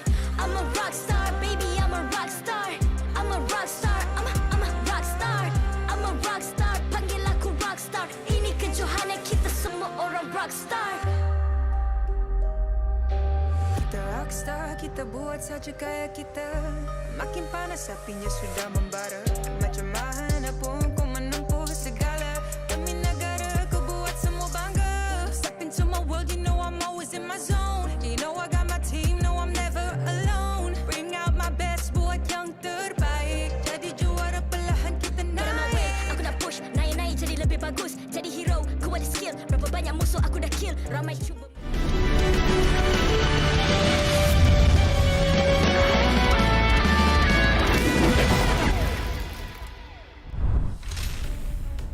Welcome back, everybody. The score is 1-1 between HomeBois versus Orange Esports. My name is GEEK. This is ICBaby12. In case you don't know, this is the MPL MY Season 9 English broadcast. Once again on this desk. Oh boy. Oh, we have to thank everybody, especially a live audience in this beautiful arena. All thanks to our sponsors. First of all, our official gaming chart, Secret Lab, our partners in esports, TikTok, Esports Charts, EGG Network, and not to mention our co-organizers, ESI, for making this all happen. Exactly. Thank you guys so much. And you guys are just tuning in here. This is the match to watch, a decider match, and who is going to be the bottom. This is a battle of survival between Orange Esports as well as HomeBois. HomeBois did not expect Orange Esports to come back in game number 2. None of us did. Guess what? They deserve it because that was a crazy game. But now, in this next upcoming match, who is going to take it? That's going to be a very, very important factor. Can Orange Esports prove that they deserve MPL? Or will HomeBois say, you know what, we're the best right here? Honestly, they're making one hell of an argument. They won without the Franco. They come up with a completely different composition that we've seen before so far here at the MPL, and very unique to week number 5. Not to mention their players, Bladeteezy and Born, stepping up. Born had one hell of a game. Bladeteezy, woo! I definitely agree. The Fanny bait was just phenomenal coming from Orange Esports here. Arguably, you can see everyone from HomeBois are so worried about this Fanny, but he used it as taking away aggression from his teammates to make space for his team to farm up and somehow pull the W. Not gonna lie, very difficult thing to do, especially how Fanny is supposed to be as flashy as it gets. But all in all, a win is still a win. Can they bounce back in game number 3? Agreed. I think it's going to be tough because HomeBois, they had a very strong game number 1 on blue side. They should be going on to blue side one more time here. And it feels like HomeBois, they can't seem to break out of constantly playing all 3 games. It's just game after week after week after week. Wait, we're getting information. It looks like there is going to be a player swap here. It looks like Anip isn't feeling his best. And now Bang is coming in to take his spot. Okay, this is kind of worrisome here. We know that HomeBois, they are not feeling themselves here because of safety measures. They were forced to play from home, but this might be kind of more serious than you could think of, actually. Yeah, I mean, you can tell in game number 2, he's getting caught out a lot of the times, and when Min was able to catch him out, I think that kind of broke his soul a little bit. Anip was able to make Anip was actually dealing a good amount of damage in that game. 51,000 overall. Lola is able to double up a lot more because of his AoE, but it's surprising considering how many times Anip actually died that game. Yeah, I know, right? But still, Ani was pretty much the core for the team. Irfan doing 55,000, kind of lackluster as well, but somehow Born is able to actually match it off. 70,000 on Man, Lola 73,000. This is the numbers that I did not expect, but all in all, props to his Vin. He did 113k on the Sicilian, but there's only so much he can do. Absolutely. But based on the webcams, it looks like Vince is feeling a lot better than Anip right now. Games 1 and 2, the webcam, you can see Anip just like completely out of it. So hopefully he gets rested, feels a lot better to come back when it's his time. Yeah, I definitely agree. But now, let's take a look at the bans here. Pretty sure HomeBois, they are going to still ban the Franco, but from Orange Esports side, like, to my surprise, you know, they still able to get away with the Fanny against the Kufra, and I don't think Kufra is just the best way to deal with it. It's more like an obstacle that the Fanny needs to overcome.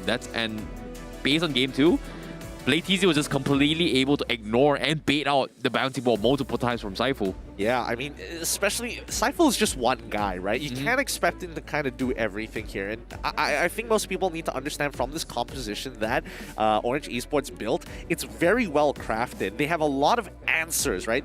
First of all, let's start with the counter picks. Sorry, denial picks, not the counter picks. Denying these important picks from the HomeBois allowed Fanny to have a much better time. Number one, you start getting rid of things like, oh, we take the Beatrix for ourselves, but we also make sure to lock in the Ruby alongside with the Fanny. Now, HomeBois, they got to think of an answer. All right, Ruby, what can she do? Really good versatility, but it doesn't stop Fanny in place unless she's level 4. That's when you have issues. I guess if you put it that way. But all in all, Ruby is just completely disrupting the momentums are just something that they want to expect as well. Ruby is really, really popular for 2 seasons now, kind of underrated overall as a tank as well as an XP laner. And that's exactly why it's just so strong. One good armor offender just completely takes you out of the fight. And not gonna lie, this kind of feels like a better version of the rip-off glue, if you know what I mean, of the Franco hook. Oh, Dude, well, an IMO Fender is just so much better and much more reliable. It is a lot more better and a lot more reliable. It's very hard to miss. It's definitely hard to miss. But let's get into our final draft here from the HomeBois versus Orange Esports in game number 3. HomeBois on the blue side, Orange Esports on the red side here. And Fanny now instantly banned and not Franco. Yeah, HomeBois pretty much bans Fanny almost every single game except for the one game against RSG and this game just now. And that's exactly why. And I feel like HomeBois, they understand that they can fight against any drafts except for the Fanny. This time they just don't want to take the risk, and it's really smart. I'll make an argument for the Franco as well, but let's see if it's going to get through. This time it's going to be Orange Esports banning out the Lancelot. Okay, to be expected here. Let's see what HomeBois decides to do. Now remember, blue sides has a lot more flexibility in terms of their bans in comparison to the red side. Red side, you have to get rid of like the top picks. It's usually going to be along the lines of Fanny, Valentina, Selena as well. Yeah, Valentina and Selena is something that HomeBois play really, really well, especially up for wins. But based on this current composition, feels like HomeBois, they just don't. They're just putting Orange Esports at the edge. And so far, Orange Esports has pretty much won the games with Fanny and Franco, both of them out of the picture. Do they have anything new to actually bring to the table? And that's something that I feel like Orange Esports is gotta whip out now. But what I do know right now is that Anim not in the composition for HomeBois means this is a completely new HomeBois, and I don't exactly know how well Bang has going to be playing. I don't think it's going to be too different. Changing one player doesn't mean that the entire style is going to change. Unless Bang is like, oh, I'm an EXP laner, forced to play a gold laner's position. And then Irfan is forced to play gold laner? No, I don't think Irfan is ever going to touch the gold lane at this stage of the game. Okay. I think if that is the case, then we're expecting double fighters. But I don't think so. I think Bang, he's probably got a very similar hero pool. And I would make an argument that he probably knows more marksmen. Yep, there we go. The Beatrix ban out coming in from the side of the HomeBois. So I'm expecting Bang to know how to play things like Popo and Koopa, Clint, Brody arguably as well. I definitely want to see Melissa again. I'm not going to lie, I enjoyed it last game coming in from Lola. I want to see it from either Orange Esports or HomeBois one more time. Yeah, I guess, but the Melissa pickup, I'm actually looking forward to see what else can actually bring to the table in terms of composition, because in the second game we saw it was more like they want to force in choke fights with the Derov utilizing in the wombo combos. It actually works so well in Melissa, but again, I don't see it as a big threat compared to other heroes, if you know what I mean. Maybe it's just not flashy enough, I don't know, but to my taste, I guess, if that makes sense. But as of now, Selena being banned, first pick up for grabs is going to be Hayabusa and also Esmeralda. Okay, Esmeralda again for HomeBois. Looks like they are not afraid of the Derov at all. No, they're not, and I don't think that Orange Esports is going to whip it out again. I mean, they could. It'd be cool if they did. It'd be cool if Blade TZ decides to start, you know, showing off that he can play Derov as well. That'd be also a cool shout out. Okay, let's base off the recap coming from game number 2, right? Orange Esports, the only way they made the physical comp kind of work with the Derov was that they had double marksmen. And in this case, Beatrix is out of the picture. That pretty much loses a lot of early aggression. I feel like they're forced to adapt by going for the Edith rather early as a tank. But I'm not a big fan of it. I mean, we could expect Cho as well. Oh yeah, Cho's pretty good. Yeah, so we're seeing Yuzong, we're seeing Sicilian. Okay. Comfort picks. So they have scaling, but Yuzong is kind of interesting because I would have expected Orange Esports to play something along the line of Uranus coming in from Born, but I think they have a separate idea. I think they want to go for some sort of a dive composition, knowing that the Assassins are still up for grabs, right? So HomeBois, I'm expecting Hayabusa to get picked up here. Do you want to force Hayabusa again? It could be Ling or Hayabusa. It really depends on what Chibi wants to do, but there's no reason for Ling just yet. And I feel like Chibi is more comfortable playing Hayabusa. Ling was pretty much banned second phase in Game 2 as well as Game 1. So I feel like HomeBois, they might consider to whip it out rather early in the first phase. They could go for it. But looks like Popo and Kuba is going to be the safety net coming from Bing, I guess, if Bing's going to be playing. But I'm really looking forward to see whether or not they go for the Ling. But looks like it is going to be the Yi Shun Sin. So double marksman once again from HomeBois from game number 2. All right, looks like they want a revenge. Again, double marksman versus double marksman, I guess. Okay. In most situations, a double marksman would be pretty bad, especially since you have a Yuzong on the enemy team. The engagement into the backline is just so easy for them to have access to, right? But Popo and Koopa is a very interesting marksman where you have inbuilt peel. Not a lot of marksmen have natural CC in them. And Popo and Koopa, again, a very big outlier. So I like the thinking of HomeBois. But Orange Esports could just double up on the backline dives, right? I'm expecting to see Ling here. I'm expecting to see Hayabusa here. Arguably even Paquito. All of them do well against marksmen. Karina, top one.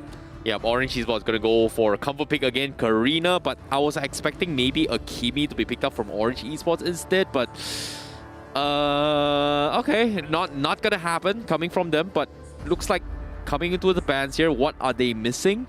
It is gonna be the mage up on Vince as well as potentially a a tank. So is the EDF gonna be a priority coming from HomeBois? No, I don't think so, right? They should ban it from Orange Esports. No, I think for Orange Esports they ban Ruby. Either they ban Ruby or they focus on the mages and then first pick Ruby for themselves. Seems like a good shout, but HomeBois, they've got to make a call. Pretty much most of the marksman is in the pool. Do they want to ban off the marksman or do they want to ban off the Ruby? Looks like you are on point here, Gideon. Ruby is going to be the way to go. The way HomeBois is thinking, they're thinking one ban at a time, right? They're thinking, if I'm OE, what do I want? Probably Ruby to deny it from us, but also it works really, really well for them. What else kind of fulfills that build, right?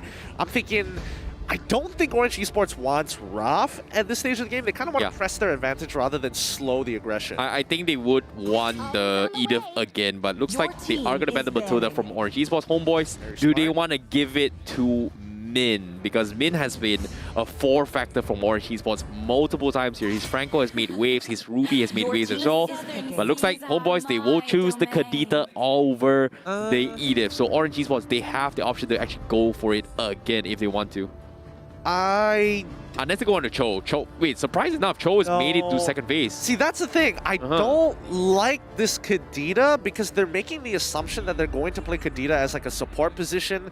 Oh yeah, roaming Kadita. A roaming Kadita, which I think is a little lackluster to a degree because there's a lot of counterplay to that, right? In comparison to Cho, where it feels like he's got so many layers of CC that a Purify may not necessarily be enough. Agreed. I definitely agree. But now base Cho, right? Base. It should be a Cho. It's either a Cho or an Edith, but looks like they are going to go for Luli. Okay, never mind. I'm completely wrong. You know what? I don't mind this. It doesn't necessarily need to dive into the backline, but it can affect the backline and force them to move backwards with the Noob Down Blast. I think it gives Orange Esports more versatility. Okay. I like the idea the Lolita is able to give additional shields to the jungler, but this does not help the team because the Esmeralda completely shreds through the shield and benefits from your shield. So, no, I don't know. No, it doesn't matter. I think the shields are the least of his problems. And yes, they will be giving over to Esmeralda. But if the backline dies, then that's going to be a problem. They need something that shreds these tanks from Orange Esports, and I think that's what's going to be in the gold lane, right? We see Yves and Paquito get picked up by HomeBois, and I think this is great. This is absolutely great getting the Paquito here. Unfortunately, where do they go? Yeah, wait, huh? Is this a tank Popo and Koopa? I think this might just be support. When was the last time we saw a support Popo and Koopa? Season 7? Season 6? It could be gold lane Yi Shun Shin. Oh no. No. Go jungle you should say. Wait, unless go X Gold lane, Yi Shun Shin, Paquito in the jungle. Paquito jungle? No. But then we haven't seen Chibi do it too often, right? We'll find out right after Esmeralda gold lane? No, wait, Esmeralda XP lane, right? For sure. Unless Esmeralda goes jungle, that's weird as well.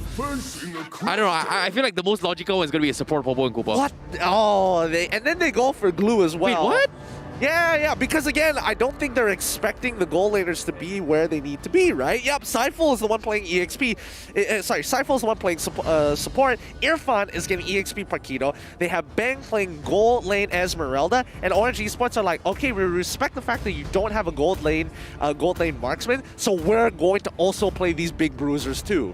All right, I'm looking forward to see how the drops is going to go. It's a little bit interesting for my taste, but all in all, I like the big adaptations coming from Orange Esports as well as HomeBois. HomeBois having to have Bang coming in to replace Anip, bringing in the double fighter strategies coming from HomeBois. Is this going to be the game to watch? Yes, it is. Can they make the comeback with Chibi played his famed Yi Shunzin, a support Popo and Koopa coming from Saifu, going up against Orange Esports with their Karina, with their tanky compositions, their double fighters to match HomeBois in game number 3. Ladies and gentlemen, you guys are watching HomeBois versus Orange Esports. Welcome back to the land of Dawn. Only one of these teams are going to be walking away with 2 points in hand. Let's figure out which one is which, as HomeBois is going to be on the blue side, Orange Esports on the red. Let the games begin. Yep, I'm looking forward to see how this goes as well. This support Popo and Koopa, it's been a while. He's going to be opting to go for the average on himself to get a little bit more farm. So that's going to be a safety net coming from him. Orange Esports, they have to be very, very careful about this. Play easy. Going to be opening up the map. I hope that Saifu has his traps available. He's only level 1. He's only level 1, so I only think he's got Popo. I'm angry at this point. Min slows down Chibi so he can't get close to Litho Wanderer. So it's all about the micro here. And Orange Esports starting off really, really well, but let's see if it maintains. Yep, definitely agree. But Bang now going to be trading 50-50 to Lola.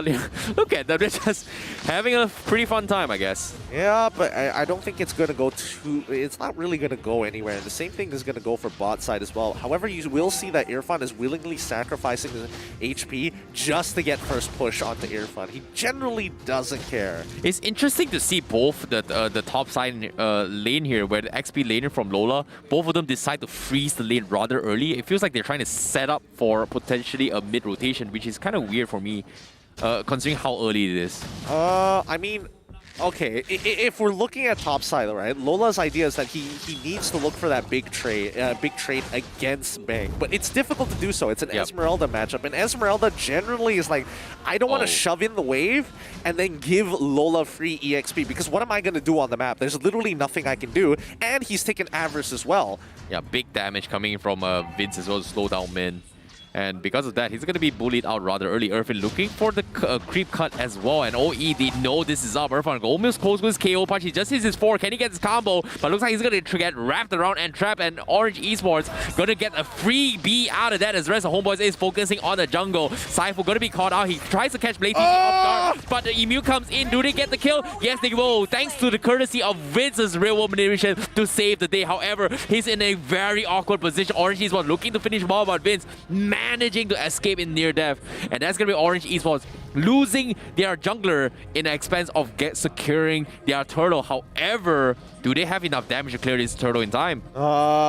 It might be a bit tough because Seifel is going to be walking back up. Man and as well as Bladeezy quickly rotate down, and yes, they have more than enough movement speed. The HomeBois will not be able to match up with this turtle going over to Orange Esports. Now, the question is Seifel, right? He's taken Avarice. He knows he's going to consistently harass this Lolita, and he wants to be able to profit off of it, right?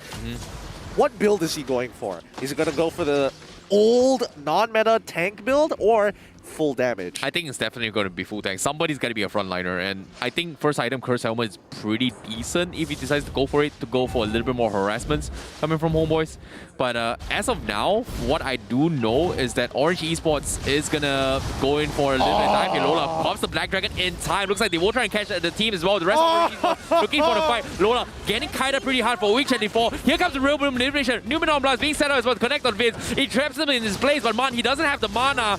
But Bladeezy says something here. I am going to go in for the snipes, and I will seal the deal as HomeBois. They will lose too. Beautiful mechanics out of Seifel, stopping the initial Dragon Tail. But now the rest of the Orange Esports going to press their advantage and try to farm off as much of this energy shield as possible. Yeah, big catch coming from Min as well. Full-fledged Numenon Blast on Vince, and that is huge coming in. But here comes the Mountain Shocker coming from GB for them to get a little bit more information. But as of yet, Orange Esports playing like they really want it, and they do really want this game. Yeah, they do indeed.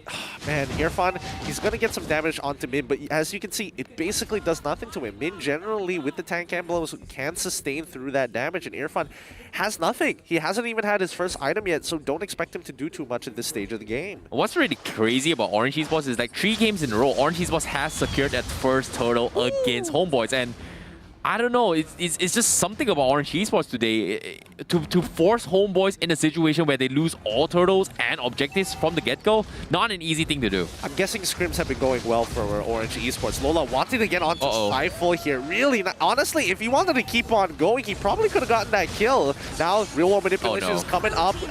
No. And a flicker coming in for Min. They've stopped Vince in place. He should be dying. Blade TZ, literally just a sliver of health, but Bourne does secure it. Lola gets into mid with the Petrify, gets the initial. Oh, doesn't get the knockup, but the shot residue, more than enough damage. Oh my goodness, what a wraparound coming from Orange Esports, and they still want for more. As you can see, the Mountain Shocker comes in, goes in for the clap. Saifu is only a tank. There's not going to be a lot of damage coming in, and Orange Esports once again will try and secure the second turtle against HomeBois. And once again, Chibi getting caught up. Not exactly what they wanted here, but Born now looking for a fight against Saifu. Saifu is sidestepping his way through, but it is a tank. Popo and Kuba is going to be a-okay. Chibi, however, is still farming for his life. Turtle's going to be out for grabs. Born going to get a big fat stun coming in. Min setting for a Numenon Blast, doesn't connect, gets cancelled instead, and Irfan saves the day, takes him out. Now Man going to be bullied out as well, but the turtle also being stolen by Chibi away from Blade TZ as Orange Esports' formation is crumbling as Irfan salvages the fight. Blade TZ also getting caught out for this fight, and Irfan getting a double kill against Orange Esports. That was huge for Irfan, making a significantly good play that literally saves his team an entire fight, cancelling the Numenon Blast, zoning out Man single-handedly, cutting them off from the reinforcements. Blade TZ and Born are just left there to rot. Oh my goodness, what a play coming from Irfan. Things would have went south, but still, Chibi managing to steal the turtle away from Blade TZ right under the noses of Orange Esports. That's a pretty sick play. Yep. Not gonna lie. It's been good. It's been good. HomeBois now 3.5k ahead, but Orange Esports aren't going to just let this happen. They're not going to back down. A lot of this had to do with the positioning of where Irfan comes through. He's really effective on this Paquito. They need to give him that respect. Yeah, they definitely do as well. This is a comfort pick coming from him. He's got 5-2 and oh, he's got a Tina shield on top of it all. He's going to be bashing on Blake TZ very soon. Here comes the setup. Irfan will be a-okay as of yet. 45 seconds left before the next turtle.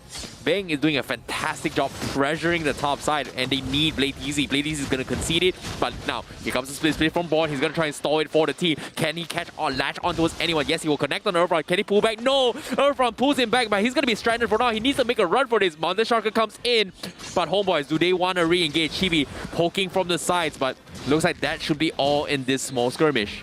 Yep, doing great. And now... Oh, do they want? No, there's no wave to actually make it happen. Bang runs into the middle. He knows he can take the damage, so it's absolutely fine. But notice where Yuzong is. Lola is just so far away, and that's why Orange Esports don't really want to go for this second re-engagement up on the purple side buff of their map. This is so greedy. Chibi is in the Lord Pit as well. Can he escape his way through? He forces the Black Dragon, and everyone HomeBois, he needs to back out. Lola kills it for a chain CC. Chibi is going to get focused out, and that's going to be Orange Esports going for the punish. Bang will go for the wraparound from behind. Tries to pick up Blade TZ. Eventually takes him out. Min as well is going to be next of all. Numenon Blast does connect on HomeBois, but it's not going to do too much. They only catch on towards Irfan next, but still, it's going to be a battle between tanks. Born is going to be left all alone against HomeBois, and the rest of HomeBois are scared of him, and I don't know why. Bang is stronger than him as of yet.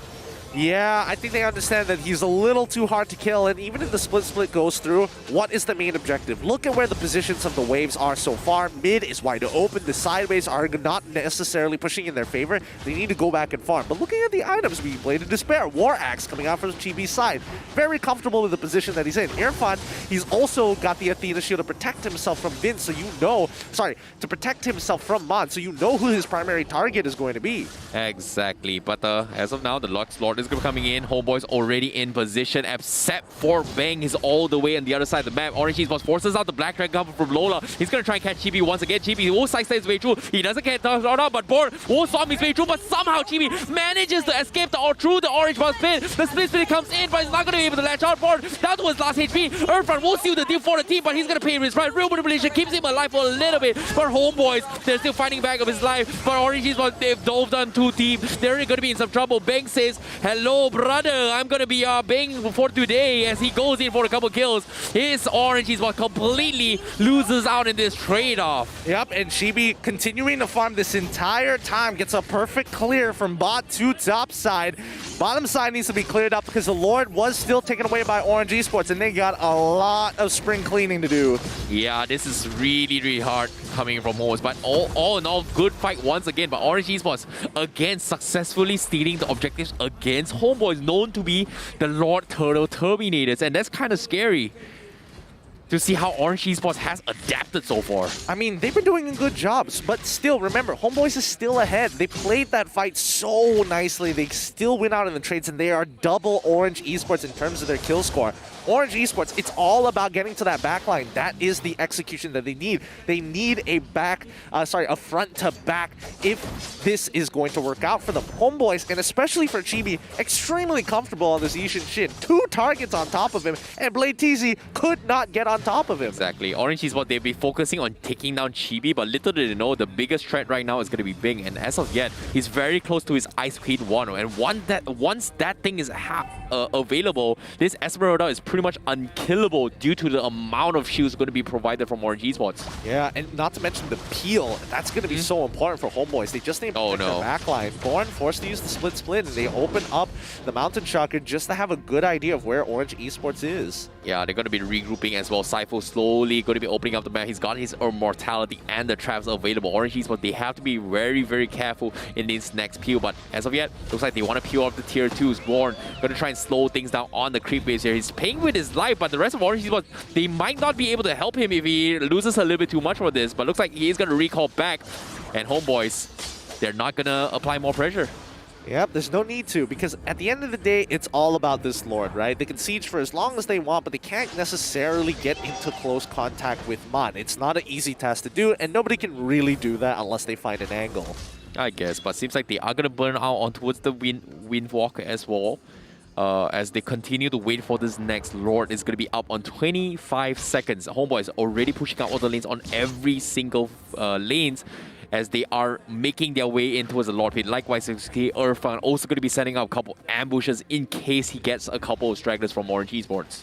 Yep, and as they continue to do so, we see Min actually getting a Radiant Armor to try and protect himself from Bins, because at the end of the day, the real-world manipulation is still an extremely powerful tool, and it slows down people like Mon who want to get in close, and yes, his artillery is great with back impact, but real-world manipulation still outranges him. Definitely, definitely, but now, Lord will be out for grabs. Orange was slowly checking every single brushes, but HomeBois, they are a little bit split off. Sypho going to be using the trap. It does give them the information, so that is going to be a good push out coming from him. Born also going to be checking out the brochures. The Lord is going to be helping from Chibi. Mountain Shocker reviews everyone from Orange Esports, and Sypho says, hey, this is me going to be separating the fight. He's going to try and separate Min as well, but the rest of the team is going to swamp onto Chibi. He managed to go for escape. The real manipulation latches onto him by Born, but they completely flush him out as Orange Esports will group up onto his rest members. A big KO punch coming from Earthfront. Not going to be able to finish him off, but Orange Esports, they're backing out. Blade TZ sets out for the Lord, and the steals coming in from Big. He takes it from the Lord.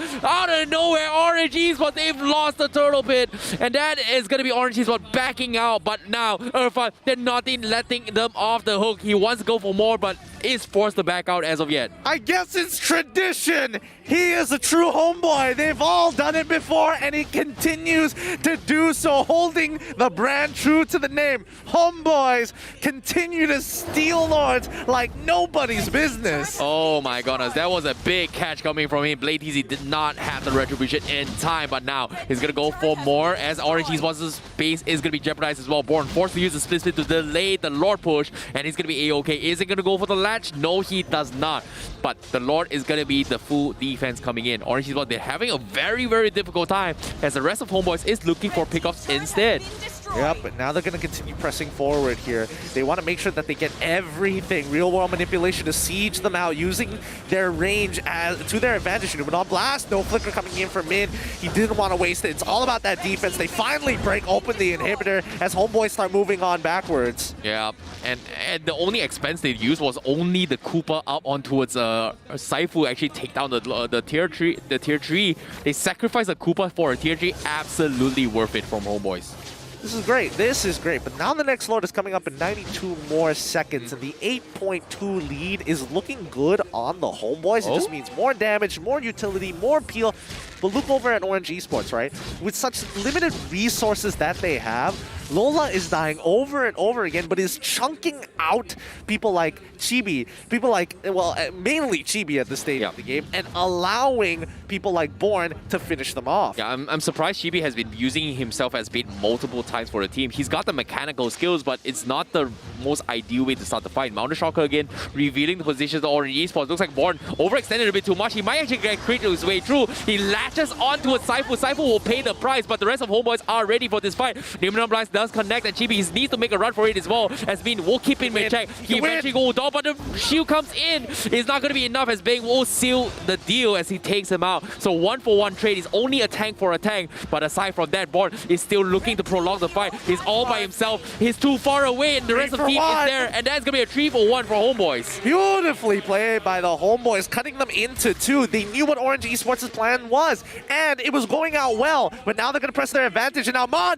might be the next to fall. He's trying to sustain, not enough. Godlike coming out of Bang! Oh, that was a very convincing takedown. It's all up to Blade TZ now. His last man standing. He's got the defense, he's got the damage. Real manipulation keeps him in check, but what can he do? He's going to slip, slowly chipped away, and there's going to be a wipeout coming from HomeBois. Min going to be back online, but what can he do? His only attack. Here comes a big Numen Blast. Immediately gets cancelled and gets shut down. Double kill for Irfan, and HomeBois takes game number 3 as they take the series against Orange Esports. A godlike play coming in from Bang, having a solid playthrough throughout. Well done.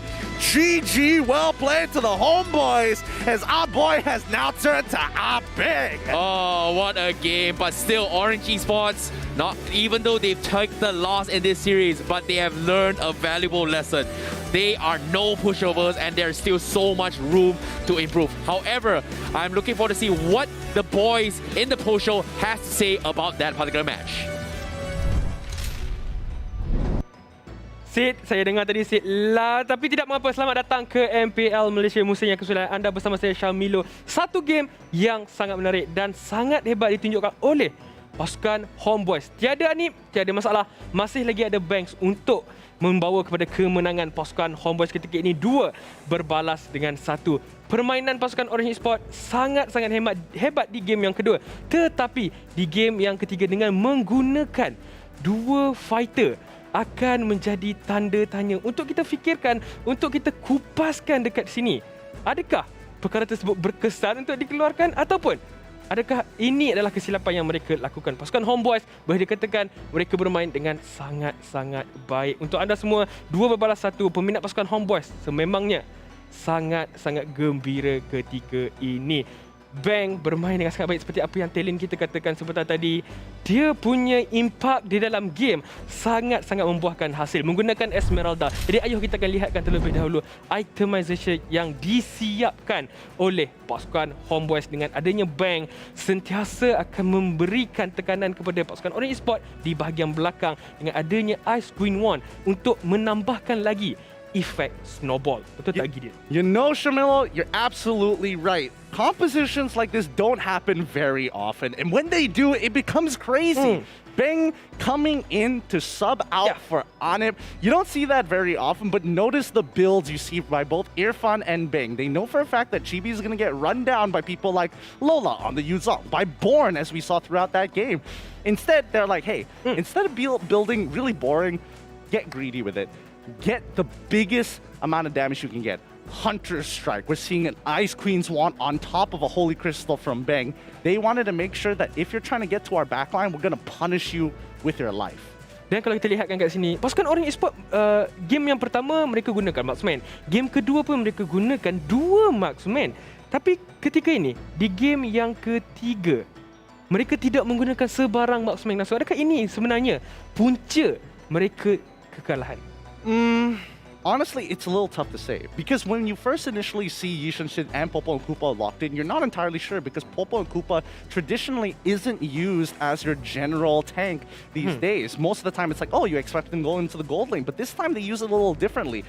Knowing that Seifel is going to have to lose out on his early game damage to actually trade against a lot of the Orange Esports members, he decides to take Avarice, and as you can see in terms of how much damage he's able to pump out, 31,000, you're expecting to see at least 45,000 coming in if he was in the gold lane coming out of Popo and Koopa. But notice the rest of the members from Orange Esports. Every single time they are jumping, they don't have a lot of damage, but they're targeting key members. They're killing Chibi. They're trying to kill Vince every single time. Ya, boleh dikatakan apa yang pasukan Orange Esports cuba lakukan adalah mencari di bahagian backline. Luzong yang digunakan oleh Lola, betul target dia yang dia cuba dapatkan. Dia cuba dapatkan Vince, dia cuba dapatkan GB, tapi setiap kali target yang dia cuba dapatkan menemui kegagalan di mana tak cukup damage untuk jatuhkan target tersebut. Dan bagaimana Vince bermain dengan sangat baik. Dia boleh survive dalam team fight. Dia boleh berikan masa untuk pasukan HomeBois yang lain backup Chibi kalau ada masalah, backup Vin kalau ada masalah. You know, speaking of jumping into the backline, what about you, Adin? What do you think about these general compositions? We haven't seen, Seifel play Popo and Koopa in a long time. Yeah, I mean dengan menggunakan Popo dan Koopa di bahagian rumah tu sangat-sangat menarik.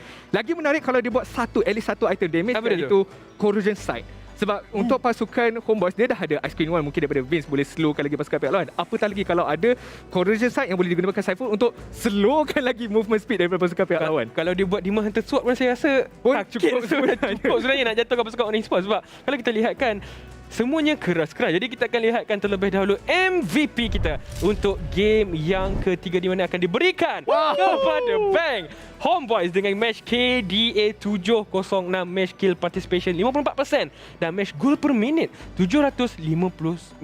Baru masuk first time dah dapat MVP. 100% win rate, boys. 100% win rate dengan prestasi yang begitu cemerlang sekali. Itemization fokus kepada utility dia sendiri, ketahanan diri dia sendiri dan membenarkan dia untuk masuk. Being aggressive, itu yang saya suka apa yang dilakukan oleh Ben. Dia tak takut walaupun dia baru saja main pada hari ini tapi masih lagi menunjukkan prestasi yang cukup cemerlang dan yang paling penting sekali tidak takut untuk pergi ke hadapan dengan skill set beliau, Gideon. Hey, that's not the only thing Bang has done. He is an honorary homeboy at this point of time. He was able to steal the Lord like every other homeboy at this point. So you got to give it to him, Truly an outstanding member and a godlike as well on his debut. Well done. Wow, boleh kata yang tadi kan, kita punya talent pun cakap juga, kita punya caster kata, kalau pasukan HomeBois ni semuanya ada ability untuk dapatkan lot, tak ada retribution pun boleh dapatkan lot. Jadi tunggu Cypher je. Saya risau kalau new recruitments nak masuk HomeBois. Pertama sekali kena curi lot. Pandai curi lot walaupun tak pakai jungle. Itu requirement yang pertama. Ben memang tunjukkan prestasi cemerlang. But again, dalam game yang ketiga ini, kita lihat macam mana pasukan HomeBois berjaya untuk mendapatkan kemenangan dengan begitu mudah sekali sebentar tadi. Tetapi daripada sudut drafting lah, Orange Esports going back to the double fighter tu, dia nampak macam tak begitu effective sekali kalau kita lihat daripada sudut highlight.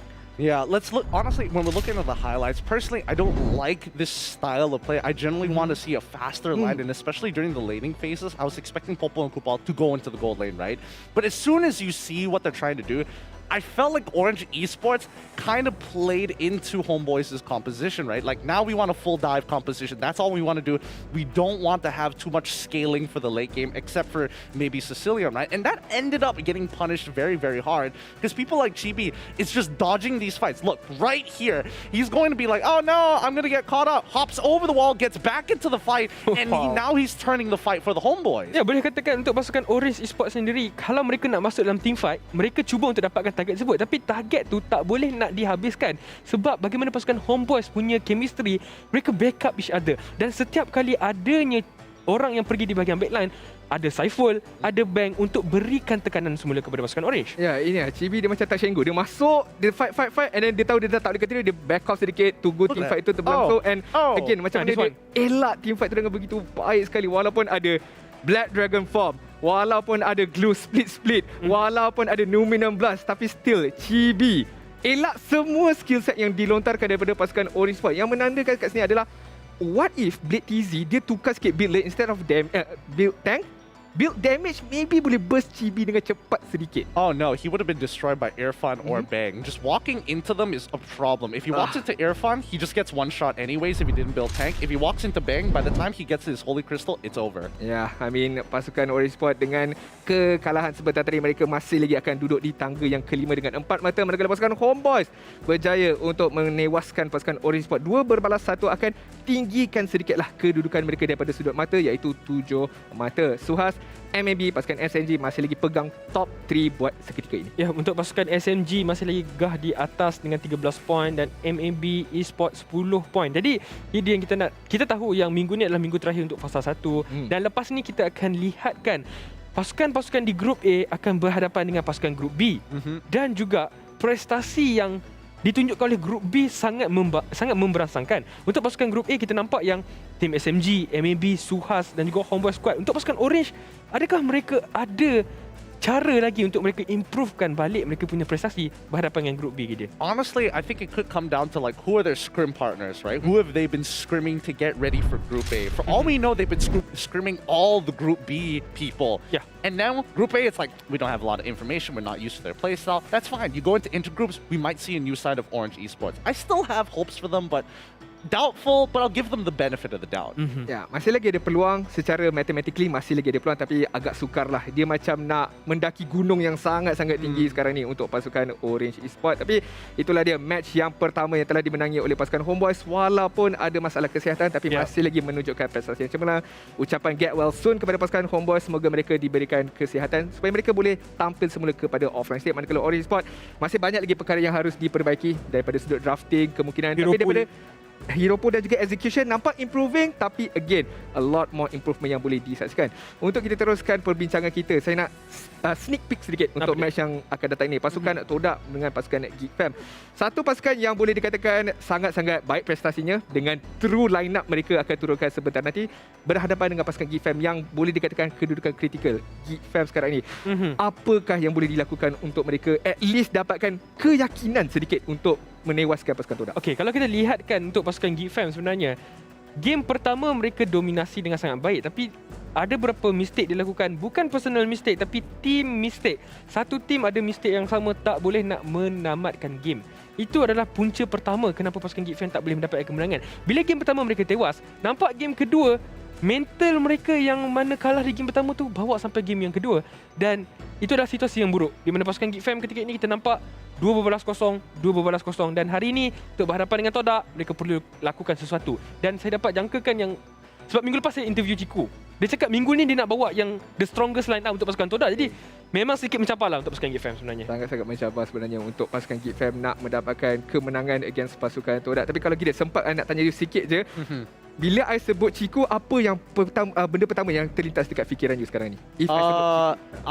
That Lil B is gonna get rolled in the gold lane. Oh, That's what, if he brings out Moskov or carry again, there's no way he is gonna win that lane. oh sakit. If he gets Beatrix, which is most likely going to get banned, or Chiku's going to pick it up, depending if Formaze goes into the jungle, completely different story. But I definitely think Lil B, he really needs to be careful, because if the gold lane is going to be Chiku, he better win it.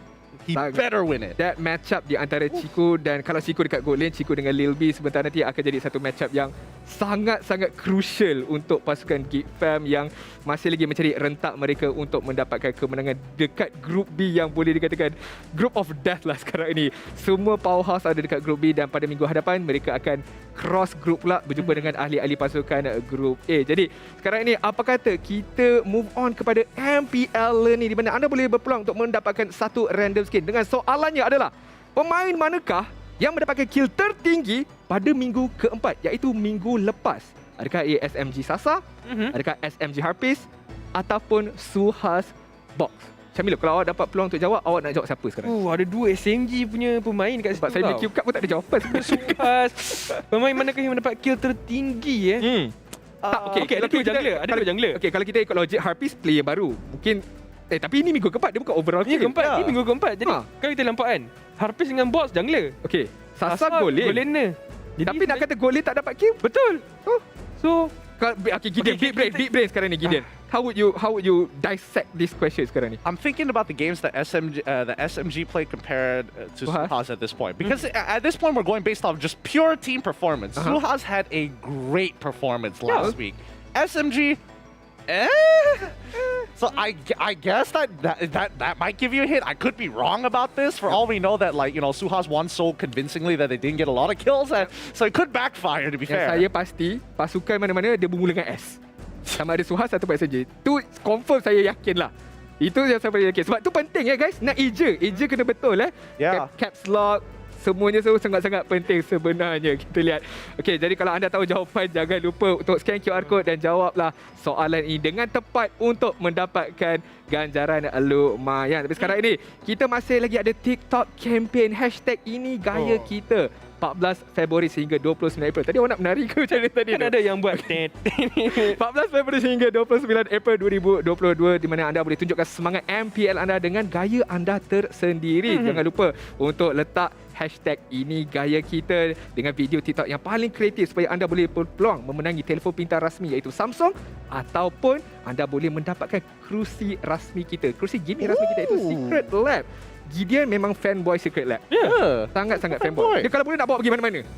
Duduk macam tu. You should check out my car. It's lit. That's the seat. It's a Secret Lab seat right in there. It has the MPL symbol and everything. Okay guys, kalau nampak Gideon dekat luar mana-mana, jangan lupa untuk tangkap gambar dan tag Gideon dengan kerusi gaming Secret Lab beliau. Namun begitu, kita akan berehat sebentar saja lagi untuk kita teruskan show kita, iaitu perlawanan yang sangat-sangat penting, sangat-sangat popular. Dua pasukan yang gergasi. Pasukan TODAK bertemu dengan pasukan GEEK FAM. Jadi, jangan ke mana-mana, teruskan bersama kami bertiga di MPL Malaysia musim yang ke-9. Kita akan berehat sebentar.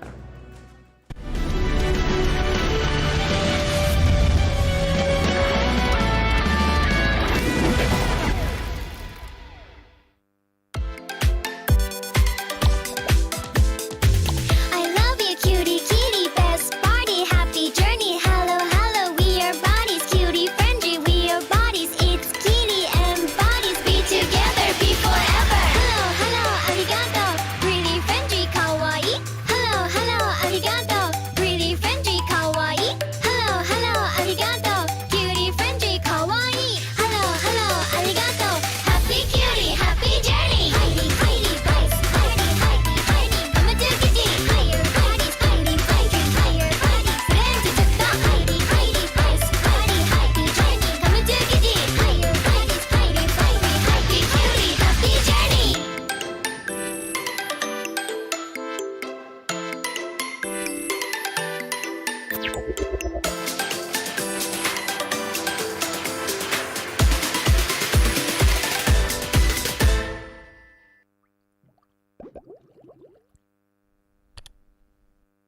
What's up, everyone? Welcome to the latest episode of Hero Spotlight, featuring Xavier, the third hero of the Forsaken Light series. Xavier is a ranged mage, boasting superb sustained damage. With his unique skill set, he can extend his attack distance almost infinitely and enhance his power each time he lands a skill shot on an enemy. Hero skills. First skill, Infinite Extension. Infinite Extension is Xavier's foremost damage tool. Xavier fires a mystic bullet that damages enemies in a straight line. The bullet's flying distance increases each time it hits a target. Second skill, Mystic Field. Mystic Field is a functional skill that integrates pursuit, escape, and crowd control. Xavier conjures a mystic barrier that slows enemies and speeds up allies. When hit by Xavier's other skills, the barrier will expand into a forbidden field that immobilizes enemies within. Ultimate Dawning Light. Dawning Light is the first ever global attack in Mobile Legends. Xavier unleashes a beam of mystic magic that damages all enemies in a line on the map and directly enters the Transcendent state. Passive. Transcendence. Transcendence allows Xavier to scale steadily in battle. Each skill hit on enemy heroes grants Xavier a passive stack that enhances his subsequent skills.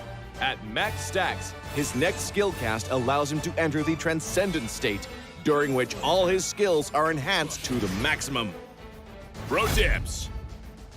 Pro tip number 1.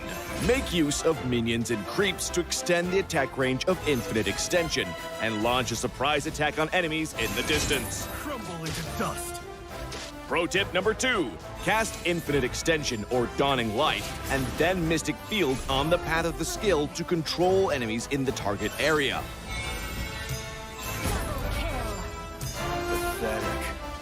Pro tip number 3. For positional teamfights, accumulate 3 passive stacks with Infinite Extension and Mystic Field. Then cast Dawning Light to hit as many enemies as possible. For sudden encounters, directly cast Dawning Light to enter the Transcendent state. Then spam the enhanced Infinite Extension and Mystic Field for damage. Skill combos. Laning phase. During the laning phase, use Infinite Extension for wave clear and poke. Look for opportunities to slow the enemy with Mystic Field, then cast Infinite Extension again to activate the field and immobilize them. Finally, cast Dawning Light to secure the kill. Team fights. In team fights, cast Mystic Field to restrict the enemy's movements, and then Infinite Extension to activate the field for crowd control. Launch Dawning Light on the immobilized enemies and enter the Transcendent state. Then finish them off using the enhanced Infinite Extension. Double kill. Not even close. Tactics. Early to mid-game. Xavier's performance in the early to mid-game is mediocre. Relying heavily on cooldown reduction, he needs to wait until he gets his hand on a few pieces of equipment to unleash effective attacks during the Transcendent state. Late game. Xavier's damage will skyrocket in the late game. Once with sufficient cooldown reduction, he can easily enter and extend the Transcendent state and chuck out the enemies with his enhanced skills. Enemy has been slain. Triple kill. For equipment, we suggest this build for maximized cooldown reduction and magic power. For emblem, choose the Mage emblem to further boost Xavier's cooldown reduction and damage capabilities. As for battle spells, Flicker is recommended to make up for Xavier's lack of mobility. Well, that's our new hero, Xavier, the Defier of Light, coming on March 22nd. And until next time, we'll be seeing you in the Land of Dawn. Defier of Light, Xavier, coming on March 22nd.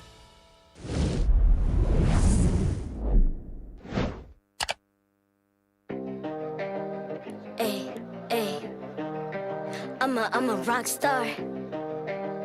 Yeah, Rock star. Ay. I'm a rock star, baby. I'm a rock star. I'm a rock star. I'm a rock star. I'm a rock star. Panggil aku rock star. Ini kejohanan kita semua orang rock star. Kita rockstar, kita buat saja gaya kita. Makin panas apinya sudah membara.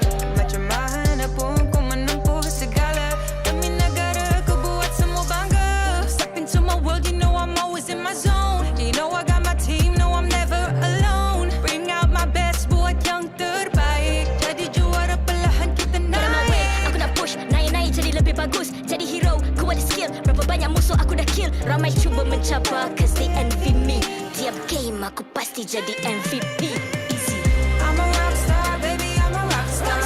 I'm a rockstar, I'm a rockstar. I'm a rockstar, panggil aku rockstar. Ini kejohanan kita semua orang rockstar. I'm a rockstar, baby, I'm a rockstar. I'm a rockstar, I'm a rockstar. I'm a rockstar, panggil aku rockstar. Ini kejohanan kita semua orang rockstar. Tengok nanti siapa yang juara. Ni peluang kita bawa pulang piala. This is my game, this is my time. Menang semua, everything will be mine. Kalau jatuh kau pasti kembali. Bangun balik ku tegak berdiri. Kuatkanlah tenaga, ganjaran diperoleh. Ni kejohanan kita, Malaysia memang boleh. Rise up to the top, kita buat bersama. Semangat kita kuat di bawah satu bendera. Ay. I'ma go hard for the win. Win. On the battlefield till the end. I'm trying to be the greatest anyone has ever seen. Stand by, I'm coming in for the win. I'm a rock star, baby, I'm a rock star. I'm a rock star, I'm a rock star.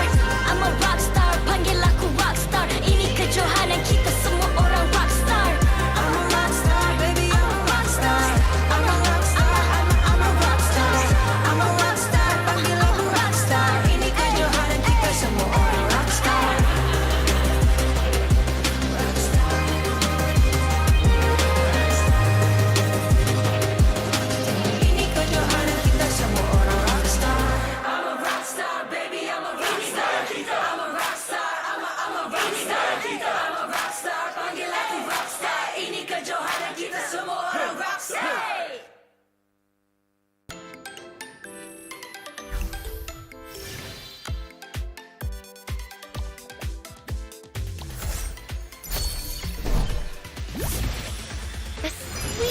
adventure starts here.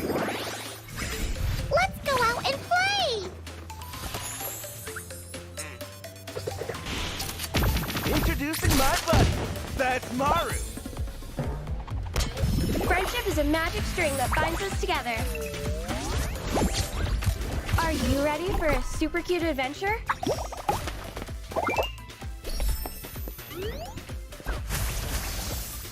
I got this. It's not so hard as baking cookies.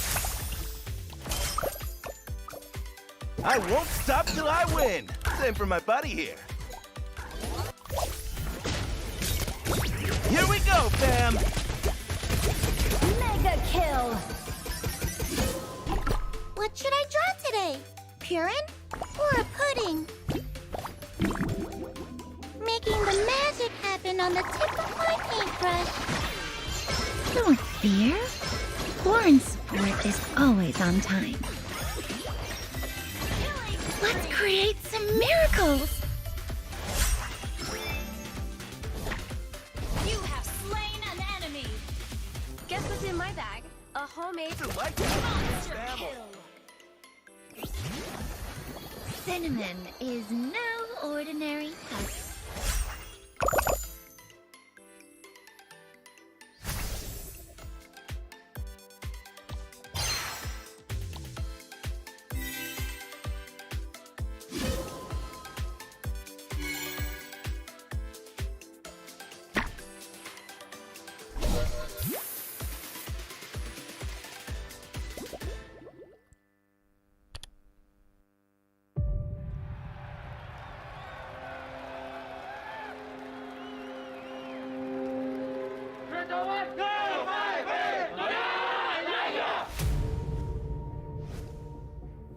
So, diorang dapat pelbagaikan lagi gameplay diorang dan Angka yakin dua-dua tim ni boleh pergi sangat jauh dekat MP. He actually pushed everyone to harder, could be more stressful. Pushes the limit of Mobile Legends in terms of meta, in terms of players' mentality, in terms of stamina. This is how you be a professional player. Esme OT, skill satu dia dah mati, Mak. Terus ini for apa? Malaysian meta is very taste the dopamine sort of meta. You perlu telan rasa pahit tu supaya you boleh rasa kemanisan yang akan datang. Our meta is more focusing on helping or contributing dekat marksman supaya dia boleh, orang kata istilah fat, untuk win the game. Pergi mana-mana region, any part of the world, kita orang boleh perform.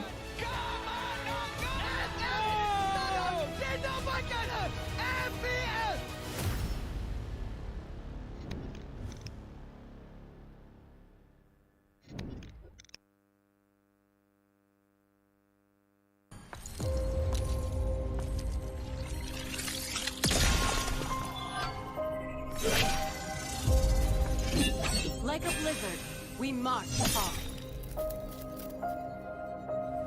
We will survive! Taste the frostbite! Back off! The snow shall rain. Taste legendary! Taste my royal station! Taste my royal turret is under attack! Imperial justice! Imperial justice! Leave it to me! Taste the frostbite! Taste my royal station! Killing spree! Imperial justice! Taste the frostbite!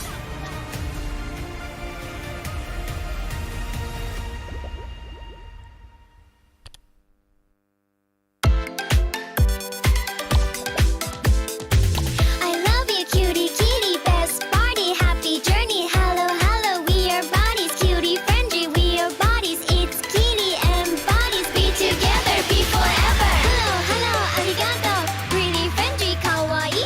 Hello, hello, arigato, really friendly, kawaii. Hello, hello, arigato, cutie, friendly, kawaii. Hello, hello, arigato, happy cutie, happy journey. Heidi, Heidi, bites, Heidi, Heidi, Heidi, mama do kitty, higher bodies, Heidi, Heidi, higher bodies. Friends, it's a thought, Heidi, Heidi, bites, Heidi, Heidi, journey, mama do kitty, higher bodies, Heidi, Heidi, happy cutie, happy journey.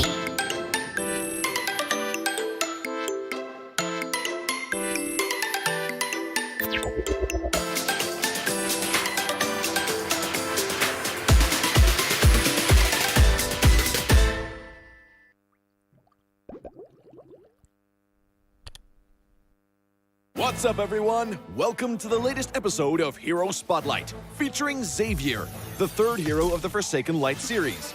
Xavier is a ranged mage, boasting superb sustained damage. With his unique skill set, he can extend his attack distance almost infinitely and enhance his power each time he lands a skill shot on an enemy. Hero skills. First skill, Infinite Extension. Infinite Extension is Xavier's foremost damage tool. Xavier fires a mystic bullet that damages enemies in a straight line. The bullet's flying distance increases each time it hits a target. Second skill, Mystic Field. Mystic Field is a functional skill that integrates pursuit, escape, and crowd control. Xavier conjures a mystic barrier that slows enemies and speeds up allies. When hit by Xavier's other skills, the barrier will expand into a forbidden field that immobilizes enemies within. Ultimate Dawning Light. Dawning Light is the first ever global attack in Mobile Legends. Xavier unleashes a beam of mystic magic that damages all enemies in a line on the map and directly enters the Transcendent state. Passive. Transcendence. Transcendence allows Xavier to scale steadily in battle. Each skill hit on enemy heroes grants Xavier a passive stack that enhances his subsequent skills. At max stacks, his next skill cast allows him to enter the Transcendent state, during which all his skills are enhanced to the maximum. Pro tips. Pro tip number 1. Make use of minions and creeps to extend the attack range of Infinite Extension and launch a surprise attack on enemies in the distance. Crumble into dust. Pro tip number 2. Cast Infinite Extension or Dawning Light and then Mystic Field on the path of the skill to control enemies in the target area. Pathetic. Pro tip number 3. For positional teamfights, accumulate 3 passive stacks with Infinite Extension and Mystic Field. Then cast Dawning Light to hit as many enemies as possible. For sudden encounters, directly cast Dawning Light to enter the Transcendent state. Then spam the enhanced Infinite Extension and Mystic Field for damage. Skill combos. Laning phase. During the laning phase, use Infinite Extension for wave clear and poke. Look for opportunities to slow the enemy with Mystic Field, then cast Infinite Extension again to activate the field and immobilize them. Finally, cast Dawning Light to secure the kill. Team fights. In team fights, cast Mystic Field to restrict the enemy's movements, and then Infinite Extension to activate the field for crowd control. Launch Dawning Light on the immobilized enemies and enter the Transcendent state. Then finish them off using the enhanced Infinite Extension. Double kill. Not even close. Tactics. Early to mid-game. Xavier's performance in the early to mid-game is mediocre. Relying heavily on cooldown reduction, he needs to wait until he gets his hand on a few pieces of equipment to unleash effective attacks during the Transcendent state. Late game. Xavier's damage will skyrocket in the late game. Once with sufficient cooldown reduction, he can easily enter and extend the Transcendent state and chuck out the enemies with his enhanced skills. Enemy has been slain. Triple kill. For equipment, we suggest this build for maximized cooldown reduction and magic power. For emblem, choose the Mage emblem to further boost Xavier's cooldown reduction and damage capabilities. As for battle spells, Flicker is recommended to make up for Xavier's lack of mobility. Well, that's our new hero, Xavier, the Defier of Light, coming on March 22nd. And until next time, we'll be seeing you in the Land of Dawn. Defier of Light, Xavier, coming on March 22nd.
I'm a rock star. Yeah, Rockstar? Ay, ay, ay. I'm a rock star, baby, I'm a rock star. I'm a rock star, I'm a rock star. I'm a rock star, panggil aku rock star. Ini kejohanan kita semua orang rock star. Kita rockstar, kita buat saja gaya kita. Makin panas apinya sudah membara.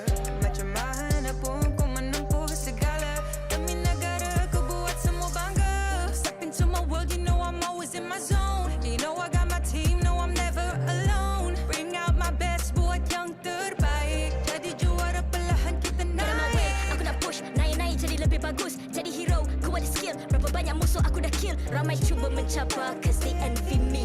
Tiap game aku pasti jadi MVP. Easy. I'm a rockstar, baby, I'm a rockstar. I'm a rockstar, I'm a rockstar. I'm a rockstar, panggil aku rockstar. Ini kejohanan kita semua orang rockstar. I'm a rockstar, baby, I'm a rockstar. I'm a rockstar, I'm a rockstar. I'm a rockstar, panggil aku rockstar. Ini kejohanan kita semua orang rockstar. Tengok nanti siapa yang juara. Ni peluang kita bawa pulang piala. This is my game, this is my time. Menang semua, everything will be mine. Kalau jatuh kau pasti kembali. Bangun balik ku tegak berdiri. Kuatkanlah tenaga, ganjaran diperoleh. Ni kejohanan kita, Malaysia memang boleh. Rise up to the top, kita buat bersama. Semangat kita kuat di bawah satu bendera. Ay. I'ma go hard for the win. Win. On the battlefield till the end. I'm trying to beat the greatest anyone has ever seen. Stand by, I'm coming in for the win. I'm a rock star, baby, I'm a rock star. I'm a rock star, I'm a rock star. I'm a rock star, panggil aku rock star. Ini kejohanan kita semua orang rock star. I'm a rockstar, baby, I'm a rockstar. I'm a rockstar, I'm a rockstar. I'm a rockstar, panggil aku rockstar. Ini kejohanan kita semua orang rockstar.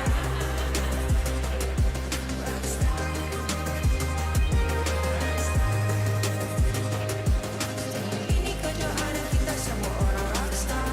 I'm a rockstar, baby, I'm a rockstar. I'm a rockstar, I'm a rockstar. I'm a rockstar, panggil aku rockstar. Ini kejohanan kita semua orang rockstar.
I'm a rock star. Yeah. Rockstar? Ay. I'm a rock star, baby, I'm a rock star. I'm a rock star, I'm a rock star. I'm a rock star, panggil aku rock star. Ini kejohanan kita semua orang rock star. Kita rockstar, kita buat saja gaya kita. Makin panas apinya sudah membara. Macam mana pun kau menempuh segala. Demi negara kau buat semua bangga. Step into my world, you know I'm always in my zone. You know I got my team, no I'm never alone. Bring out my best, buat yang terbaik. Jadi juara perlahan kita naik. Aku nak push, naik-naik jadi lebih bagus. Jadi hero, ku ada skill. Berapa banyak musuh aku dah kill. Ramai cuba mencapai cause they envy me. Tiap game aku pasti jadi MVP. Easy. I'm a rock star, baby, I'm a rock star. I'm a rock star, I'm a rock star. I'm a rock star, panggil aku rock star. Ini kejohanan kita semua orang rock star. I'm a rock star, baby, I'm a rock star. I'm a rock star, I'm a rock star. I'm a rock star, panggil aku rock star. Ini kejohanan kita semua orang rock star. Tengok nanti siapa yang juara. Ni peluang kita bawa pulang piala. This is my game, this is my time. Menang semua, everything will be mine. Kalau jatuh kau pasti kembali. Bangun balik ku tegak berdiri. Kuatkanlah tenaga, ganjaran diperoleh. Ni kejohanan kita, Malaysia memang boleh. Rise up to the top, kita buat bersama. Semangat kita kuat di bawah satu bendera. I'ma go hard for the win. On the battlefield till the end. I'm trying to be the greatest anyone has ever seen. Stand by, I'm coming in for the win. I'm a rock star, baby, I'm a rock star. I'm a rock star, I'm a rock star. I'm a rock star, panggil aku rock star. Ini kejohanan kita semua orang rock star. I'm a rock star, baby, I'm a rock star.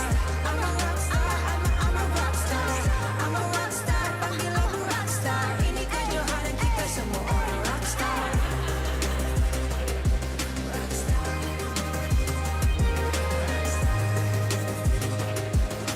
Ini kejohanan kita semua orang rock star. I'm a rock star, baby, I'm a rock star. I'm a rock star, I'm a rock star. I'm a rock star, panggil aku rock star. Ini kejohanan kita semua orang rock star.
Pasukan TODAK dan pasukan GEEK FAM, dua pasukan yang mempunyai sejarah yang begitu lama di antara mereka. Tetapi siapakah juaranya di antara mereka pada hari ini? Anda masih lagi bersama saya Adin, ditemani oleh Syamilo dan juga Gideon di dalam segmen MPL show kita ini yang sudah semestinya dikuasai oleh Muntun, dipersembahkan oleh McDelivery. Jangan lupa kepada telefon pintar rasmi kita iaitu Samsung, dan kita raikan bersama Nescafe untuk kita berbincang lebih lanjut.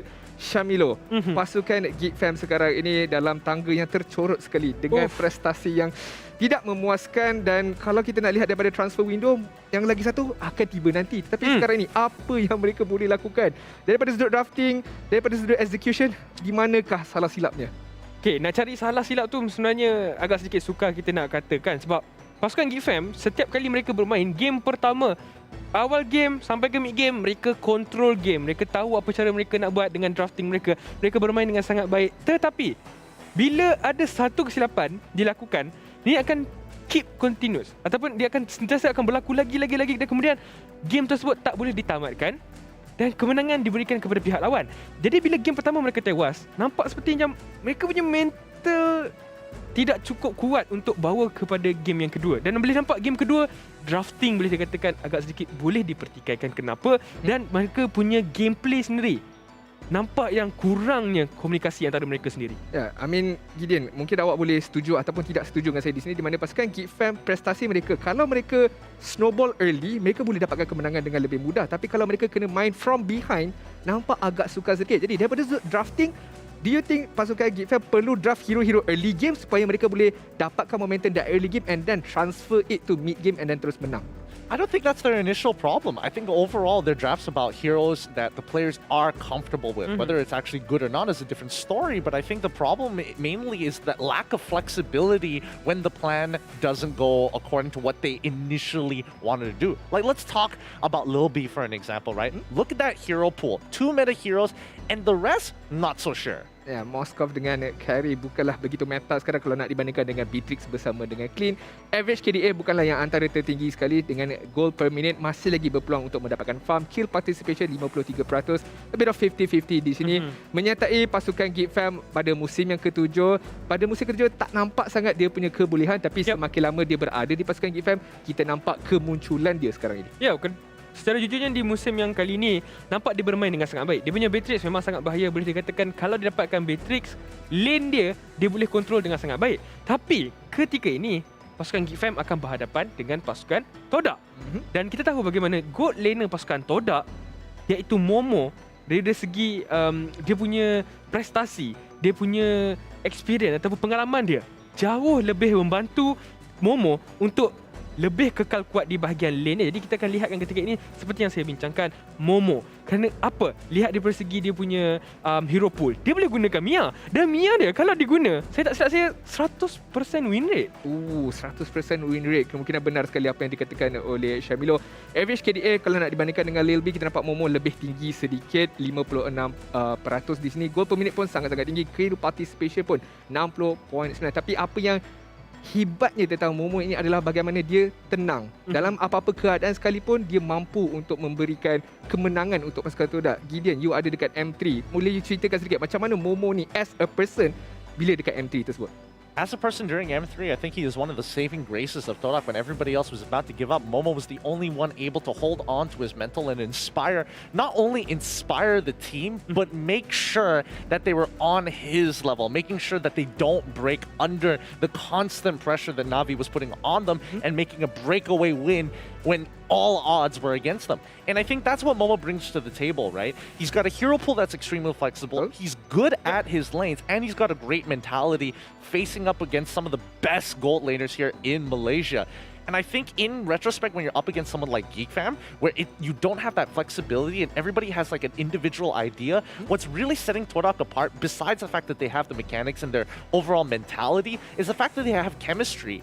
That's one thing that we're seeing in GEEK FAM. There's a bit of a disconnect. The 2v2s look good, but when it gets bigger to 5v5s, that's when you see everybody's kind of like not so sure what they're doing, and the macro plays don't look as clean as they should be. Yeah. Perbezaan chemistry itu satu poin yang saya suka apa yang Gideon bring up tadi, perbezaan chemistry itu. Sedangkan pasukan TODAK di mana ada ramai yang andaikan kalau you tak ubah line up you, orang senang nak baca. Betul? Tapi pasukan TODAK masih lagi kekalkan line up yang lebih kurang sama. Mungkin Yums antara pemain yang baru juga dibawa masukkan, tapi masih lagi prestasi yang cemerlang. Semuanya falls back on chemistry tersebut. Ya, sebut pasal Yums, memangnya saya paling suka dengan Yums ni lah, sebab dia punya orang kata gameplay bukan dah, dia macam kita nak sebut budak ni, tapi dia macam okey, dia budak tapi dia anak muda tapi dia punya gameplay seperti orang yang dah lama dekat MPL tau. Lagi dia accurate. Tapi okey, kat sini saya nak bagi tahu yang dia punya hero pool besar. Dia boleh main Fanny dekat Roma, dia boleh main Sylvana, dia pun main Sylvana padu, dan kita nampak macam mana season lepas orang takut nak lepaskan Chozon, tapi dia guna Sylvana counter dan game tu menang. Ya, itu yang menjadi persoalan yang menarik. Match up di antara gold lane, match up di antara Roma, di antara kedua-dua pasukan ini yang akan memberikan satu impact yang begitu besar. Tapi kalau anda nak impact yang begitu besar daripada segi perut anda kena dapatkan McDelivery, guys. Ada promosi yang begitu mantap sekali, di mana kalau anda spend minimum RM50 gunakan MPL Rewards, anda boleh mendapatkan 6 ketul chicken McNugget secara percuma. Dan kalau anda peminat, saya pasti anda peminat MLBB yang begitu besar, anda juga boleh mendapatkan eksklusif MLBB skin. Personally sekarang ni saya minat Nana punya skin. Tak tahu kenapa tiba-tiba saya minat Nana sekarang ni. Memang hangat lah pakai Nana tu, seronok sebenarnya. Sebab apa? Sebab bila pakai Sebab saya marksman yang nampak saya nampak awak pakai marksman dengan inspire.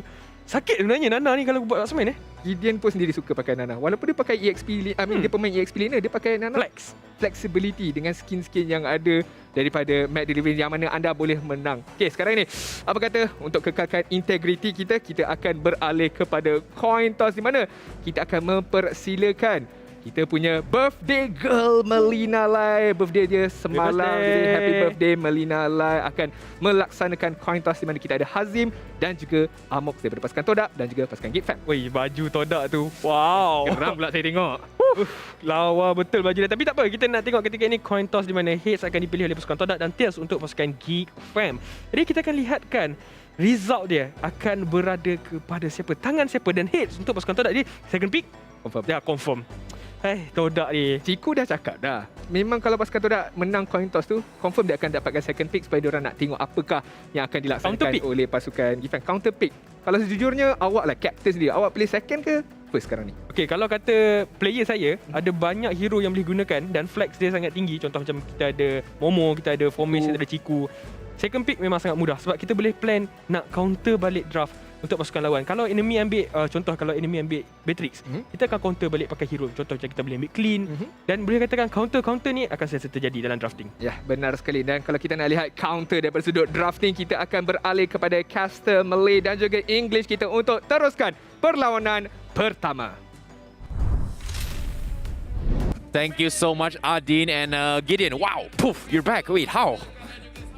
I don't know. I just happened to fall in the English broadcast. Welcome, everybody. My name is Gideon Q. This is IcyBaby12.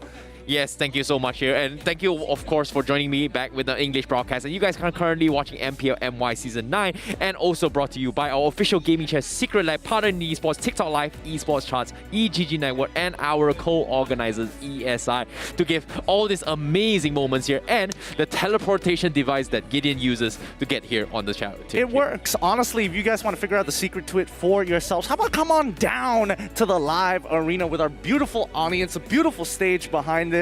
And just to reward you guys who are watching the English broadcast, 800 share milestones has been achieved.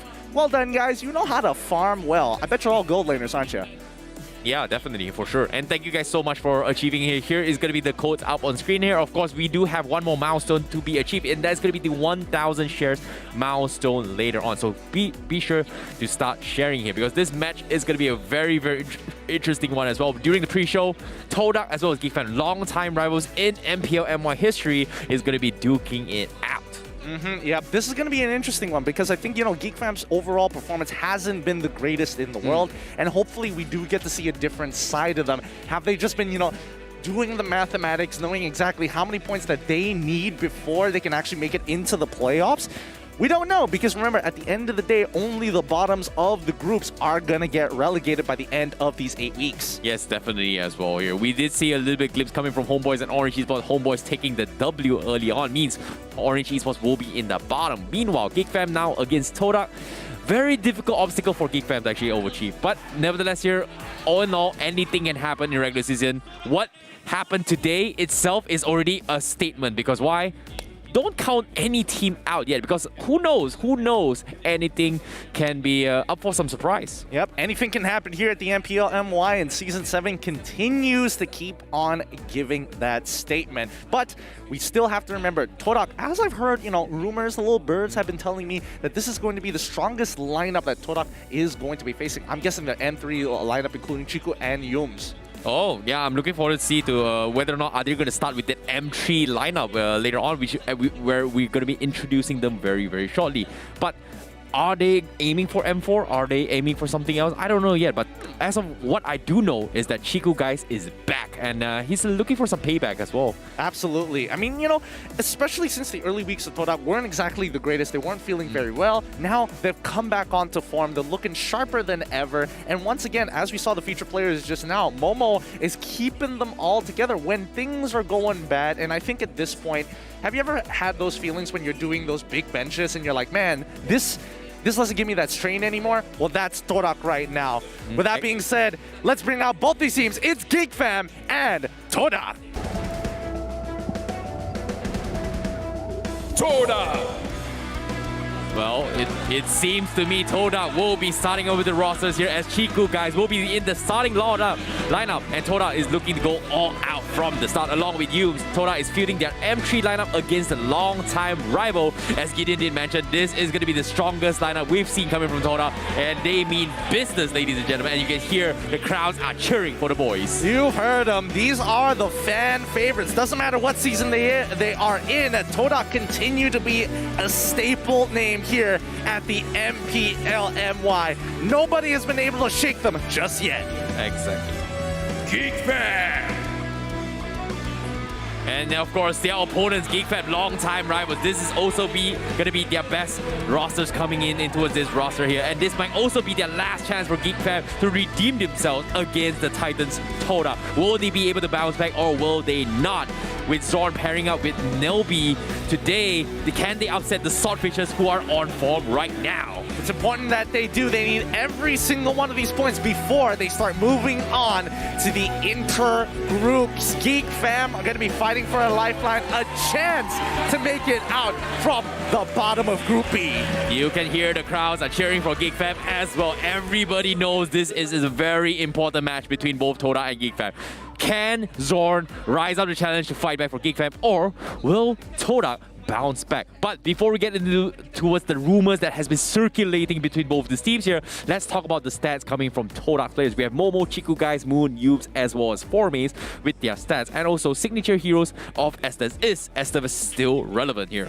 Extremely relevant. We haven't been seeing it show up too often, but we need to remember that this is definitely a pocket pick for Yums in case TODAK want to go for that big team fighting style of composition. Looking at Chiku guys, you're looking at beautiful stats here, but remember, he's played very few games and only joined during week 4, so that is going to change by the end of week 8. Yeah, I'm looking forward to see whether or not Yums is going to be stepping up to the action. And of course, TODAK has been known to be learning a lot from GEEK FAM's experience in trying out their metas in their pub games, alongside with denying their second pick away from GEEK FAM. This just shows you that TODAK has been learning a lot from them, and hopefully they will overcome GEEK FAM again. If I don't know, are they going to be flexing their way through? Flex Gore? Question mark. Moon? Is he going to really show him how it's done? Maybe. I wouldn't be surprised if that actually happens, but I'm looking forward to see how it goes. But as of yet, let's take a look at the stats coming from GEEK FAM, one of the most creative teams coming into its MPL, and we have Zorn back in action. We have Burpee, Nelby, Zorn, Lilby, as well as Arts. Signature hero coming from Lilby, it is going to be the Beatrix, highly contested by multiple teams so far, but my question here is, will he get his Beatrix once again? I personally don't think so. It really depends whether it's going to be blue or red side. We'll see what TODAK feels like today. But now Nelby moving on from the roamer position back into his original position when he first joined GEEK FAM. It's going to be the mid lane. So that signature hero Cho, definitely a flexibility, but you know for a fact that Zorn is going to be the main initiator. Yeah, this is a little bit unfortunate, as well as Dominus will not be able to play this week, and hopefully Nelby is going to be able to live up to the mantle as one of the strongest mage coming in from the side of GEEK FAM. And hopefully he's going to be able to gel with Zorn, but they have been a team together for the longest of time. I think about 3 seasons so far in GEEK FAM, and hopefully it doesn't go far off together. But now, talking about the drafts here, I'm looking forward to see, will GEEK FAM be able to pick their comfort heroes? Is the Franco going to be a staple statement for him? Is Zorn going to be adapting to the Franco meta, or are we going to see the Zorn Cho, the Zorn Kufra? Well, let's find out here as a majority of us... Ooh, it's actually split right down the middle. It's going to be LaFell, Sith, and Shamlo believing that GEEK FAM's got this game, while TODAK is going to have fans from me, Icy Baby, and as well as Adine. If only we had one more English broadcaster, at least it'll be a 50-50 split on either side. But hey, you know, let's consider Adine on the English panel this time. We could always call Staffa to join us on a trio cast in the near future. Look, the next time he's hosting the post or pre-show, then yes.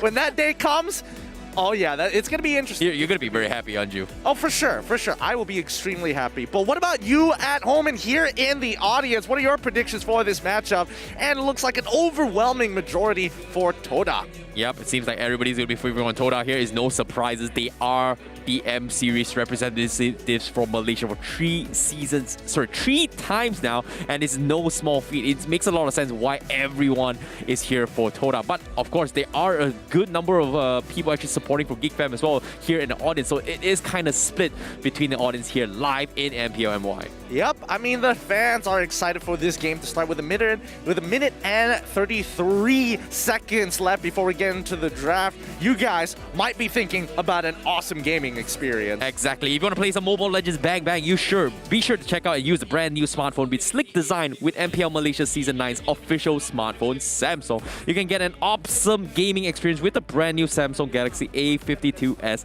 5G. Be sure to check it out for your all amazing experience, and of course the crowds are going to be excited to see how it all goes down with two legendary teams coming from TODAK and GEEK FAM. A lot of rivalry throughout so many seasons. Staple names here at the MPL MY. It feels weird if one of these teams aren't listed in the playoffs, but that's what GEEK FAM is trying to fight for right now. Getting as many points as possible to still try to push through and make it, at the very least, the lower brackets. Maybe not the upper brackets this season, but hopefully enough to retain the name. Now, before we get into this draft number 1 here, I want to talk about Chiku and also GEEK FAM's rivalry. If you guys did catch last season's performance here, there has been a lot of talks here between Amox versus Chiku to a certain degree, and recently as well, TODAK experimenting with GEEK FAM's draft. Is this a learning phase or is this some sort of mockery? This match is going to be very important for both these teams. I don't know how GEEK FAM is going to be able to withhold this, but I know for a fact that TODAK, they are looking to close out the game. Yeah, and hopefully they should be able to do so. Or maybe not. It's tough to say. GEEK FAM is an unpredictable team with their performance heavily fluctuating each and every time they hit the land of dawn. But it's time for the draft. GEEK FAM on the blue side, TODAK on the red. Yep, to start things off here, GEEK FAM, they are going to be banning off the Esmeralda. However, TODAK, are they going to just completely ignore Fanny? Never mind, Fanny's gone. It is going to be out of the picture for now, respecting that Zorn may or may not be picking for the team. We did see the Fanny being picked up in GEEK FAM from previous weeks as well, where they did play it on a side laner, which was a little bit not up to my taste, but it kind of worked out, especially coming... Sorry, not from GEEK FAM, from SMG. I'm sorry, but as of now, so far, Fanny has been proving to be a stable meta. Earlier today as well, we saw how Orange Esports was able to make a comeback. TODAK just don't want to deal with it as of yet. Nothing crazy. Beatrix being harbored from now by GEEK FAM. Do they want to ban this, or do they want to first pick it for themselves? I mean, if they do decide to ban it, what is LILB going to play? He's up against an extremely stable gold laner in Momo. Momo isn't the biggest playmaker like Mal, as he's aggressive. Mal is aggressively using that flicker, but Momo, on the other hand, very calm, very collected, holds his ground and knows how to control his space. Yeah, Momo has been showing that he has played multiple roles now. He's a staple XP laner, he's staple gold laner as well. We've seen his Brody multiple times, we've seen his Belleric, we've seen his Paquito. So far, it's kind of interesting to see that how flexible he can be, and it's extremely difficult to actually target his hero pools, whereas GEEK FAM for LILB side is a little bit more easier to do so. But GEEK FAM, they're just putting him in a tough spot. They just don't want to give the Beatrix away, and they are going to risk potentially playing the Popo and Koopa or clean up from LILB, I guess. Yeah, I would love to see that matchup. We haven't seen that very often, and I think the only person who has played the Clint into the Popo and Koopa matchup pretty often is going to be Sasa from Team SMG. I want to see somebody else do that because it's not an easy matchup for either side. There's a lot of counterplay, and it's all about reaction and mechanics, and that's something I want to see both out of LILB and as well as Momo. I definitely agree. Like Lil B and Momo, this is going to be like an Indonesian import versus the King Momo. And so far, Lil B has showed that he can adapt to the Malaysian meta, but track record for GEEK FAM, not so good. I feel like he's got to do way much more. And if you want to compare another team here like SMG, Sasa has pretty much made waves. Lil B, however, still a little bit lackluster, I guess. I think it all comes down to the matchups that he gets, right? As we've seen before, LILB is very capable on that Beatrix. It may not necessarily translate to these weaker marksman heroes that need that time, space, and a team built around them to get to that, you know, almighty god marksman mode. But so far, it's really about the meta, and I think TODAK just plays the meta a lot better. Yeah, I guess if you put it that way. Now, let's talk about the drafts here. Hayabusa going to be up for grabs. But now I'm a little bit curious here. How will GEEK FAM play for Nelby as well as Zorn? Because currently, I know Nelby plays a little bit of a Lilia, Kagura as well.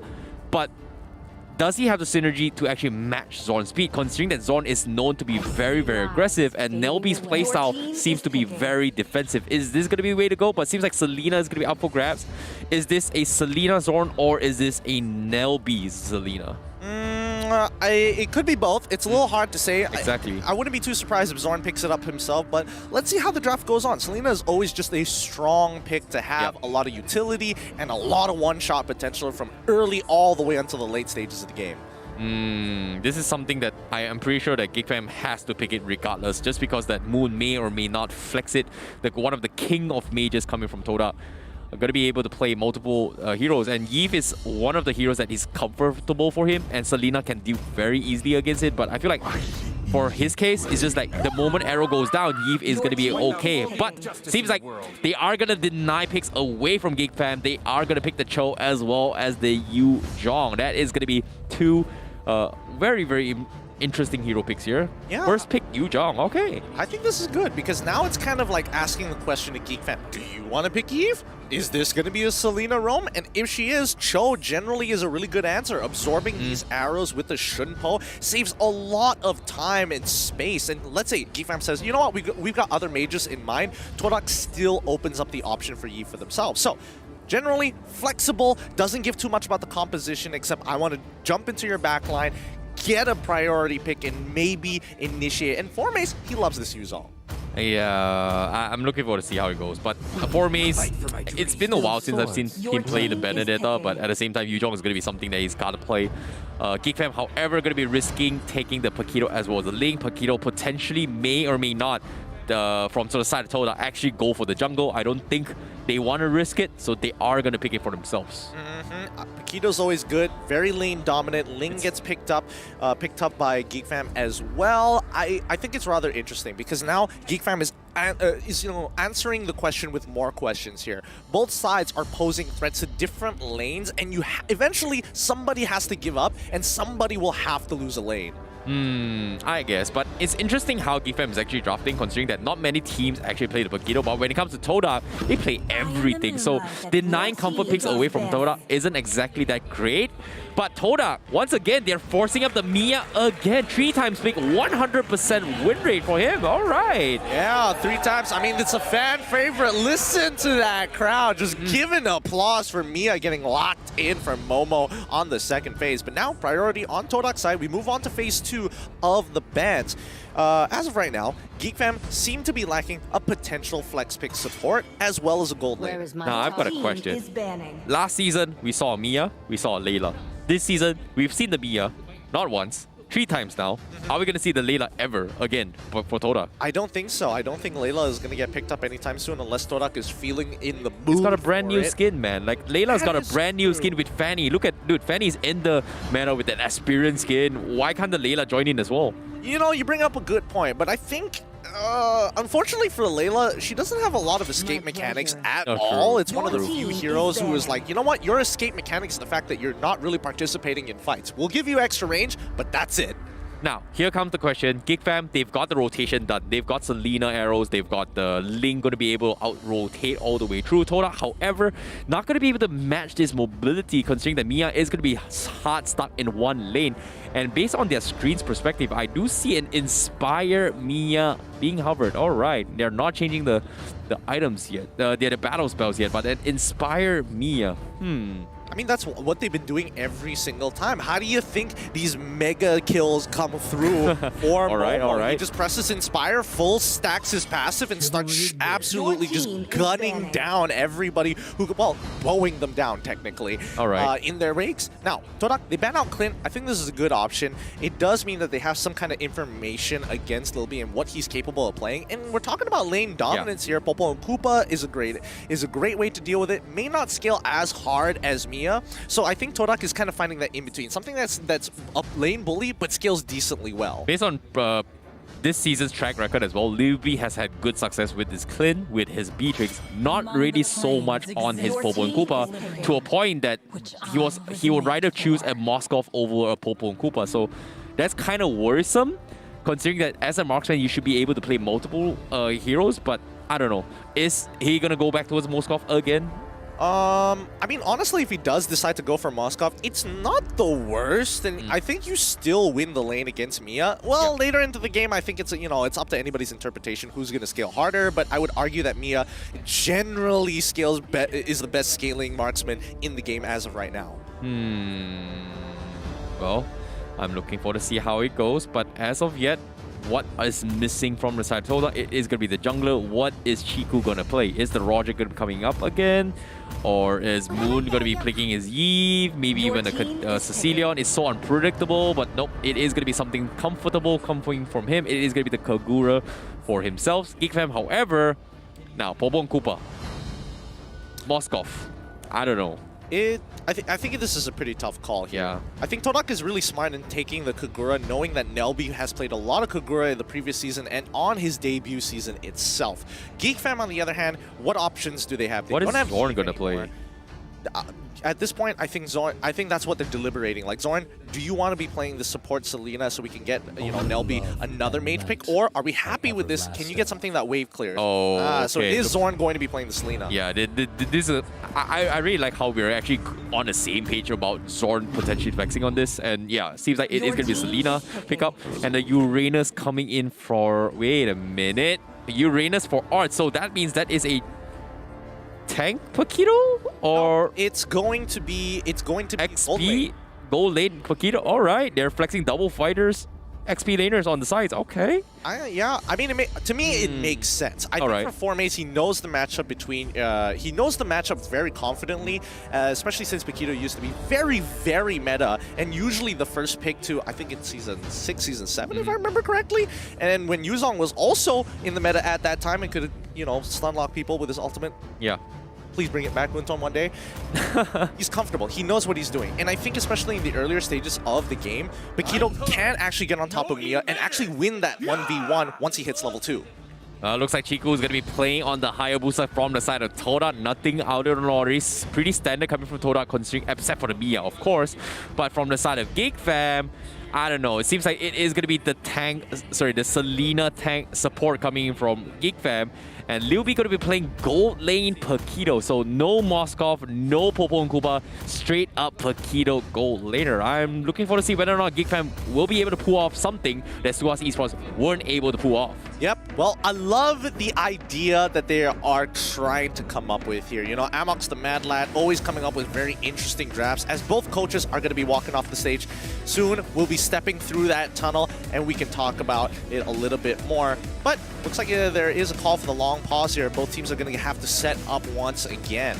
Yeah, seems like based on the drafts here, I'm a little bit worried from the side of GEEK FAM. Like, they're banging on the wrist where everyone kind of agrees here on the desk as well, coming from pre-show as well as from the BM casters as well. We did mention that Suas Esports, there is a reason why they brought in a gold laner to replace HYHY, and we know for a fact that HYHY is pretty good, but he doesn't necessarily fit the meta. Fighters are just not really suited in both the gold laner and XP laner. You sure about that? I don't know. HomeBois may have a different perspective on that. But see, that's the thing, right? I think the meta is flexible enough to actually have fighters go into the gold lane. It's all about how much pressure, right? Yep. And the meta right now, getting to that late stage of the game, 11 minutes, 12 minutes, it's not as devastating as it used to be, where it feels like, wow, it takes forever to get to the late stage of the game. You have to wait 14 to 15 minutes before you get into the ultra late stages. But now that things have kind of died down in terms of aggression from early to mid, that opens up a plethora of possibilities, and the supports as well, with the changes to the blessings, allowing people to not stall for time with favor, now going on for something like Conceal, and arguably now Dire Hit is good. I'm not seeing a Dire Hit yet, how effective it becomes, but I agree with the Conceal. It just catches people off guard with the rotations here. It's so hard to actually spot it out.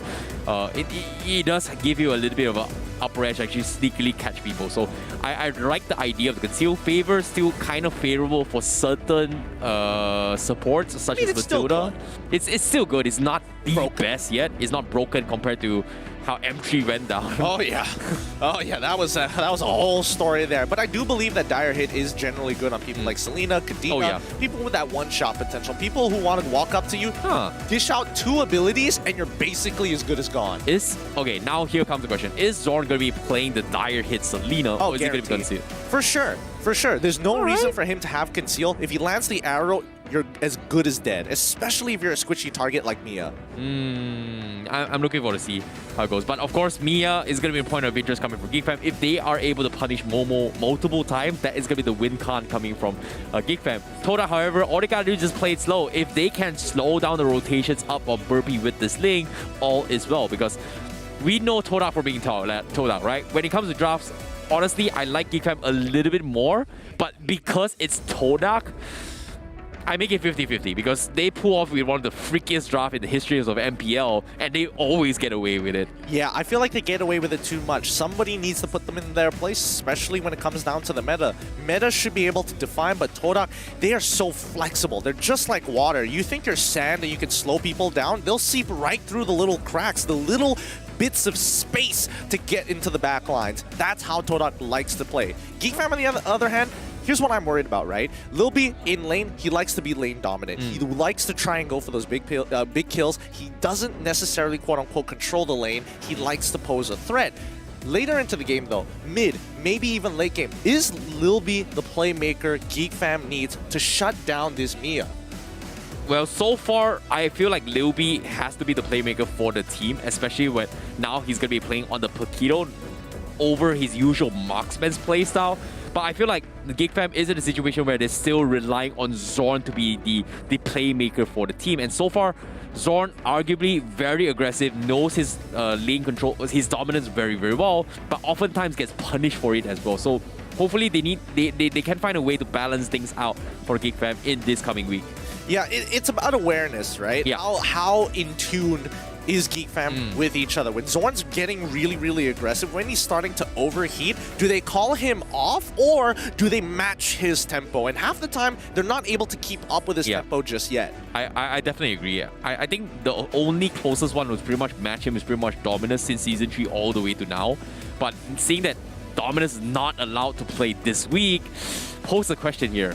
Is this the winning game for GEEK FAM, or is this just TODAK making a mockery? But based on the smiles coming from TODAK, I feel like that's gonna be the case. Maybe, just maybe. Speculating, I guess. It's confidence. It's confidence out of TODAK. They know that they have some of the best mechanics. They know they play as a team better than most people in the league, and they've been to multiple international occasions. So I think for them, this is just all right. These are the small reps before we get into the bigger power lifts that we have to do later in this year. Yep, and without further ado, the drafts has been spent as we are going to be heading in towards the Land of Dawn. We have gave you guys an insight of what works and what does not from the side of GEEK FAM, but Zorn playing that roaming Selena. Can he clutch his way to the team and stop TODAK in his tracks and stop them in this mockery? Because right now, the Mia coming in from Momo is going to be heading off in towards game number 1 between both GEEK FAM versus TODAK. Let's find out who's going to take this first game away in our last best of 3, week 5, day number 1. This is the Land of Dawn, and only champions arrive at the end of this battle. It's going to be GEEK FAM on the blue side, TODAK on the red. Yep, seems like Zorn is going to be setting up traps here to actually solidify the farms coming in from Burpee. Instead, Yums is just going to say hello, and he's going to try and soak up a potential play coming from team. I don't think he's going to be able to do too much, but it looks like he's going to try anyway, but nope, he's going to be A-okay. The confidence coming out of Yums doesn't even do anything. Hops over the wall and is just like, hey buddy, it's me. Look, check out these fists. But you know what's the fun part about that? He actually forced the retribution up from Burpee just to secure that, and because of that, Little Wonder will be conceded in TODAK's favor. So the confidence coming from Yums definitely paid off for his jungler. Exactly.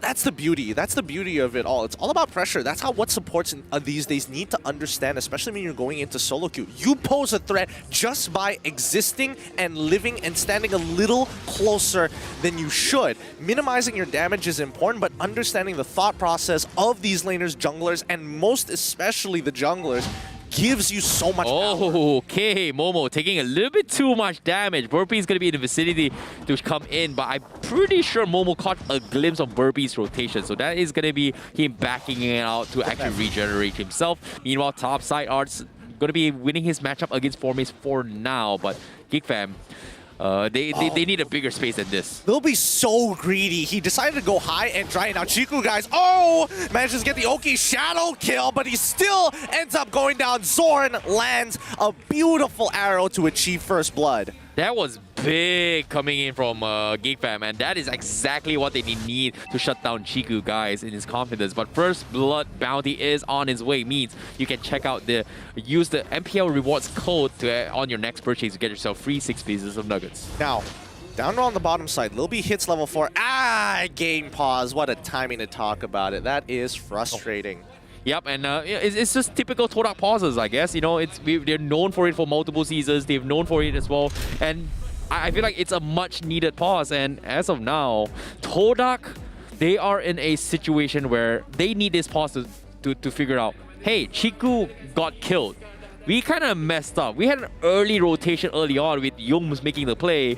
How do we salvage this? I'm not entirely sure about it, but I'm guessing that they're probably going to have technical issues, whether it's TODAK or GEEK FAM side. They're probably both looking at each other like, I don't want my phone lagging on me. I don't want my phone to be non-responsive. It would be good to make sure that we can minimize those mistakes. But look at that crowd! Wow, that's a full crowd.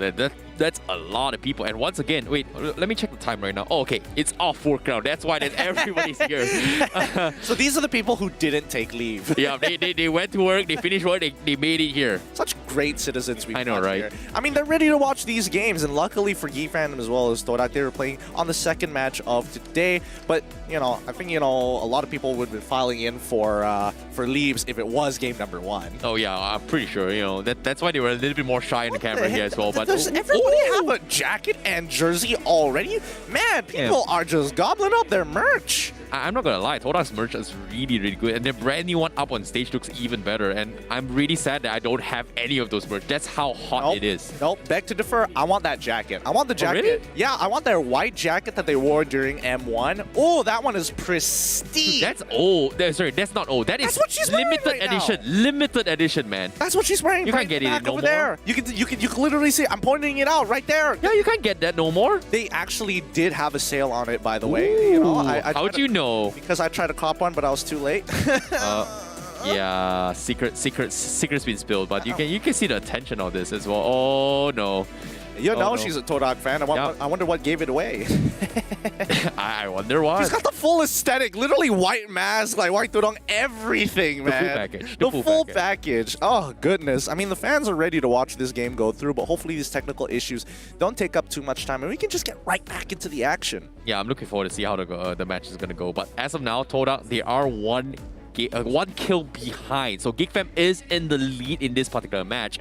And GEEK FAM, can they continue the momentum? Because Zorn has been hitting some really, really sick arrows. Chiku falling for that bait means that is opportunity for GEEK FAM to actually snowball their way through. However, the downside right now is that GEEK FAM, they don't have the strongest late game potential compared to TODAK, who's got a Mia who completely shreds through everyone in the later stage of the game.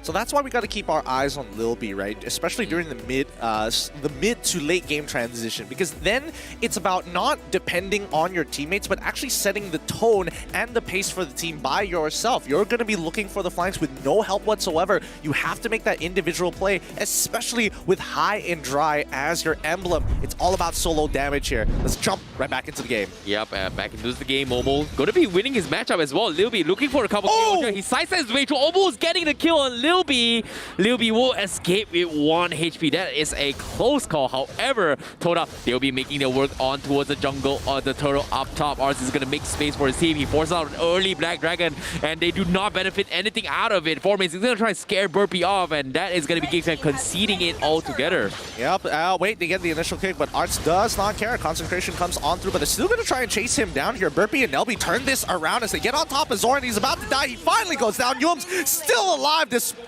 taking full damage from Nelby. Woo! Ooh, they found the pick to equalize the kill score. Yeah, that is huge. That is exactly what TODAK needed. And GEEK FAM, surprised enough, losing the turtle, still opting to go for a couple because very, very risky play. So TODAK was able to benefit out of that, and that means they are going to be 50-50s as of yet. Burpee now, haven't seen too much action coming from in here. He's got the Demon Slayer coming in on his emblems here to actually go for a couple farms.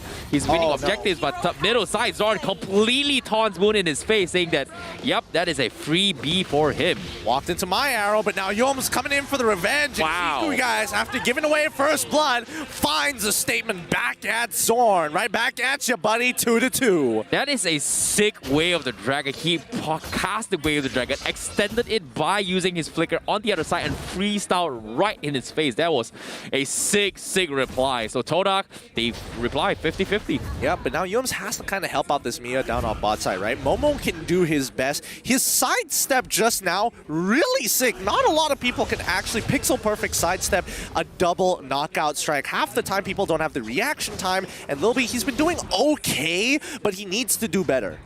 That's the thing about Momo, right? He's played so much Paquito. He knows how weak and what's strong and what is weak on the Paquito itself. So for him, it's no big of a deal, I guess. Yeah, and that's why you're seeing GEEK FAM, like, they want to isolate, leave Momo on this island with Lil B, because Lil B will always have kill pressure over Momo, unless Momo manages to get a good stun, sidesteps 2 knockout strikes, catches him off guard, and Moon, oh my goodness, please don't die here, but it looks like I think he has to be giving away, fails the flicker, allowing Burpee to land a great Blade Tempest. Yeah, that was a sick shot as well with Zorn coming, flame shot, ensuring to get him low enough for the trash throw for Burpee to come online. So that's going to be GEEK FAM getting 1 kill ahead. Formace, however, has something to say as well. He's going to try and stop Ars' threat, but he gets chased down. Black Dragon comes in, but he's a little bit too low, but looks like he's going to try and throw it away, but he doesn't get it. Ars will take it away from him. Yums, however, going to be paid to his right. Formace tries to sidestep his way through, but eventually might fall, but eventually will be taken out by Ars as GEEK FAM comes up on top. Oh, how nice of Zorn. He gave it over to Arts, even though he can clearly take that kill. But hey, fair enough here. The score is 5-3, but notice down on bot side that Lil B,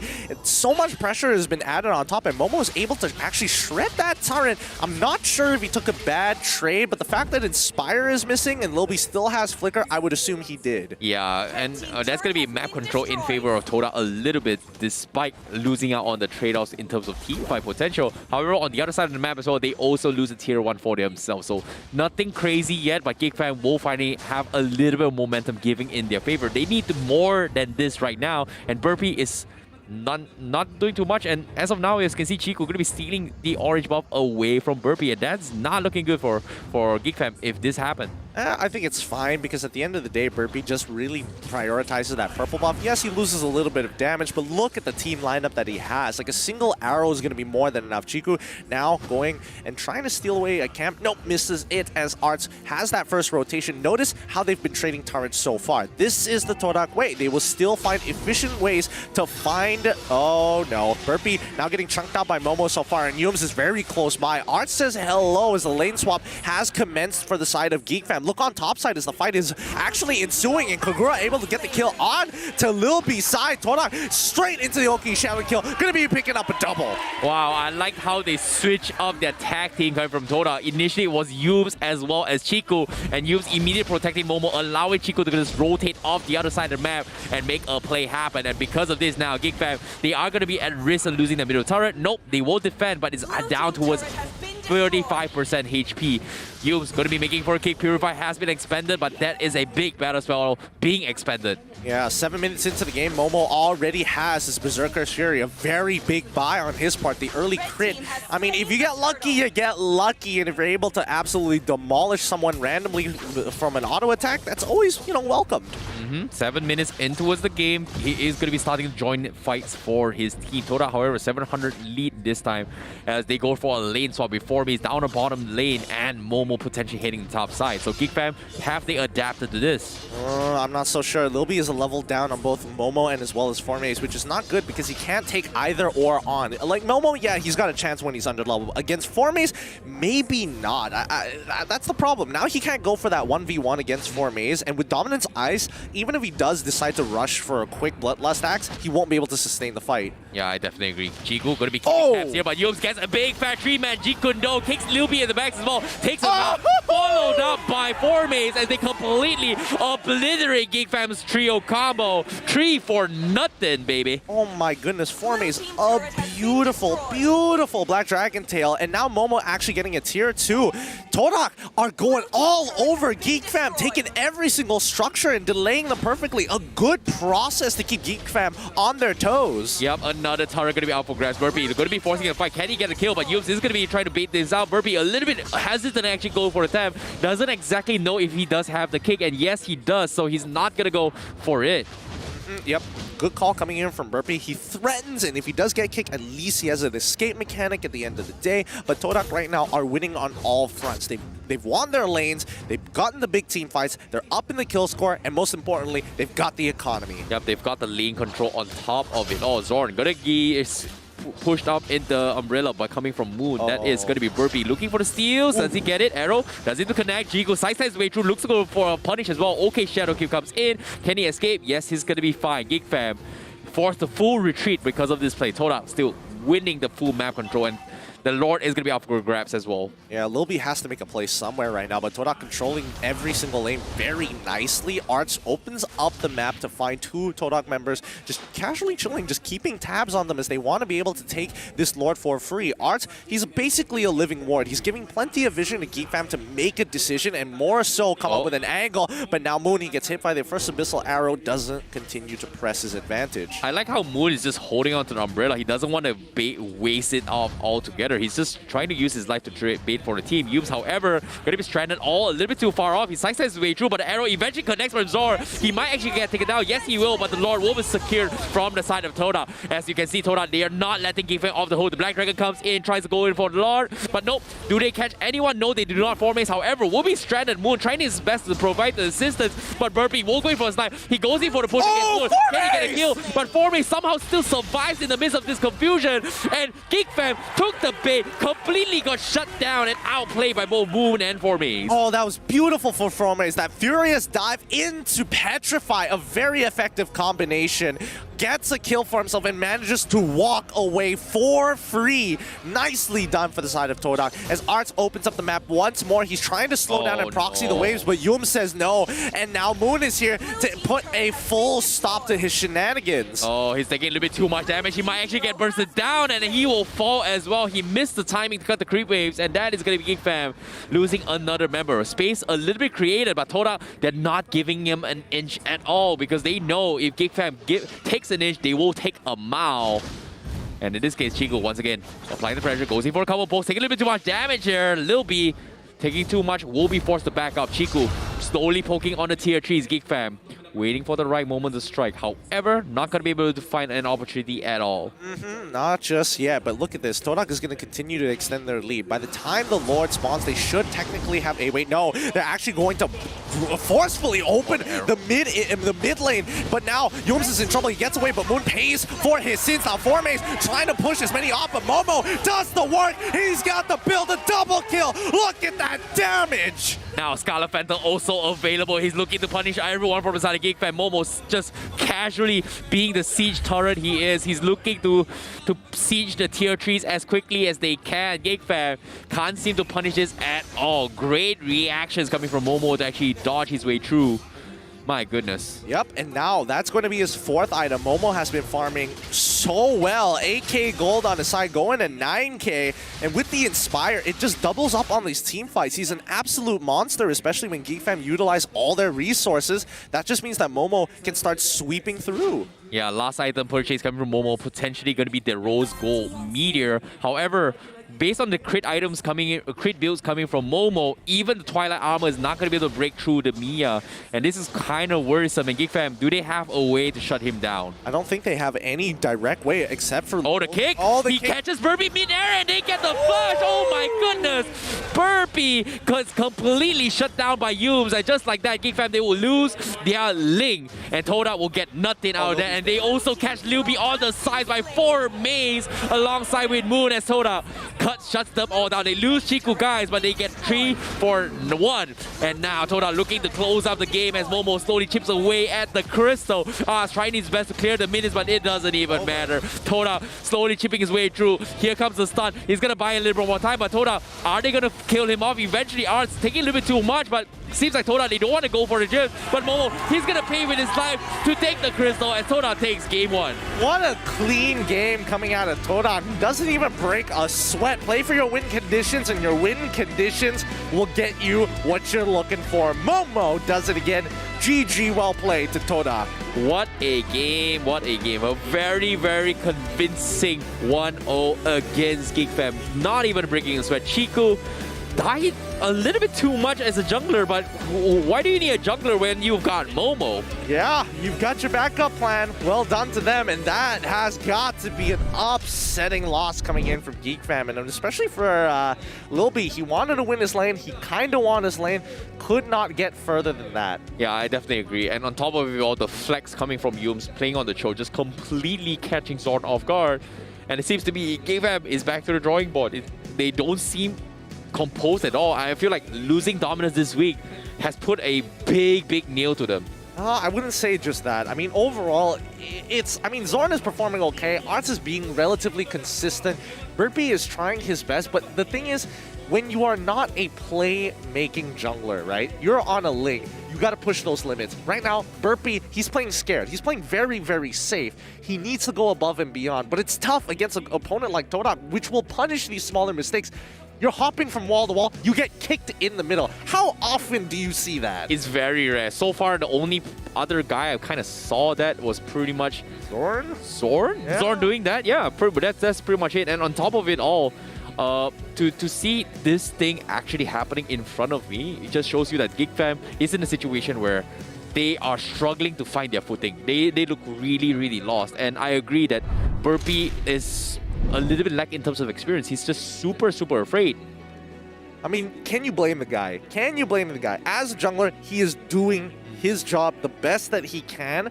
But now when you're going up against someone like TODAK, you have to go, that plus ultra. You have to go that above and beyond. You really have to make a play out of your mind if you want to etch that victory against TODAK. It's crazy, right? How TODAK was able to get away with 4 mace on the Yuzhong, 1 HP escape, and Moon, who's arguably out of position, up for the taking for Burpee to get the kills, instead not getting the kill, setting him as a bait for both Chiku and Momo to get all those freebies. That was pretty insane. I want to see how that highlight goes down, because that was not an easy thing to actually watch, because that should not have been available for TODAK to actually capitalize on. I totally agree, but look at the pressure that 4mace is able to achieve as an EXP laner. He's forcing Nelby to actually purchase a dominance ice instead of going for a third item of, I don't know, literally anything. He could go for an Ice Queen's Wand. He could have gone for a Holy Glaive. There's so many things, but now our MVP of this game going over to Momo. A perfect game coming out of him once again, 5-0-1.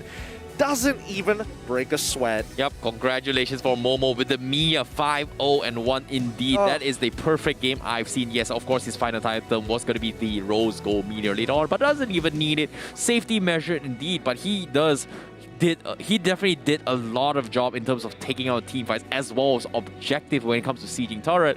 And it forced GEEK FAM to be at a loss. And yeah, Momo deserves the MVP indeed. Well done to TODAK. His movement is so good. That's sidestep, right? That's sidestep. So nasty. 30, and by the way, he only has 33% KP. So half the time he's not even like fighting in these team fights. He's just farming. He gets 5 kills. It's like, hey, the game's over. Oh, yeah, definitely. Objective-wise, he's completely bullied Lil B out of the game. And it's back to the drawing board for GEEK FAM. Like I said as well, GEEK FAM, what are they going to play? Like, Suas Esports has pretty much demonstrated. Double fighters doesn't exactly fit the meta. But before that, let's take a look at the recaps as of yet. Early start, fantastic coming from GEEK FAM. They got the punish on Chiku, which was great. But this sidestep right here, that was clean. That was clean. Yeah, the reaction time from him, he's able to play it really well because it resets your analog, technically your analog syncing. You have to let go and then do it again just to get the input. So well done. I mean, that's not all, right? If we look at Yums, he's able to absorb a majority of this arrows coming in from Zorn. And even though he is dying, he is still creating that pressure we're looking for. 3-hit Jikundo, sets up a kill, instantly takes out Lil B. And that's not all. He continues to put pressure on the rest of the members of GEEK FAM, even after the first one. Yeah, this fight is the fight I'm looking for as well. How did Moon and 4mace come up alive? Because that was pretty much them out of position, but somehow GEEK FAM, they were torn apart between which target to focus on, and they thought they've got in the back, especially coming from Burpee as well as I think it was Lil B, but they both get completely shredded off. That was crazy coming from TODAK. Yeah, not to mention that Zorn actually gets one-shot by 4 maze thanks to the Furious Die Petrify combination. You know, you jump in before the knockup occurs, you petrify, so you guarantee that knockup, and man, TODAK made this look easy. Yeah, I know, right? That was definitely difficult to watch, but nevertheless here, a very convincing 1-0 against GEEK FAM. GEEK FAM, can they bounce back? I don't know. It's based on that performance compared to Orange Esports, I feel like it's tough. Like, I feel like Orange Esports versus HomeBois was closer compared to this match. This match feels like heaven and earth right now. Look, it could be one of those situations. It could be one of those situations where GEEK FAM is just weaker on the blue side and would much rather playing on the red side, because then again, TODAK, a lot of the times they were posing these questions. They had counter picks ready to go up against, you know, a team like GEEK FAM. And with a lot of these power picks, Selena, it did well. It's hard to say whether it, like, quote-unquote, won the game. It didn't win them the game, but it did the job. Yeah, it definitely did the job. Like, Zorn was able to win their early rotation because of that arrow here, slowing down Chiku. Things would have gotten a little bit out of hand. But like I said as well, the backup plan, the fallback plan coming from TODAK was just a little bit better. And that case is going to be Momo as compared to Lil B on a Paquito. Sorry to say, late game, not exactly that impactful. Exactly. No, it's about that playmaking capabilities. You have to have this eye for eye of what we call opportunity, like you guys here at Home on the English Podcast. You have done it. 1,000 shares, milestone achieved. Take the rewards while you still can. Type it on in. You know the drill. You've basically been farming the MPL for 5 weeks. Come on. Thank you guys so much, you know, for the shares as well. I really, really appreciate it as well. Thank you guys for watching the English broadcast as well. And also, this is a little bit of rewards. Be sure to redeem this coupon because not every day we get to hit those 1,000 shares every single day. And with your help today, we have achieved it. Thank you so much. And if you're feeling like it, how about you celebrate with Nescafe? If you're feeling like, yeah, 1,000 already hit easy. Game, scan the QR code down below. Get yourself a discount and caffeinate yourself because you don't want to miss a frame, a moment, a second of this upcoming game. Exactly. Be sure to use the code NESMPL30 on the Shopee app here and get yourself 30% minimum off, no minimum amount to spend, but of course capped at 20 ringgit for your next purchase. So be sure to get caffeinated and stay hydrated. Yeah. For this upcoming game, what do you think the adaptations are going to be? Especially for TODAK's side, right? Because I mean, No. Before I let you bring that point, right? Is the King of 2-1s going to be here today? The King of 2-1's going to be here today? On whose side?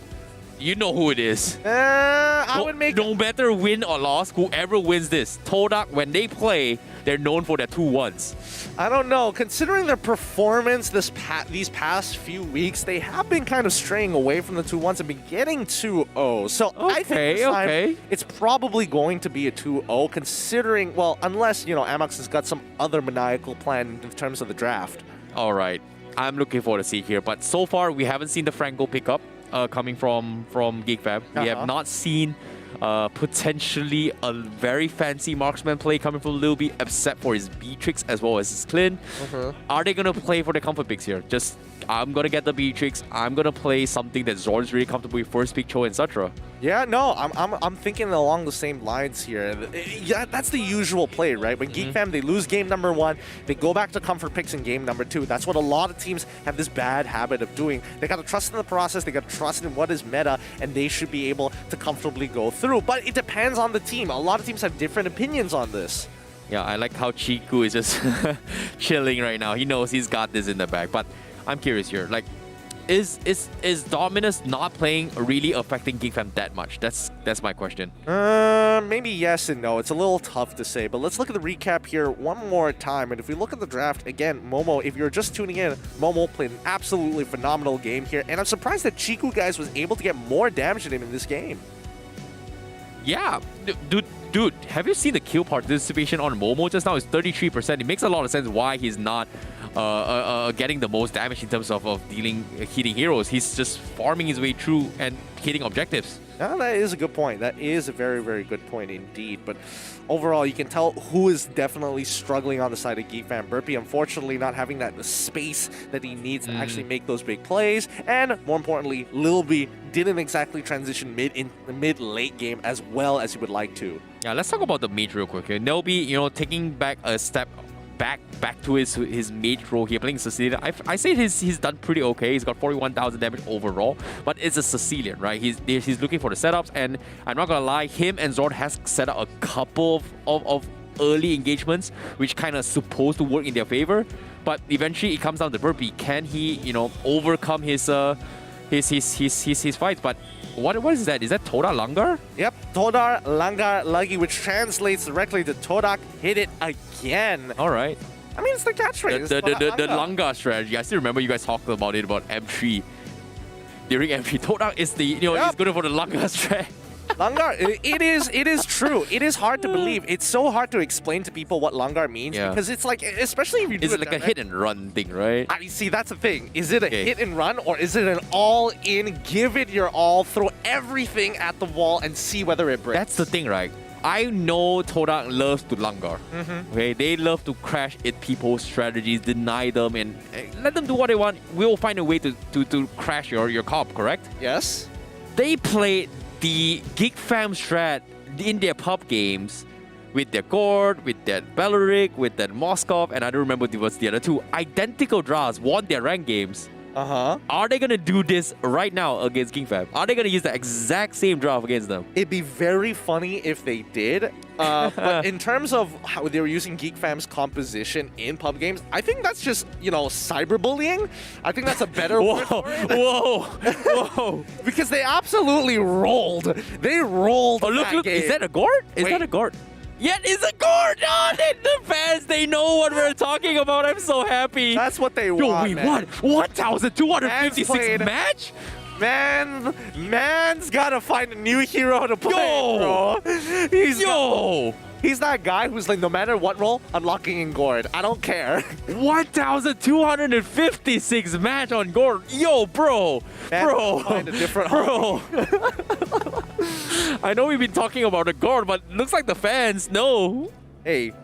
I mean, it's tough. Wait, looks like we're getting information. There is going to be a player swap. They're bringing in Maima this time. They need the confidence and experience of Maima instead of Burpee for this upcoming game, and maybe they can steal away a game from TODAK. Yeah, I feel like it's a very wise move. Burpee wasn't feeling himself in game one. Maybe it might be the pressure, it might be the crowd, it might be anything else, but this time Maima does have the experience. Hopefully, he's going to be able to live up the mantle, and hopefully we are going to see a little bit more of a fight this game. Yeah, let's see how it's going to play out. It could be different because Maima has a very interesting hero pool, very versatile, and especially since he's been netting a lot of wins for GEEK FAM in previous seasons, we thought that he was not going to be showing up this season, but things have changed, and now the trump card is here. Yeah, what's the trump card?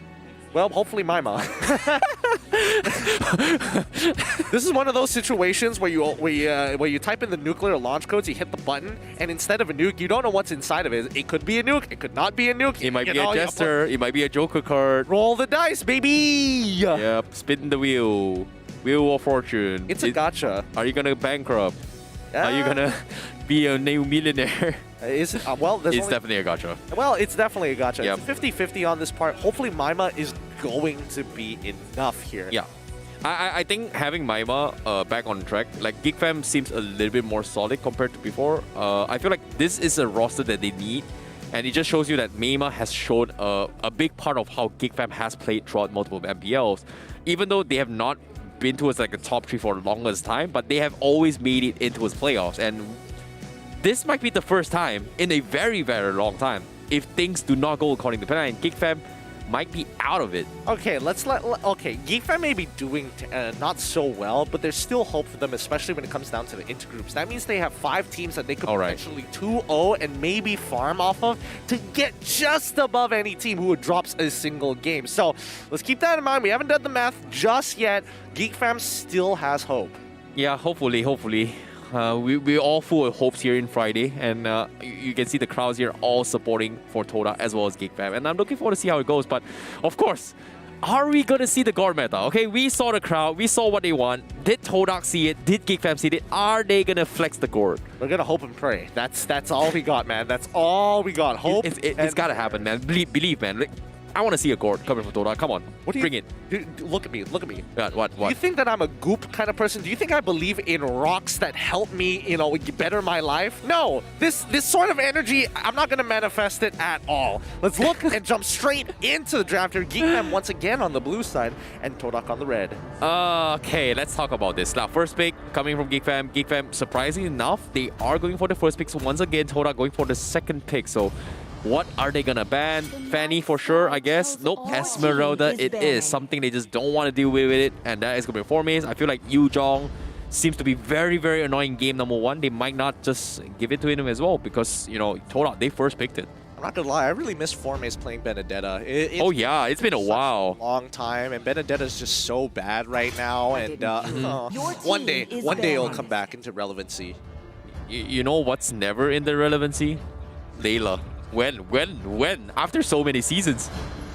Look, Layla is one of those heroes where it's like you overtune her, there's just no way you can play the game.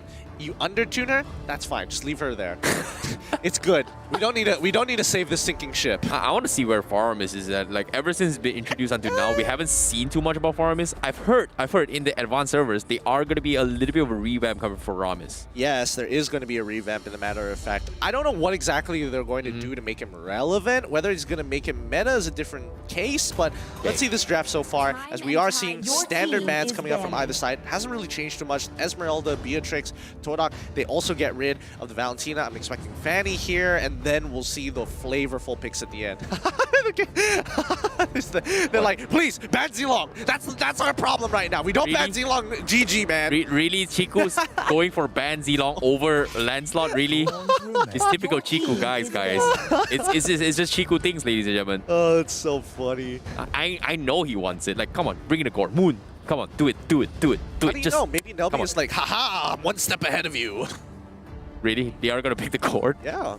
Really? Nelby is just like, let me show you. Dom couldn't do what I did. He was mimicking me. I'm the gourd player in this team. But we've got 1,200 gourd matches on the crowd. You sure you want to do it? Call him up.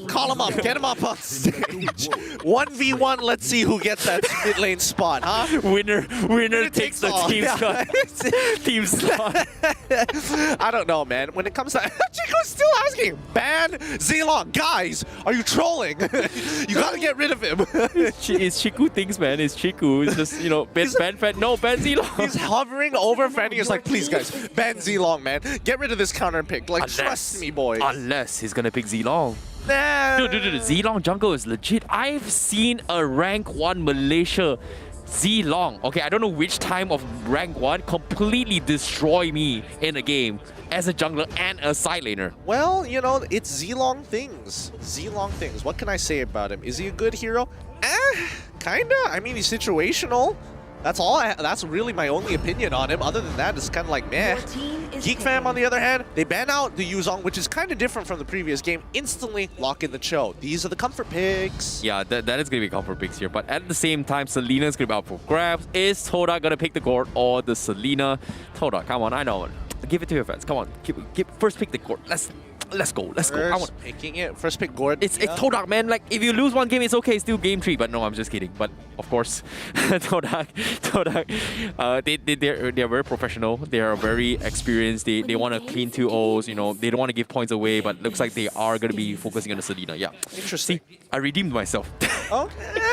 Yeah, we'll see.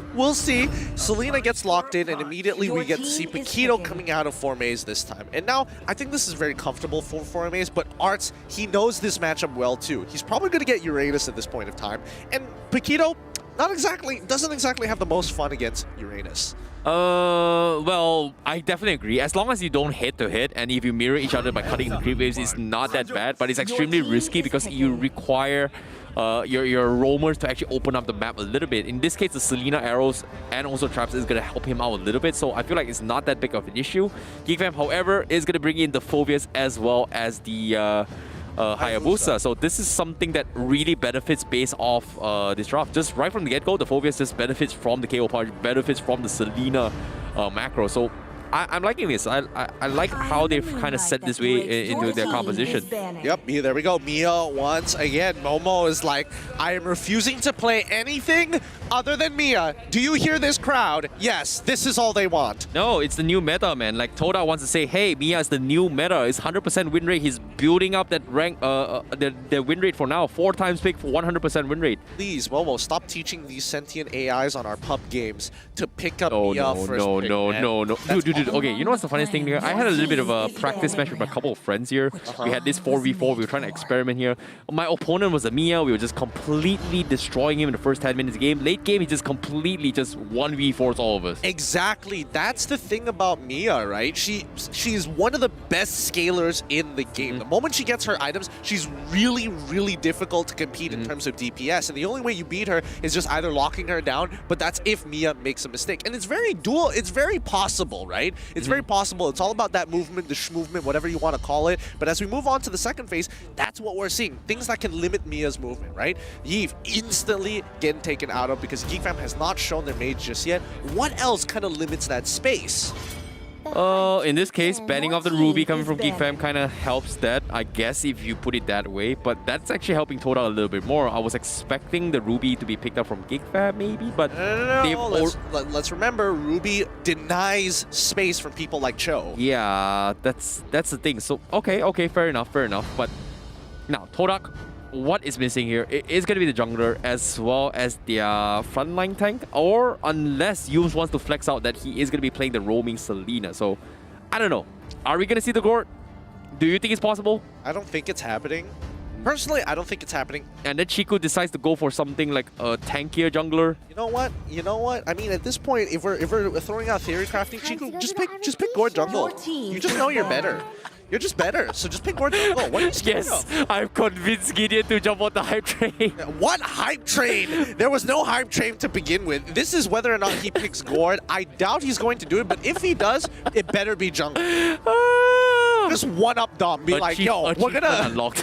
Just one-up Dom at that point and be like, you know what? Instead of the mid lane, instead of Moon playing it, I'm gonna play it. I'm Chiku, guys, baby. I'm going Gord jungle. Okay, seems like GEEK FAM, they are gonna ban off the Aulus as well as Ruby. So these are just not very, very annoying heroes to work with. Chiku might be playing it on the jungle role, but they are gonna pick the Lunox. So this is gonna be a roaming Selena. So it is a tank Selena coming from Yums, and Moon is going to be playing the Lunox, so no Gord whatsoever. I'm a bit sad, but okay. Dreams crushed. No, wait for it. Chico, he's going to do it. It's going to be the Gord jungle. Wait for it. It's going to happen, guys. It's so believable. You're not Jabba. What? You're not Jabba from Star Wars, man. I'm getting pretty close. I'll get there. Almost. By the end of the season... But that's the thing. I could tell from it. So it's a sign. Maybe Jabba is going to be the next skin for Star Wars series. You know what I mean? We have Yoda. We have Obi-Wan Kenobi. Maybe Jabba is going to be next. Jabba the Hutt on Barat. He kind of looks like an alien too.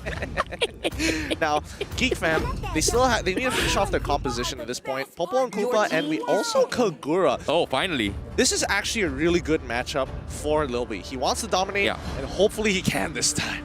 I'm actually kind of excited to see this because I've not seen Lilby play the Popo and Koopa, but finally for them to actually pick it up means they mean business. Meanwhile, TODAK, they are going to go for the Franco. What am I listening with? It is a jungle Pagito. Okay.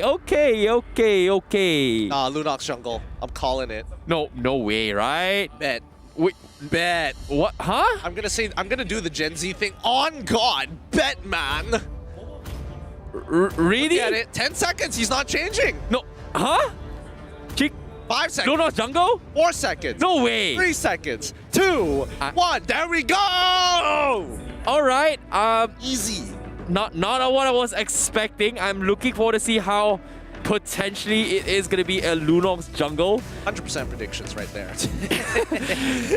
Ladies and gentlemen, the drafts has been set. I'm looking forward to see how TODAK is going to be lungering their way into this match because GEEK FAM is on a serious pick right now. They've got their Cho, Zord, Popo, and Koopa first time here in a long time for Lilby playing plate as their redemption points. Meima also going to be joining the table. Meanwhile, their opponents, TODAK, lungering their strategy here. Who's going to be playing in the jungle? Because as of now, I don't exactly sure right now. But we are going to be heading towards game number 2 between TODAK versus GEEK FAM. Are you ready No to way! end entertained. It's going to be GEEK FAM on the blue side with TODAK on the red. Wait, you're actually on point, Gideon. It is a jungle Lunox coming from TODAK. Oh my goodness. Come on, IC baby. You know that Chiku, guys, is willing to whip out some crazy stuff, but more importantly so, Chiku has done this before in previous seasons. Dude, I was expecting maybe a Gorn jungle.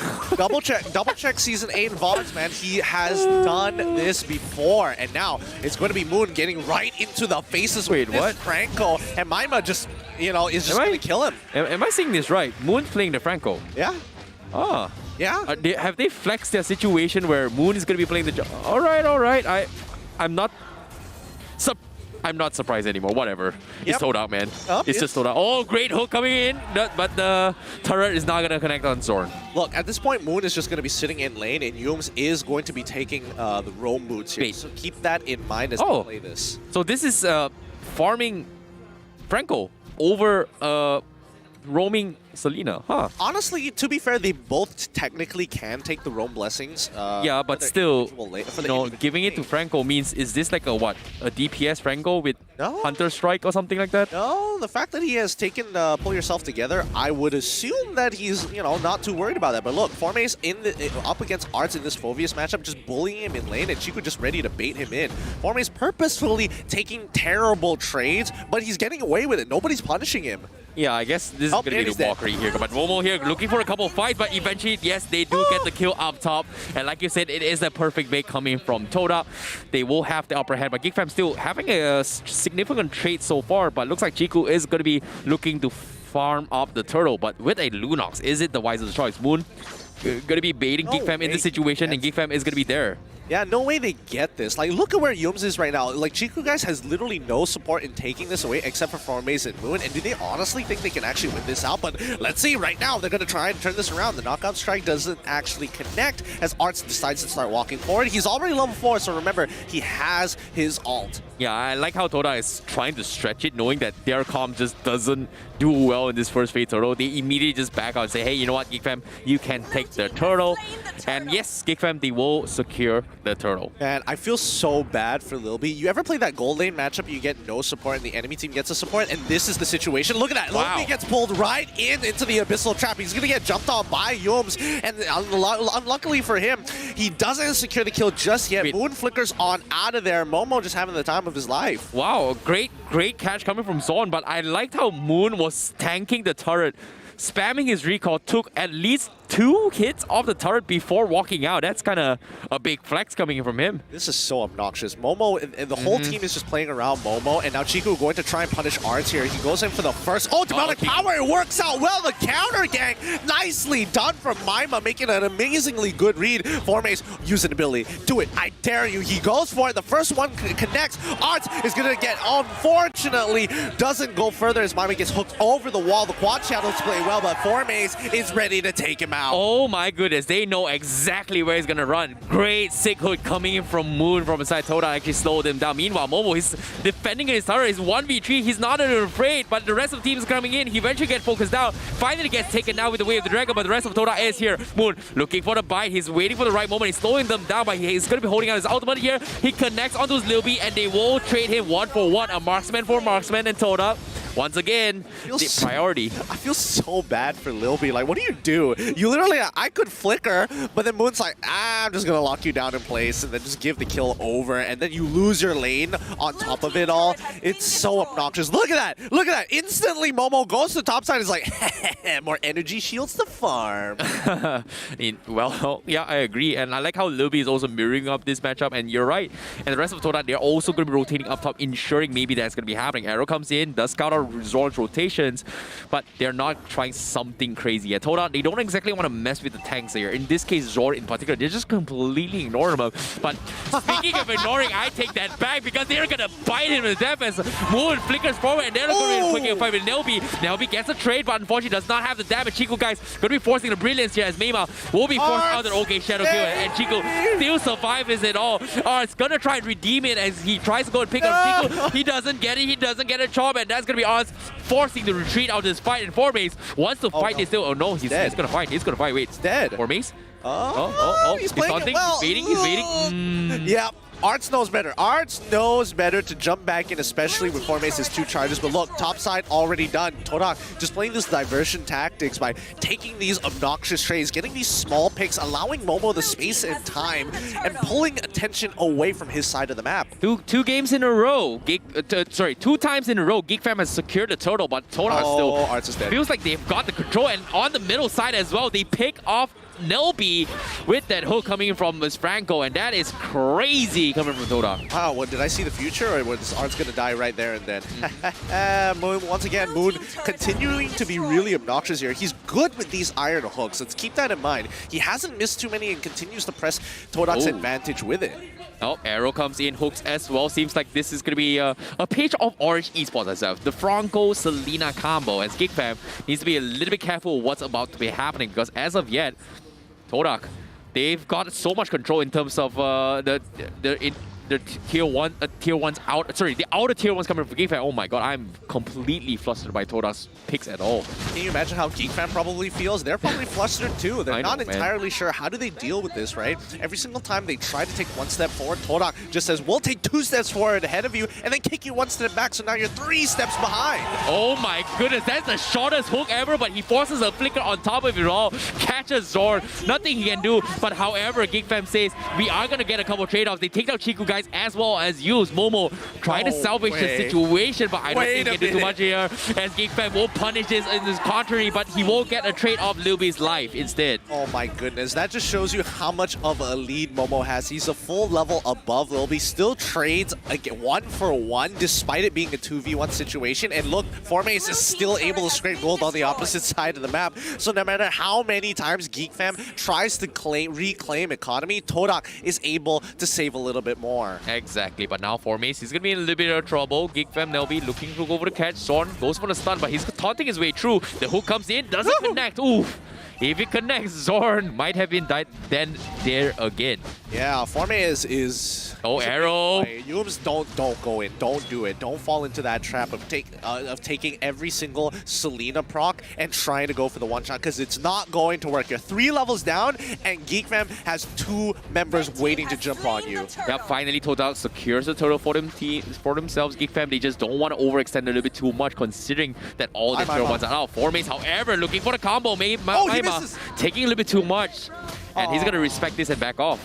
Formace actually misses the combination. He's waiting for the pull now. Whoa, Moon. He made a little bit of mistake there.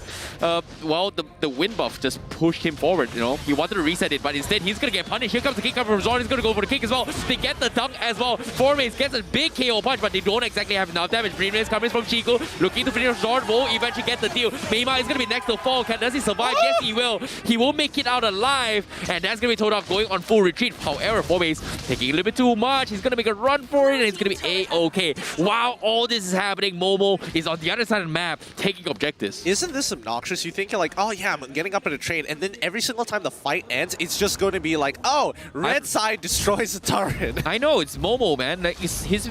You know, that's the reason why he just doesn't join fights. He trusts his teammate, and TODAK is just making so much space. However, Formace taking too much damage. He won't pay with his price, but can they get the trade-off? Because Chiku, guys, he's out of position. He goes for the winter trucker. He's trying to go for the setup, but instead he will pay for his life, and GEEK FAM will completely punish this. Moon is going to be the next of all. Another arrow comes in, but Momo is going to be trying to salvage the plan, as he's going to be plan B, and he's going to take a little too much damage, and Orange needs to make a run for it. Run! Neymar going for the bait. He baits out the win. He pulls it back, and that's going to be Momo falling, and GEEK FAM gets a mega kill off on North. Finally, TODAK's shenanigans catch up to them, and GEEK FAM find a way to punish. Now it's time to get some turrets back, time to get some gold back into the economy, making yourself feel good. Done with these sanctions, they're finally able to breathe. Yeah, that is crazy. If that arrow comes in, hits Meima. Oh my goodness, do they get the one shot? No! Use 1 He's gonna HP! die! He's burning! Use he's looking for the kill, but Meima is trying to find his way through. 1 HP! Use something! And he gets the kill! Oh my god, the disrespect coming from Yums.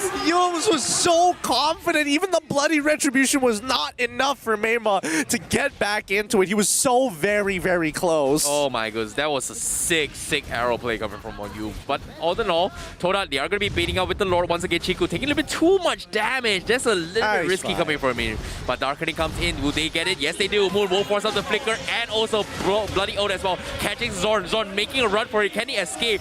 They get the escape and wrap around. The arrow doesn't connect to him, but it connects on Lil B instead. They die for him as well. Winter comes in. Formace goes for a big fat KO punch, but not gonna be taking out Lil B. But here comes Arts as he saves the day for GEEK FAM. But guess what? Can he do what? Yes, he will. He's gonna be okay. Arts gonna be popping off. Can he get another one as well? As Moon needs to run for his life. Momo is there to help him save the day, but is he gonna be fine? Yes, he will. It's Arts gonna be running for Momo. Play the bushes!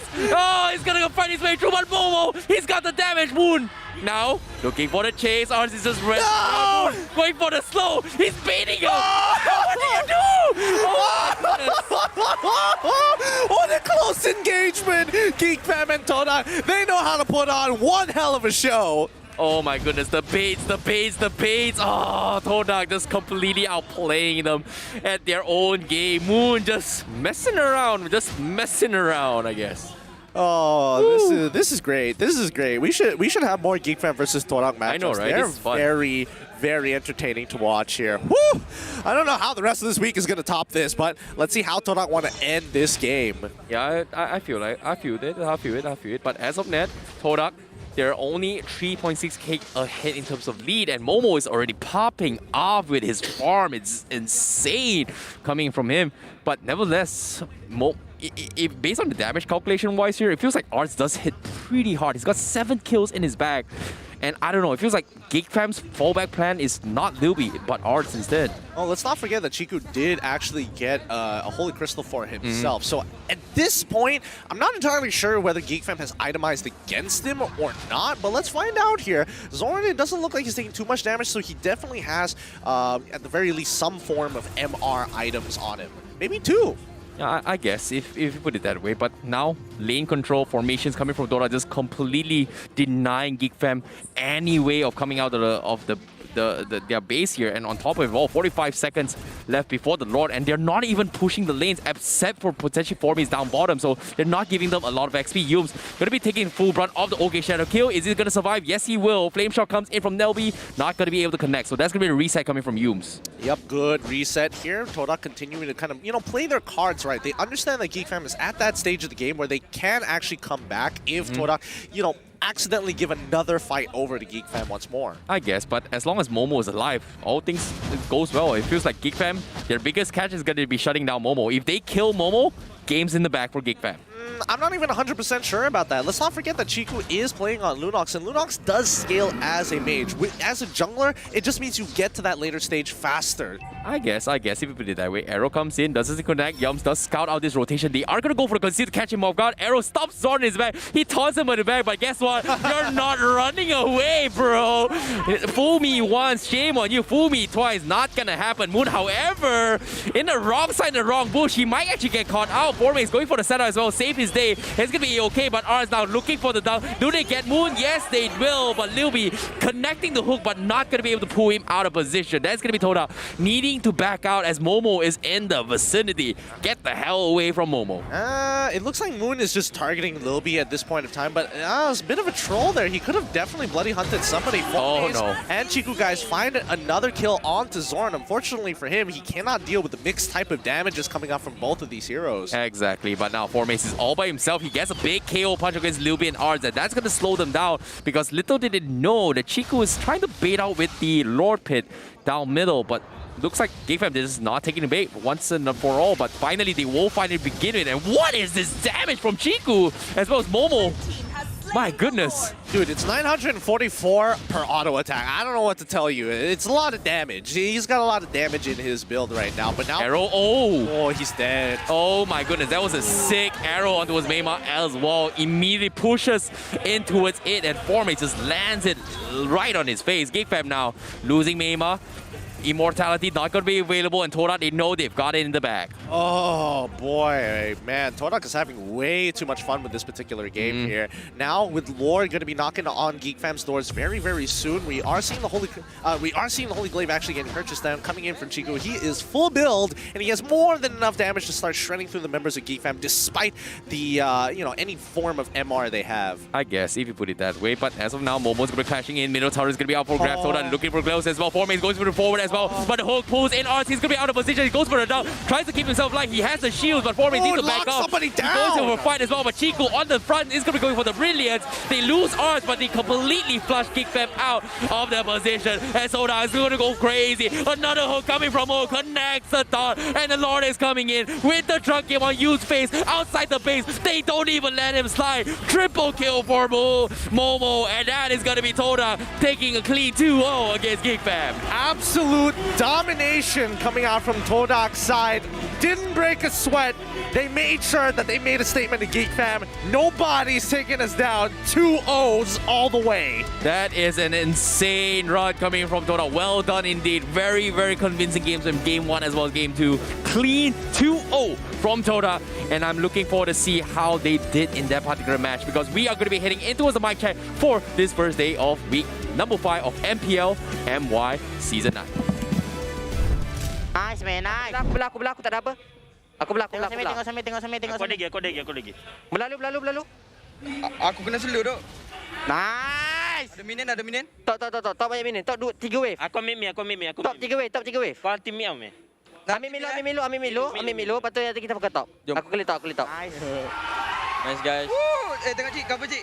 Cik, kau boleh lihat Cik? Boleh. Sopan santun telah hilang. Aduh. Nah, kena. 3 second. Mati kat si?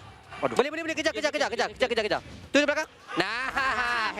Dekat aku. Dah blika. Kejar Yum. Aku lari. Tolong.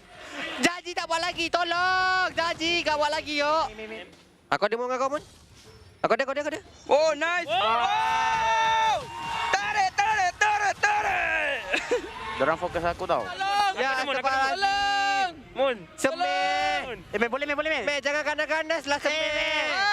Ya Allah. Sini dah. Tu dah sedu. Dah sedu. Ya Allah, memang.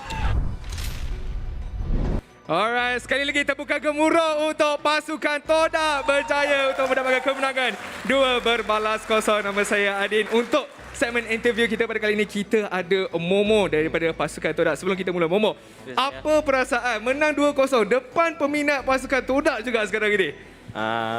Rasa excited lah sebab dapat menang kan. Menang 2 berbalas kosong. Kemenangan yang sangat-sangat baik. Okey, untuk soalan yang kedua, Momo bermula main ML, ada tak apa-apa tips yang Momo boleh berikan kepada semua anak-anak muda yang nak jadi seperti Momo, nak masuk pasukan TODAK sekarang ni? Tips nak jadi player macam saya, kena farming je. Farming dekat lane. Tak kisah orang lain buat apa? Tak kisah. Farm je? 3 lane je. 3 lane. Okay guys, so kalau nak jadi pemain profesional yang berjaya macam Momo, farming je. Itu key kemenangan dia. Untuk minggu hadapan ataupun minggu yang akan datang, pasukan TODAK daripada grup B akan jumpa dengan kumpulan grup A. Dalam banyak-banyak kumpulan ataupun tim dekat grup itu, siapa yang TODAK ataupun Momo nak jumpa sendiri yang tak sabar nak lawan? Kita nak jumpa SMG sebab nak tebus balik kemenangan kita orang pada MPL season lepas. Season lepas grand final nak rematch balik. Saya pasti ramai pun tak sabar untuk saksikan match tersebut. Tapi okey Momo, ada tak apa-apa ucapan yang Momo nak berikan kepada penonton pasukan ataupun penyokong pasukan TODAK yang berada dekat sini dan juga berada di rumah? Pada semua fans TODAK, terima kasih datang menyokong dekat sini. Terima kasih banyak. Dan semua yang keep support kita orang. Terima kasih banyak. Alright, terima kasih Momo atas segmen sebentar tadi. Itulah dia guys. Pasukan TODAK berjaya untuk mendapatkan kemenangan 2 berbalas kosong. Untuk kita dengar segmen analis yang lebih mantap, apa kata kita beralih kepada Syamilo dan juga Gideon.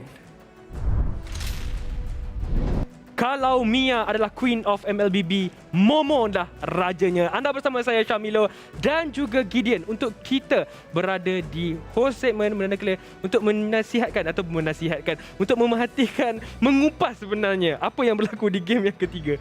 Nasihat siapa pun tak tahu, silap lah. I don't know. I think out of what we can learn from this game is just, like Momo said, just farm it. Doesn't matter what you're doing. I just can't wait to go back on to playing rank and seeing just these sentient AIs just playing the gold lane and first pick Mia every single time. Mia 100% win rate. Itu semua sebab TODAK.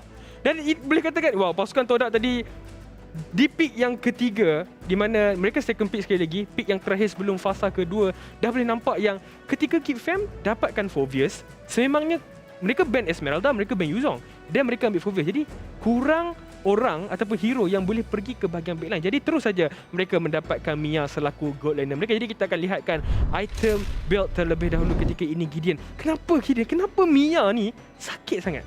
Honestly, Mia is one of the best scaling heroes in the game right now in terms of the marksman roles, right? I mean, when it comes to 1v5ing, Mia top of the list. And especially with the full crit build, she's able to dish out full auto attack damage to everybody around her. And especially with Inspire, it gives you that little bit of an edge when it comes down to these 1v1 trade-offs. Now, unfortunately for Lil B, he's been hard targeted throughout this entire matchup. Not one moment was he not getting attacked by TODAK. Oh, kalau kita lihatkan juga dekat sini untuk pasukan TODAK, sekali lagi Lunox jungler, macam mana yang mereka buat dekat M3.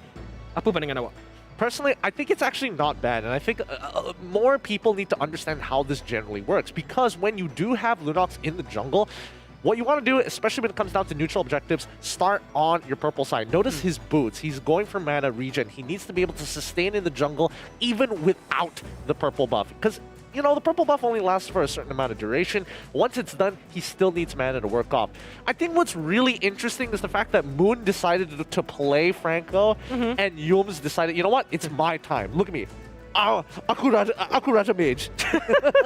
Dia bukan sahaja Raja Mage, tapi dia juga boleh gunakan Franco dengan baik. Dan setiap hook yang dikeluarkan oleh Moon seperti tadi, tepat kepada sasaran. Dan tak boleh disangkakan lagi, Yums, pemain muda untuk pasukan TODAK ini, menunjukkan prestasi yang sangat baik. Walaupun dekat M3 kita nampak yang Estes dia sentiasa akan di-ban keluar untuk bermain di bahagian Malaysia. Dia tunjukkan yang dia bukan saja boleh main Estes, banyak lagi yang boleh digunakan. Jadi untuk lihatkan siapakah damage yang dikeluarkan oleh pasukan TODAK ketika ini, di mana Fomes dengan damage yang tertinggi 59,000.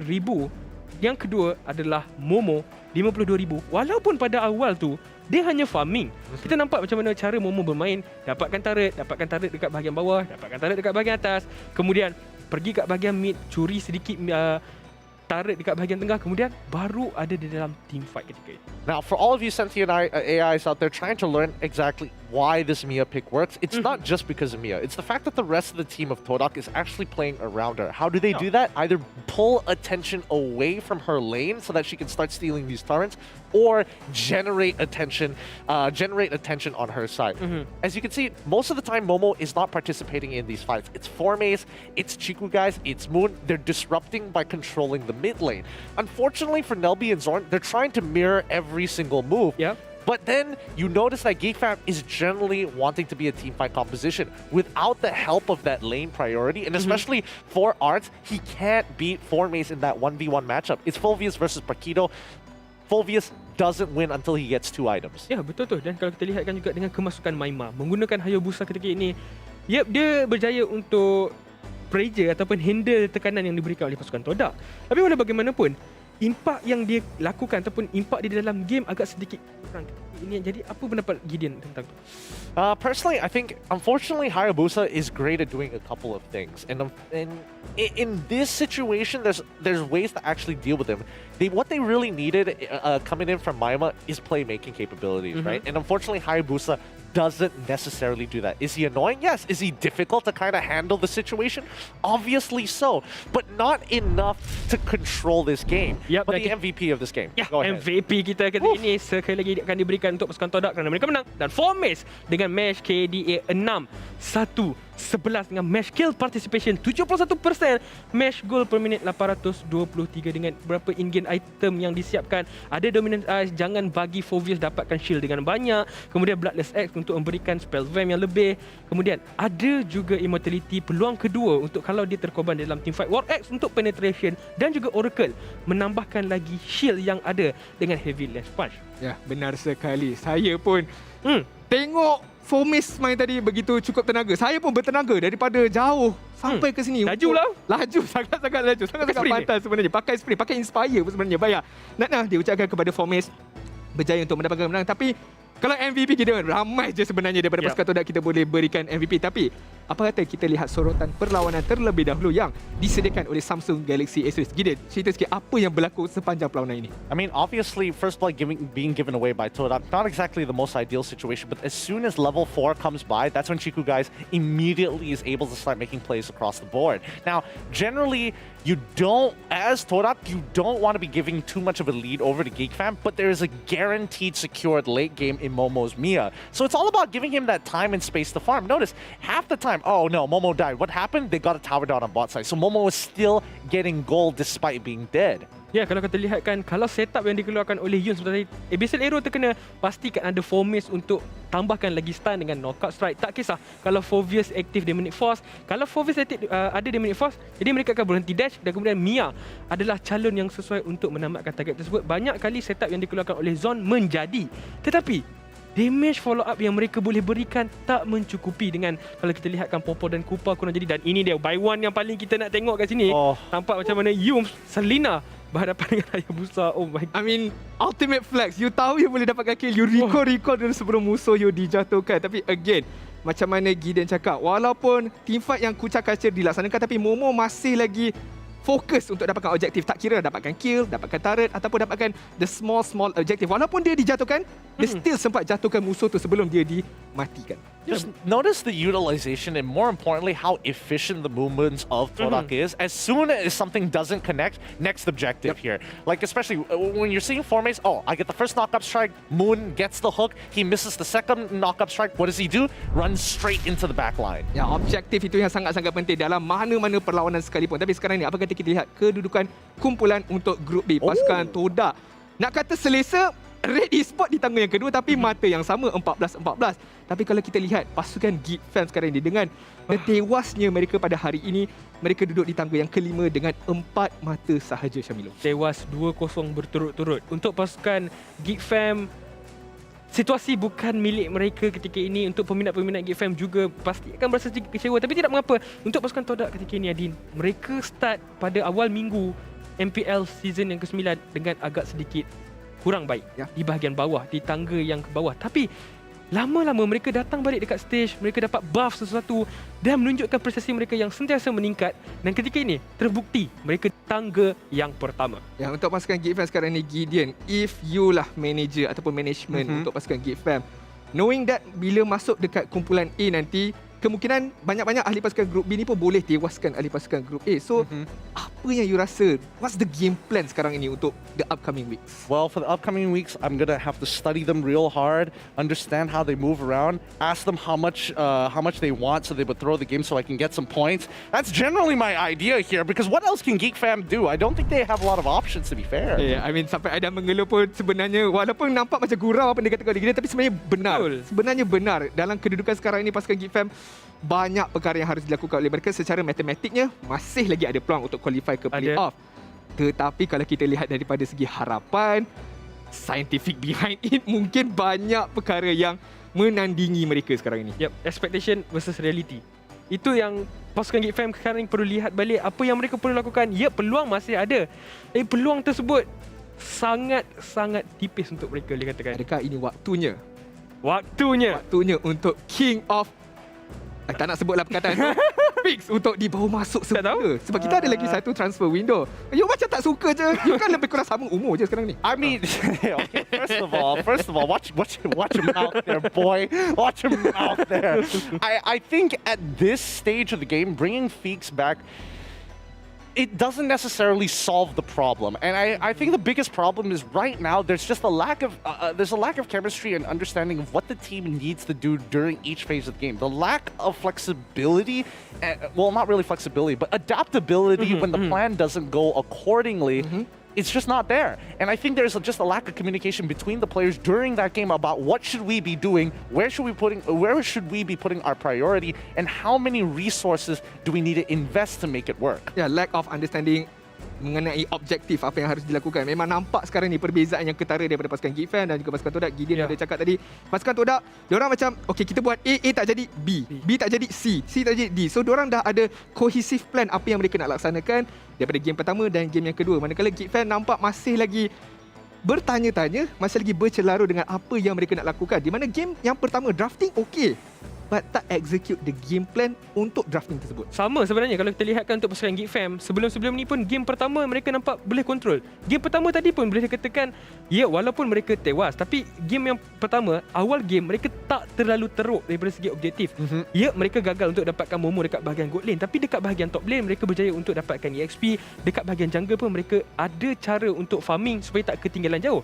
Tapi bila mereka kalah di game yang pertama, game kedua totally sepertinya mereka tak boleh nak buat apa-apa gitu. Yeah, that is true. I have to preface this that this is not an easy thing to achieve. To be able to be adaptable on the spot, to be able to say, okay, this is our next game plan. How do you do that without micromanaging everybody? How do you do that without, disrespecting certain players on your team, saying, hey, you need this to happen, and it will start a lot of arguments between the players.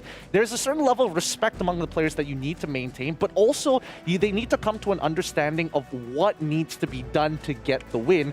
Somebody has to sacrifice, and unfortunately with the way the meta is right now, it can't just be arts. Saya setuju. Dia bukan senang sebagai tukar player sebab ada banyak micro things yang you kena handle juga. Macam mana you tak nak offendkan orang tersebut, macam mana you nak, or sacrificing resources in lane. Benar sekali. So it's a big problem untuk pasukan GEEK FAM, tapi saya pasti mereka ada cara untuk menyelesaikan masalah tersebut. Tapi apa kata kita lihat jadual untuk hari esok terlebih dahulu untuk kita saksikan perlawanan pertama pada hari esok. Kita akan mulakan dengan pasukan SMG bertemu dengan pasukan MLBB Esports. Kita teruskan lagi dengan match yang kedua, Suhas Esports bertemu dengan pasukan Orange Esports di mana masih lagi belum mendapatkan sebarang kemenangan. Match yang ketiga yang kemungkinan menjadi tumpuan ramai, pasukan Karakal bertemu dengan pasukan Red Esports. Dan kalau Red Esports menang, mereka boleh lonjakkan diri mereka ke tangga pertama. Ya, betul tu. Dan boleh katakan saya rasa semua orang tak sabar sebenarnya untuk lihatkan Karakal berhadapan dengan pasukan Red Esports. Dan untuk awak sendiri, Gideon, match mana yang paling awak rasa lagi inilah? Karakal versus Red Esports. Yeah, I think mainly because Karakal, it's an interesting, whenever they lose, it's not a it's not an easy well, how do I put this? Not an easy win condition during their drafts, right? But for Red Esports, have you ever seen them win like 100% convincingly? I can't even say that, right? 1-2-1. Exactly, that's the thing. We're seeing that a lot with Red. When I look at Red, I get this idea of like a newborn baby just trying to fight himself out of the womb, just like baby sharks, you know? You know how baby sharks cannibalize each other and only one shark comes out? That's what Red feels like right now. So Red kena cari satu cara kemenangan yang smooth lah, boleh katakan at least 2-0 untuk dapat that key victory diorang. Sebab kebanyakan kemenangan yang diorang dapat tu macam a bit messy. A bit messy, and one way or another, kalau if things doesn't go their way, diorang boleh kalah on the spot juga. That's the thing untuk pasukan Red Esports sekarang ni. Itulah dia match-match yang kita akan saksikan pada hari esok. Tapi untuk kepada anda semua, kita akan umumkan pemenang-pemenang bertuah 1000 share lucky winner. Kita ada berapa orang ni?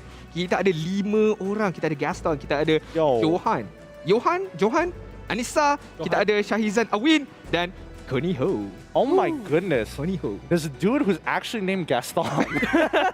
Who named their kid Gaston? That is a sick name. Bro, Castillo, bro. Castillo's good. Oh. I'm just surprised that it's named after a Disney character. If I were him, I akan letak 3 nama berbeza.